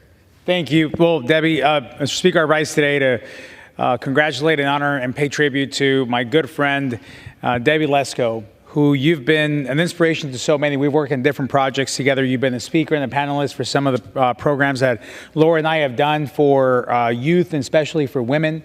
I think you're a shining example, and a lot has been said by those that work the closest with you, which are, of course, our colleagues in the Arizona delegation, of your wit, your grace, your smile, the way in which you carry yourself and you execute on our priorities and our conservative values that, as has been said before, you're conservative, you're just not angry about it. And you've gone out there and you've done the work and you've put in the time. And I agree, seeing you on that plane, you and Joe many times, is great. I will much rather sit next to you than next to David or Greg. So I enjoy those trips back home when I got a chance to sit with you. And you're a hard worker, giving your best to your constituents every single time. And even those that live in the southern part of the state, like myself and others, really admired your work the entire time. I know you're going to do great things for the county of Maricopa as well and for the entire state. My family, Laura, our 6 kids, and I wish you the very best in your next journey. You were a great source for me in my freshman year on questions, from the most basic ones to the most complex ones, and your peace and the way that you tackle these issues was always very inspiring, but also it gave me a great deal of confidence into what we could do in this place. So you've been a great mentor and a great friend. So thank you so much. We love you, and we're going to miss you. Thank you. Thank you so much, Juan. And I'm going to be calling you when I need help from the county. Always. All right. And next, Mr. Speaker, I'd like to yield to my friend who's on Energy and Commerce and my colleague, Morgan Griffith from the great state of Virginia. And I serve as his vice chair on one of the oversight committees on Energy and Commerce. Well, thank you so much, Mr. Speaker. I rise today to honor my friend and colleague, From Arizona's 8th Congressional District, Congresswoman Debbie Lesko. I have had the distinct pleasure of serving alongside her, as she just told you, in the Energy and Commerce Committee, and more specifically on the committee's Oversight and Investigations Subcommittee, which I chair. This Congress, she served as the vice chair of that subcommittee. We explored and investigated many important issues, some of which include COVID-19 origins, and then she did some more work on that. Drug shortages, the potential exploitation of unaccompanied minors crossing our southern border. Her work with me related to world anti-doping in sports was outstanding and really very much appreciated. Everybody here speaking already knows this, but for those folks watching at home, this is one smart, tough lady, and I have really, really enjoyed working with her on a number of issues over her terms here in Congress. Her hard work, her strong conservative record is obviously appreciated back home. As you've heard others say, Mr. Speaker, she just recently won election to a seat on the Maricopa County Board of Supervisors. I congratulate you, Debbie, on a fantastic career in the United States House, and I applaud your decision to continue public service a little bit closer to home as a member of the Board of Supervisors in Maricopa County. But your work will be missed, and it's appreciated, but it also will be missed when we reconvene and start trying to tackle some tough issues, whether it be healthcare or telecom or whatever that Energy and Commerce has jurisdiction over. But thank you for your service. I appreciate you. Thank you very much, Morgan, and I appreciate you. You always have a great legal mind, and I come to you for legal questions, and you're a great person. Thank you. You're very kind. Thank you. You likewise are a great human being. Thank you. Mr. Speaker, I'd next like to yield time to my friend and colleague who serves on the Energy and Commerce Committee, Brett Guthrie from the great state of Kentucky. Thank you. Thank you, Mr. Speaker. I rise today and honor my good friend, Debbie Lesko, and her service to our country. What a great member of the Energy and Commerce Committee. I have to say, I know that people should be excited that she's going to come back home and serve, but we were really disappointed that you were leaving because you're just so good at what you do. And as many speakers have said tonight, you're a fighter. You're absolutely conservative and you're a fighter, but you always bring people along with you. And you can track people because you want to bring them into the fold and not try to fight everybody outside of the tent. And it's just been a pleasure working with you and your grasp of issues and the way you work before big hearings. You know you're going to be prepared. You know you're going to be there and you're going to make things happen. And it's just been a great privilege. And I remember when you said that you were running for the county supervisors in Maricopa County. And, I just looked at it. The first thought is, because I used to serve in the state legislature, and every legislative body in the country is so vital and so important. But I can't help but think, I first thought, you're going to leave the United States House of Representatives to go back and serve in county government. But it just shows that it's not a title to you. It's how you can best serve.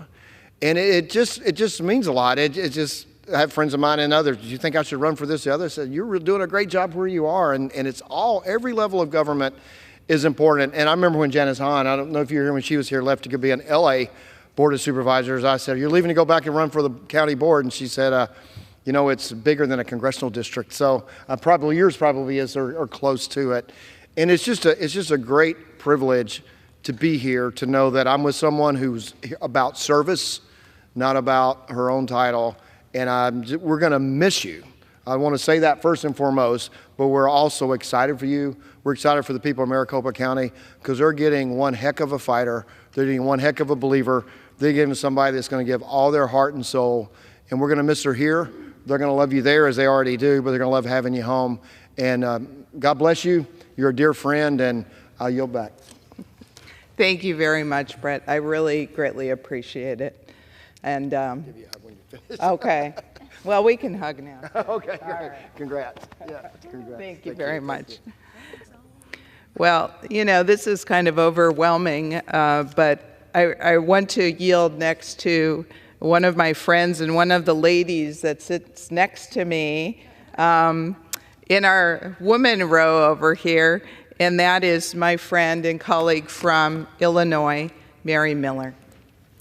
Thank you. Mr. Speaker, I rise today to honor the work and legacy of my friend, Representative Debbie Lesko.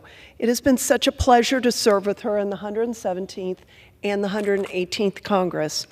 When I first arrived, Representative Lesko was the most generous with her time, helping me navigate my way, answering questions, and offering advice. I was so grateful. Representative Lesko is a genuinely good person, a true servant of our country, and a smart and fine lady also. Thank you for that example that you've given. Representative Lesko has a sincere care for our children and grandchildren and wants to make sure that they are left with a legacy and access to the freedom and opportunities that we've all had to pursue the American dream. Debbie, I wish you all the best as you go back to Maricopa County, Arizona, to serve the good people there. Thank you, Mary. That was so sweet. Thank you. Thank you. Well, Mr. Speaker, now I'd like to yield to my friend and colleague, Michelle Fischbach from Minnesota. And I remember when Michelle came in and we shared someone that helped us with our campaign, and she said, you need to meet Michelle. And I met her, and I thought she was great, and I have ever since. Well, thank you. And Mr. Speaker, I rise today to thank Ms. Lesko for her service. And I have been honored to serve with Debbie. And she mentioned, you mentioned we met before I was elected, but I have to admit, it was in a nail salon. Is the first time we met. Nobody else here can probably say that. But, I know that so many of the speakers have talked about Debbie's service, and, it's been incredible. And so they have really honored you with that and talked about that. But I just wanted to say, one of the things that I just loved about Debbie is I've never seen her in a bad mood. Never seen her in a bad mood. And I was her whip representative, so I had to come and ask her how she was voting. And always a smile on her face. And so I congratulate you on your new role in Arizona. And I think that the people of Arizona and your county are going to be so incredibly well served, and you will do a wonderful job for them. And I would like to thank her for her service in Congress, and would like to thank her for her friendship and your kindness. And I've been so grateful for the guidance that you gave me as a freshman, and I'm sure so many others, because that is the kind of person you are. And, I think she is especially happy that I was elected because I took your spot on Rules Committee. So, but I am incredibly grateful that I've been able to call you a friend for the last 4 years, and I have no doubt that she is going to continue to do incredible things in your public service. And, I know you're excited about that new chapter. You are going to be missed here, so come and visit occasionally, and God bless, and all the best in the world. Thank you. Thank you so much, Michelle. Greatly appreciate it. Well, Mr. Speaker, I'd now like to yield to a friend and fellow Energy and Commerce Committee colleague, and someone who we were on a boat somewhere and flying through. It was raining like heck, and I think you had like a towel or something over your face. I don't know, but it was quite the experience. This lady, Marionette Miller Meeks, is just like a Energizer bunny. Every place I go, she's there. I don't even know how you do it, Marionette. But, Mr. Speaker, I yield to my friend. Mr. Speaker, I rise today to honor Debbie Lesko, Representative Lesko. Although I am not from Arizona, I would wonderfully be in Arizona to have her as my representative. Now, yes, indeed, we were on a boat in Grand Lake in Oklahoma for a heat and Western Caucus event, and it was, you don't think of Oklahoma as being cold. It was cold and rainy and nasty, but we were troopers and we were out there. But then my next interaction with Ms. Lesko was approaching her about steering and how to get on the Energy and Commerce Committee. And she was gracious, kind, knowledgeable, a tremendous mentor as she was to everybody. And honestly, I don't think I've ever seen Debbie smile as much as I've seen her tonight and as I've watched this on video. And then getting on Energy and Commerce, she was just one tier above me. And then we also served, although I had served on the select subcommittee on the coronavirus crisis, my first term between 2021 and 2022, she then came on the committee this term. So we were serving in the 118th Congress, both on Energy and Commerce and on the select subcommittee on the coronavirus crisis. And you've heard a lot about her kindness, her mentoring, her friendship. You've heard about her grace. You've heard how she's conservative but not angry, and that is such a great description of her. But what you didn't hear a lot about was her intellect. Debbie studies, she's smart, she's able to dissect through things, she's able to prioritize, she's able to condense very complex topics into a 5-minute question and answer period. And I am telling you, if you're on the witness and you're giving testimony, you don't want to be on the bad side of Debbie Lesko. She won't be angry, she won't be vindictive, she won't use profanity, but you're going to know that you have been taken to the cleaners. She will come out with a statement, she'll smile, she'll lead up to it, and then bam, and you're going, where the heck did that come from? But that's Debbie Lesko. That's the power of Debbie Lesko. That's the power of preparation. And in my time in the military, you learn, if you fail to plan, you plan to fail. She always plans. She is always on target. She always studies. She always reads. And quite honestly, isn't that what we as Americans want of our Congress people? If they're going to make laws, if they're going to hold government accountable, don't we want people that do the work that their constituents ask them to do? She's a role model for all of us and an inspiration on what a citizen servant should be. And then next, if you get to travel with her, you don't have to go on a boat in the rain in Oklahoma. You can go to some far-off countries. She's a great shopping companion.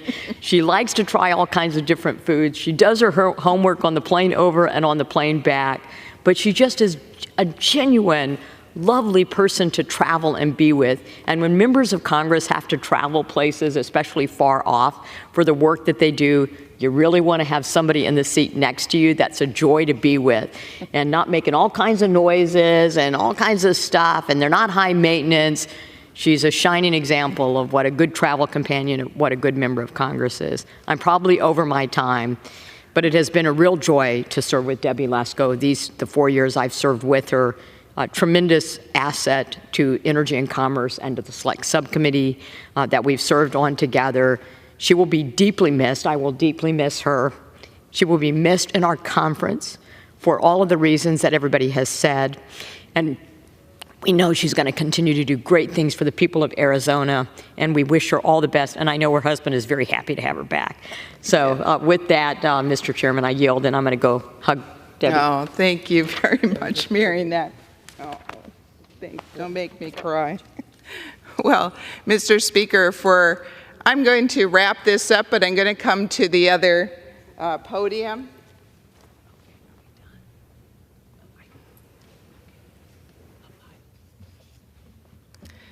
Mr. Speaker, serving in the U.S. House of Representatives has been an honor of a lifetime.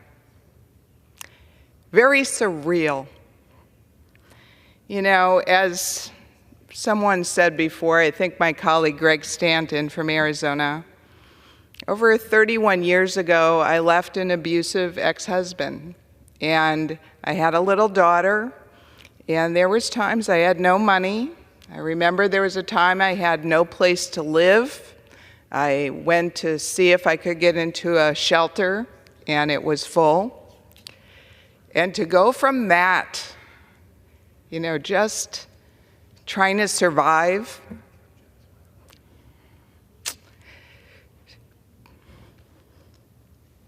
to serving here, shows you that God is good and America is good. And from going from that to flying on Air Force One to sitting in my apartment in Washington, D.C., and getting a call from the President of the United States, President Trump, from staying overnight and being invited to Camp David, which not too many people get to do,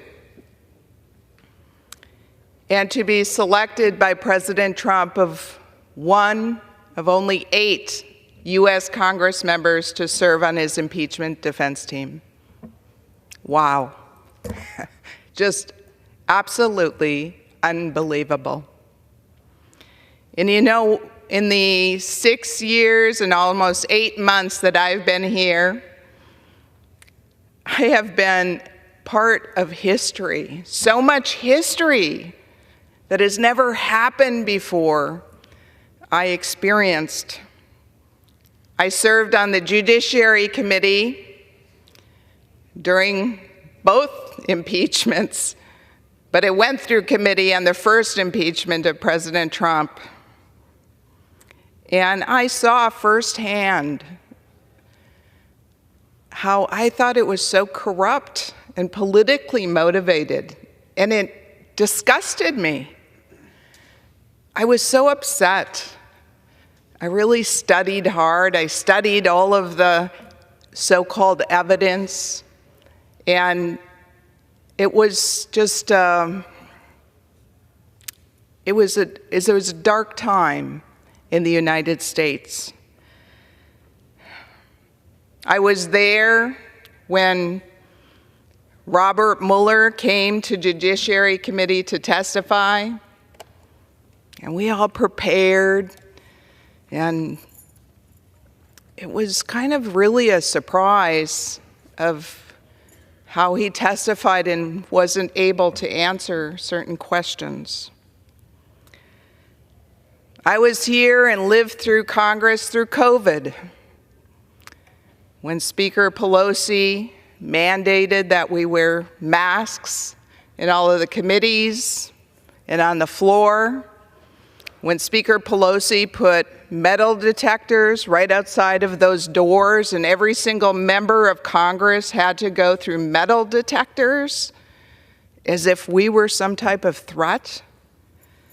I was here when Speaker Pelosi instituted proxy voting on the floor, never been done before in the history of the United States, not through different diseases, not through wars, but we did it here, and I joined in the lawsuit against it, thinking it was unconstitutional.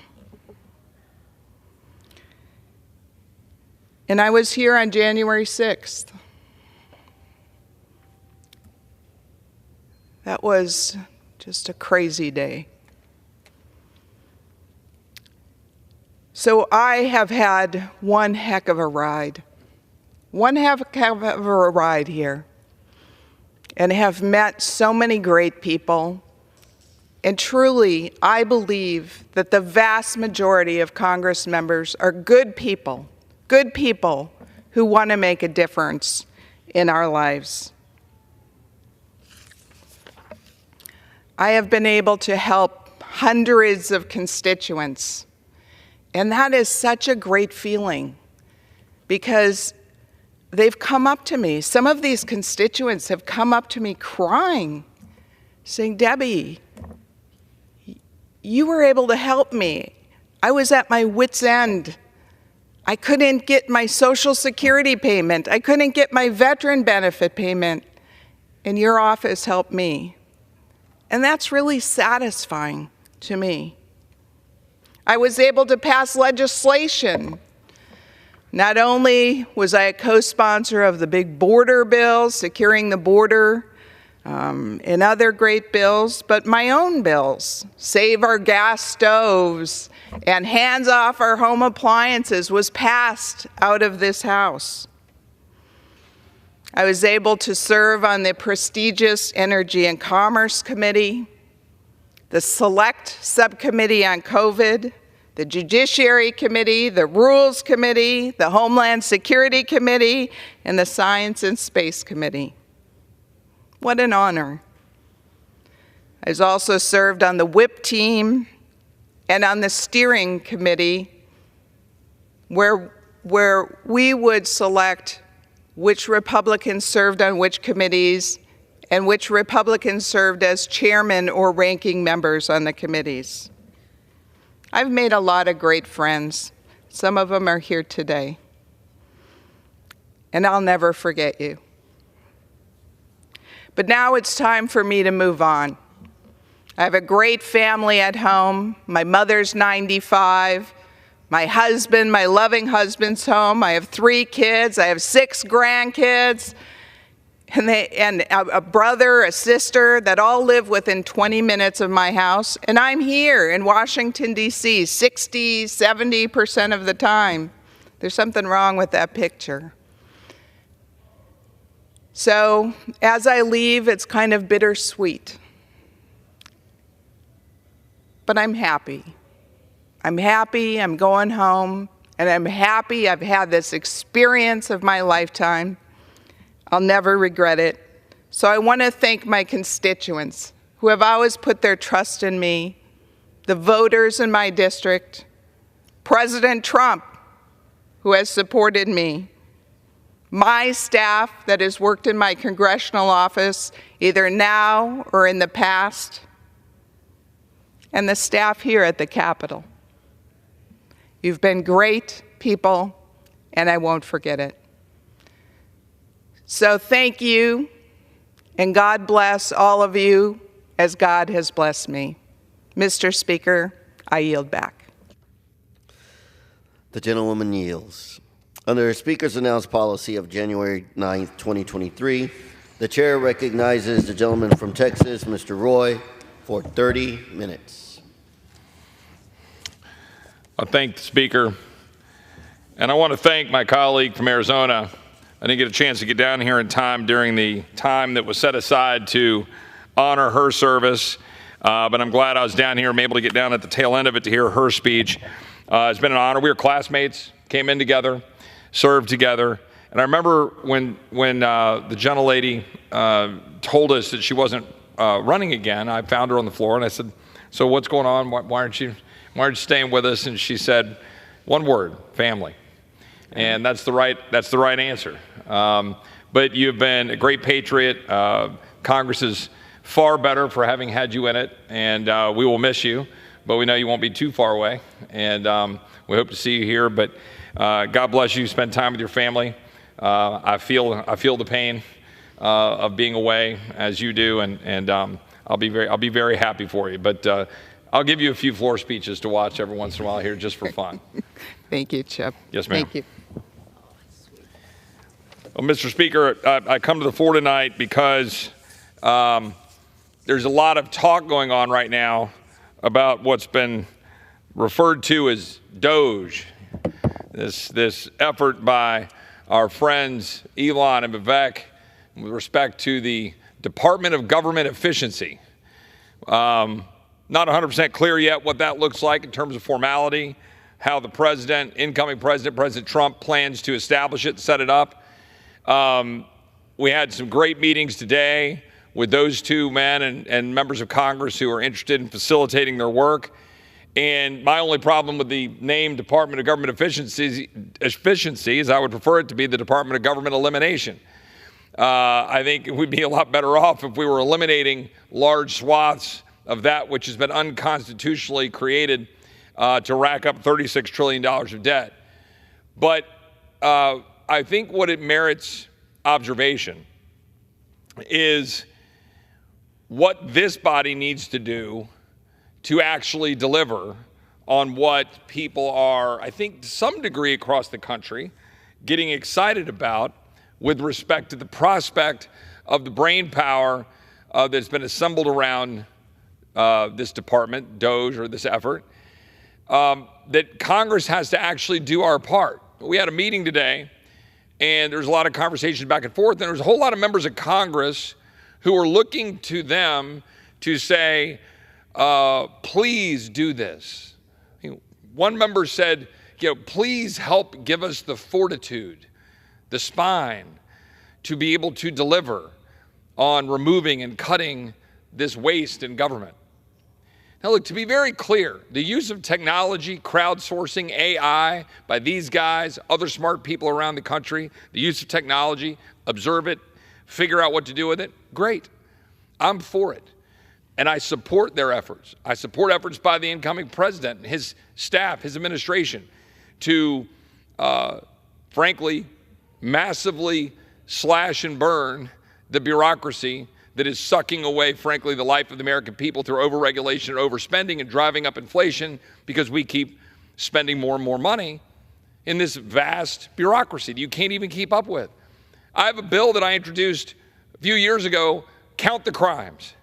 You know why? Nobody can tell me how many crimes there are. Literally, nobody can tell me how many crimes there are in the federal government. Does anybody see that as a problem?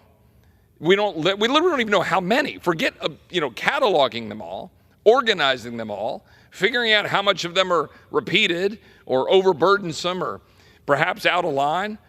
We don't even know. And I can't even get that bill through the committee and down to the floor. What, members of the body don't want to know how many crimes there are so we can maybe go observe and try to do something about it? On this score is where I believe Elon and Vivek can add massive value. They don't necessarily need us to pass something to go count the crimes. They can just use technology, AI, crowdsourcing, work, and put a whole lot of effort into doing that. Because frankly, a lot of people don't understand this. We're pretty short-staffed here as it relates to our offices on Capitol Hill, dealing with constituent services, dealing with the stuff we deal with all the time. So having an army of people and being able to leverage that is going to be really important. But now let's cut to the chase.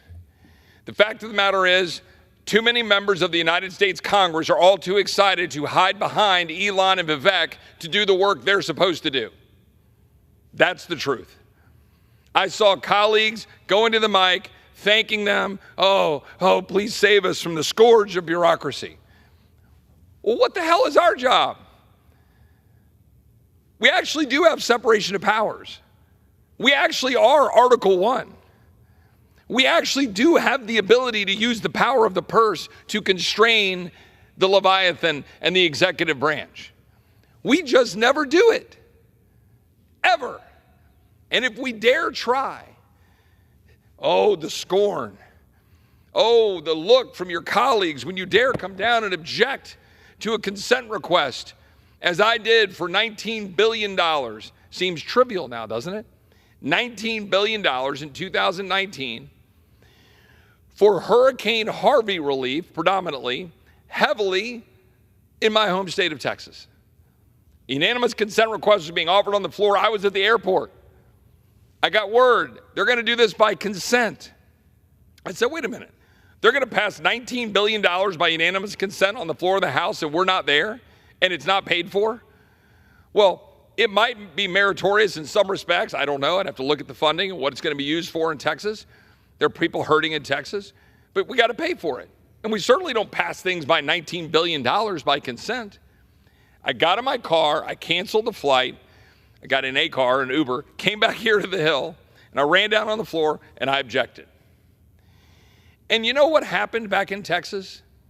The usual suspects, the newspapers, the editorial boards, the people that like to have wailing and gnashing of teeth and the, wine-sipping crowds of the elites in the cities in Austin, they were like, oh, you're the devil. This is horrible. How could you do this? But a funny thing happened. This is my message to my colleagues. A funny thing happened. My constituents, even those, now again, my district wasn't as directly impacted by Harvey. Fair. But my constituents and other people around the state of Texas took notice that maybe if a member of Congress says there ought to be some principles that guide what we do, and there's a right way to do things, that maybe our country would be better off. Maybe we wouldn't have $36 trillion of debt. So I would mention right now, in that very same context, we are currently considering a disaster supplemental bill again. Every year we consider some sort of disaster supplemental bill. Why? Because the world has events. They have always had events. Galveston was hit at the turn of the last century. It was wiped out. There have been floods. There have been fires. There's been constant issues, tornadoes, and this isn't all related to climate change. This is just over the course of history of mankind. In fact, our use of technology makes us be able to manage those better. Our use of energy. We can manage that better by abundant, reliable energy. But what happens is, every year, there's something that strikes at our heart. Katrina in 2005, Ike, Harvey, what happened in Hawaii. Go down the list of things that we care. We're in a massive drought in Texas. Massive drought. We've got all sorts of different things that pop up. And so here we are, and we have $113 billion that has been put forward from the administration under the name of disaster relief. Now, there are all manners of things in that bill, and we're looking at those things. Replenish the disaster relief fund, what we call the DERF, $40 billion, $16 billion for some stuff on defense. Another pot of money for farmers who've had issues across the country related to disaster and otherwise.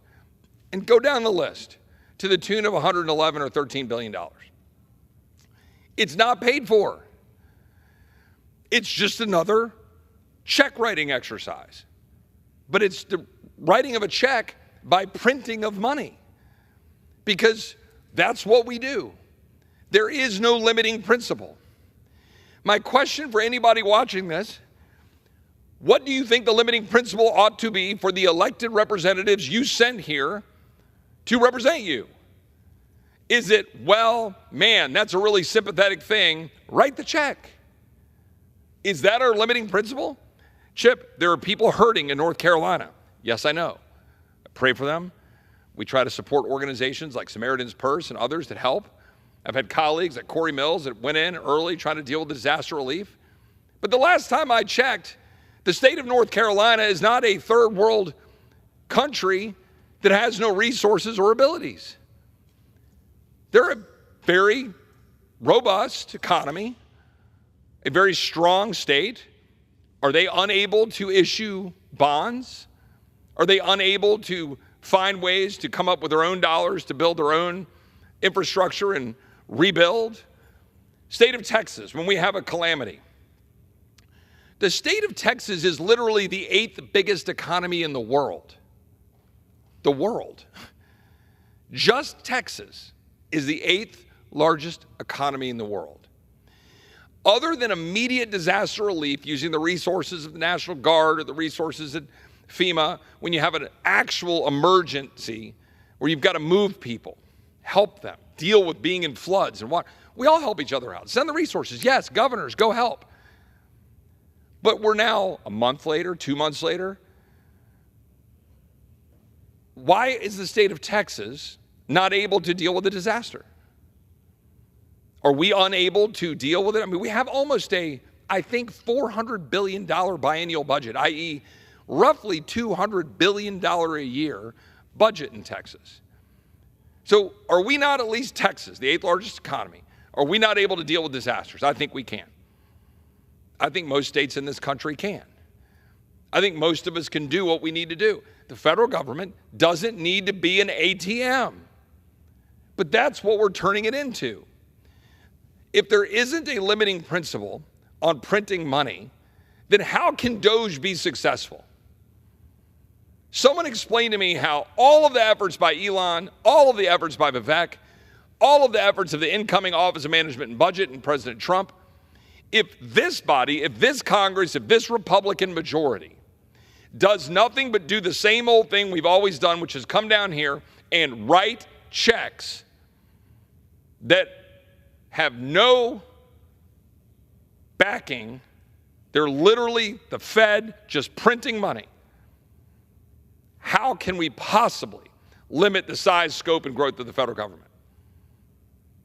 In other words, look in the mirror. Don't look for a fiscal savior. Don't look for salvation for the future of the country's well-being with some folks over in the executive branch or who are friends with the executive branch who are going to provide us great information. Be grateful for it. But remember, when we go through the appropriations process, it's our job. They can make the executive branch more efficient, yes. But we're the ones who create these departments, create these programs. We're supposed to authorize them. We don't. The Department of Homeland Security was created over 20 years ago. We've never reauthorized it. It's insane. 200 and something thousand employees, the Department of Homeland Security. We've never reauthorized it. That's our job. But all we do is sit around and shrug our shoulders and say, well, man, have you been to the mountains in western North Carolina? It's just awful. We have to write that check. Okay, well, what if I say, okay, fine. Okay, God bless these awesome Americans. They need assistance. Yeah, all right, fine. You don't have to pay for it. Write the check. Well, then what? Do we write the next check? Do we just keep printing money for everybody's illness? Do you know right now under FEMA, we're using FEMA emergency dollars to pay for COVID-related burials. Why? Why? Because somebody declared an emergency at some point. The administration was given large pots of money, and now everybody just shrugs and walks away. Look, the fact of the matter is President Trump, was elected in today's time, you could describe as a landslide. In today's divided world, with what we call the trifecta. Republicans will control the House, Republicans will control the Senate. Pretty thin majorities in both chambers. The question will be for Republicans is, what are we going to do? Will we deliver? And I would suggest to you that we're not going to truly deliver unless at least two things are true. And I think there's 3, 4, 5. But at least two things are true. One, we fully secure the border and undo the damage caused by the open borders of the last 4+ years. And two, we stop spending money we don't have. If we can't do those two things, we won't have a country left. I'm not sitting here telling you that I think we can balance the $2 trillion deficit in 1 year. I think that would be difficult to continue to have economic growth and do what we need to do. But I am telling you that we need to actually be serious. Because I would say to my fellow Republicans, I've said we need to repeal the Inflation Reduction Act, which is subsidizing Chinese wind and solar. It is now putting American companies on the hook, and they wanting to take, get the big drug high, more money and more subsidies. And we're now turning us away from what is the strength of the reliable American oil and gas industry. We are driving up the cost of goods, driving up inflation, all under the Inflation Reduction Act. So my view is, and the view of most Americans, and I promise you virtually everybody in this chamber, not all, ran on repealing the so-called Inflation Reduction Act, ending those subsidies, returning to market forces, determining the best reliable energy, and importantly, stop spending money we don't have for the subsidies to enrich the Chinese, enrich our enemies, and undermine our own well-being. A handful of my colleagues signed a letter saying they don't want to do that. Let me just posit, what if I am successful? What if we are successful and we repeal it? What have we done? We've returned to the status quo of 2022.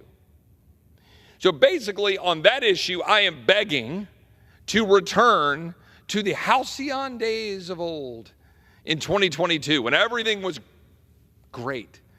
Deficits were great. Everything was wonderful. I'm being sarcastic. So if I'm successful and I fight and I struggle for all the people who don't want to tell their big corporations no, who are now hooked on the subsidies, because that's what's going to happen, including in Texas. I'm looking at you, Texas. All your big oil and gas companies, they're getting on the hook because they like free money. It ain't free, by the way, but they like subsidies they can turn into current day profits at the expense of your children's future, because they don't care. Because they'll get a good earnings report and they'll make money now. But the debt will keep going up, and the dollar will keep getting weakened, and inflation will keep being real.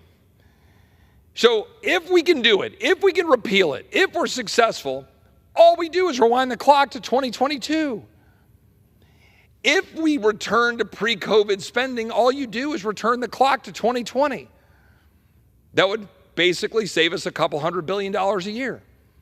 Repealing the so-called Inflation Reduction Act and ending those subsidies would save us, probably about $70 billion a year over 10 years. What if we secure the border tomorrow? Now, mind you, secure the border, even under President Trump, meant we had 30,000 or so a month still coming across the border. But let's just say we secure the border. All right, now what are we doing with the, 10 million people or so that are now in our country that weren't? Okay, let's repatriate them. Okay, how many will we repatriate? We'd have to repatriate them all just to return to the status quo. My point of all this is, if you want to transform the country, we need transformative policies, and you need a Congress willing to do it. You need a Congress willing to actually deliver on what they said they would do. And look, this is a refrain that I've offered in a number of speeches here on the floor of the House. They're not always that well received. When I gave a speech saying, name one thing, some of my colleagues got a little mad. As I said, the best way to do that is do the thing. Deliver. But we're $36 trillion in debt. If we do everything I just said, and if we renew the Trump tax cuts from 2017, we extend them so that everybody's taxes can, again, I'm going back to my point, go to the status quo. If we do all of those things, our debt, we will be struggling just to get to deficit neutrality on the issue, meaning we'll still be at $2 trillion of debt a year. Now, if Elon and Vivek and company go find a bunch of waste and we can cut that out, and then we can use that to either bring back savings or maybe cut down on the bureaucracy or take that money and use it for additional things that would be better, say the Pentagon, okay, that's great. Maybe we'll save a little bit. But if you save 30% of our discretionary budget, let's say they go hack out just mountains of waste, fire bureaucrats, and a third, 33% of the discretionary budget just goes away, poof. Well, that's about $600 billion. We're running about a $2 trillion deficit. I'm just trying to put this in perspective. I'm for that. You know why I'm for it? Fire the bureaucrats, end the weaponization, end the waste, end the people who are targeting us. Make them have to go out and get a real job. I'm for all of those things, and our country would be better off. And if we do it, we will then earn the right to deal with mandatory spending. But I've had some of my colleagues, I said today in a meeting with our colleagues when Vivek and Elon were here, and I pointed out that we got a $113 billion bill on the floor for the disaster supplemental. I'm pointing out that it's not going to be paid for. I'm pointing out it's going to continue to perpetuate waste like a bike path in Alaska, COVID spending across the country, I think a church parking lot in Vermont. I mean, I can just go down a laundry list of things that your current FEMA emergency funding is being used for. And we're going to just throw another $40 billion at it after we've been criticizing FEMA all through the fall about how incompetent they are, how bad they are. We're going to say, you know what your reward is? Here's some more money. Keep doing your bureaucratic thing. Don't worry, Elon and Vivek will save us, because we sure as hell aren't going to save us. That's what we do. And so my perspective is we should look in the mirror. We should do our job. Constrain that spending. Don't give it to the bureaucrats. Do our part. Find the savings. Do what we can do to make it work. But you know what my colleague said? My colleague said, well, Chip, the discretionary spending doesn't matter because of the point I said a minute ago. If you cut a third of it, you save $600 billion. You still have a $2 trillion deficit. Why? Because we've made promises for at least half a century on Medicare and Social Security and Medicaid and increasingly on veterans benefits that we can't keep up with. And Republicans go around and pounding their chest on tax policy. We will cut taxes, so we'll create economic growth, and we'll bring in revenue, and will ignore the deficits. I'm for the tax cuts, but if you're not doing the spending cuts, you end up with $36 trillion of debt. Republicans need to look in the mirror. And if my colleagues think we're going to just waltz into a reconciliation debate in January, and it's all going to be kumbaya because K Street wants tax cuts, and because certain people think that they're going to get their bread buttered, but we're not going to focus on deficits, I would just suggest that maybe they think long and hard about the calendar that the House put out, whereby we are only here 3 days a week, 3 weeks a month. And maybe we should follow the Senate calendar, which, to its great credit, the incoming leader put out 5 days a week, every week for the first 3 months of the year. We were elected to do something different. And by goodness, we're going to do something different. We must. We have no choice. Failure is not an option. And I'll just make one other point in closing here as we deal with all that and on the spending issue. I watch the Senate Republicans doing this dance of hand-wringing and concern about the president's nominees. The president was elected by the American people to change this town. He has nominated people who want to change this town.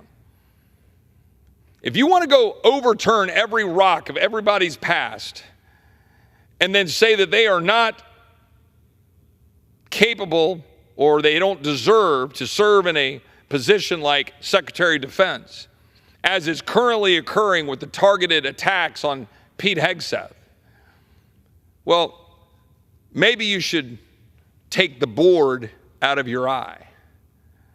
I'm not saying that we don't have standards that are appropriate in the advise and consent process. We do and we should. I'm a believer in that and separation of powers. But the president also is deserving of the courtesy and the respect of his own party in particular, of the individuals he's nominating to change the town.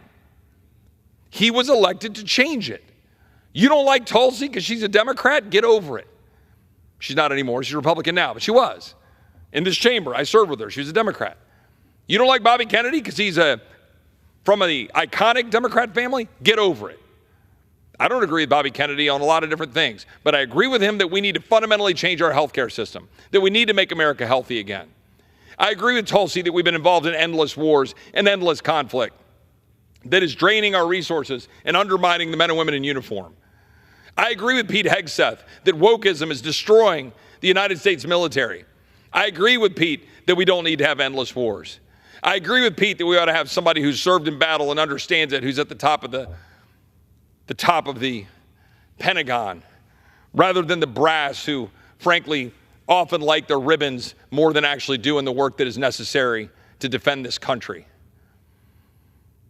I like the fact that we have people that the president is nominating that will take on the establishment and take on, for example, the FBI with Kash Patel. And the fact of the matter is we have senators who are wanting to challenge it. For example, the senator from Iowa who's going after Pete Hegseth, or seemingly being critical. Same individual, by the way, says and voted for an NDAA that would draft our daughters and has been fighting to draft our daughters. And I tell her, you'll do that over my dead body. There will be no draft of my daughter. Voted for the Marriage Act to codify gay marriage. Went out to her constituents and talked about how the horrible Senate border bill was somehow a good bill and then scolded President Trump for opposing it. Voted for Garland for AG, voted for Lloyd Austin for defense, voted for Buttigieg for DOT, voted for Janet Yellen, voted for Ukraine's borders over America's borders. And with all due respect to the senator from Iowa, you're not where the American people are. President Trump is. And Pete Hegseth is.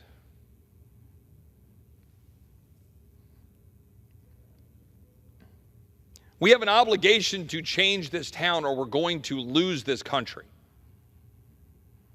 If Republicans do not deliver, if we do not do what we said we would do, this party will end.